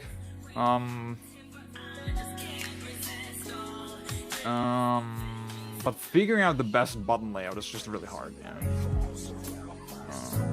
I think ideally, I think what I would want is I would want, instead of a button, like one of the buttons should just be a D-pad. And then with the D-pad, I can use it like a C-stick. I think that would go hard as fuck. That seems like the cleanest possible layout. But like nobody's really done that in a super accessible way. There's a thumbstick that like fits inside a button, right? But that seems kind of awkward. I want a D-pad. If somebody can build that for me, let me know. And what I was gonna say is this stick, there's a PC version that's much cheaper, and then this is the console version, which works on Switch and PS5 as well. So yeah, pretty sick, pretty nice. Obviously, I won't retire the Gunstar Hero stick. If you've seen my Gunstar Hero stick.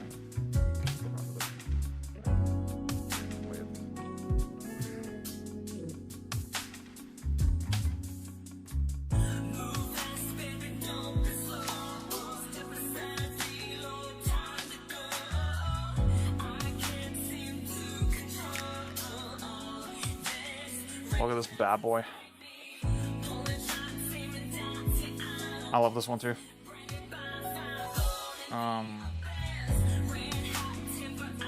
This is like classic Sama buttons. This one has like proprietary buttons that are very nice.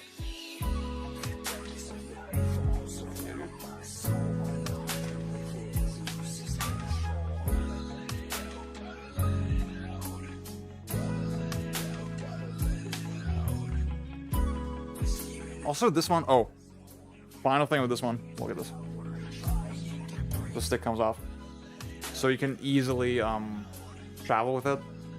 Fire. Fire. And boom, snaps back on. So fire. I really recommend this one. Very happy with it. And y'all saw, again, I could open the back. I got an Octogate for it as well, if I want to use that. And it's like really easy to swap out. Okay. I think I'm gonna play Tokon on this too. Like, I think, cause like usually with arcade stick, the layout is just never ideal. But because here I could really easily imagine, okay, I could put like a dash here or like tag somewhere here. I don't know. I feel like this is gonna work really well for Tokon. So I'm excited. Okay. Y'all, this was Potential Man Monday. This is the Ziad stream. This is the Ziad Bro broadcast. I have a video uploading tomorrow on the Ziad After Dark channel. Please check that out. I should probably be recording the next Backlog Battle soon. Backlog Battle is my monthly show where I review all the games I cleared off my backlog in a given month. Obviously, I still got to do the month of May. I guess I'm going to try to record this weekend. So if you're a Twitch sub, YouTube member, Ko-fi member, you can access the show. And yeah. And my next full-on fucking video, still gonna be a while. Haven't worked on it a bit. I gotta focus on some other stuff, but it's gonna be sick. Okay. Hell yeah. Yeah, I was looking. There's like a manufacturer in Spain.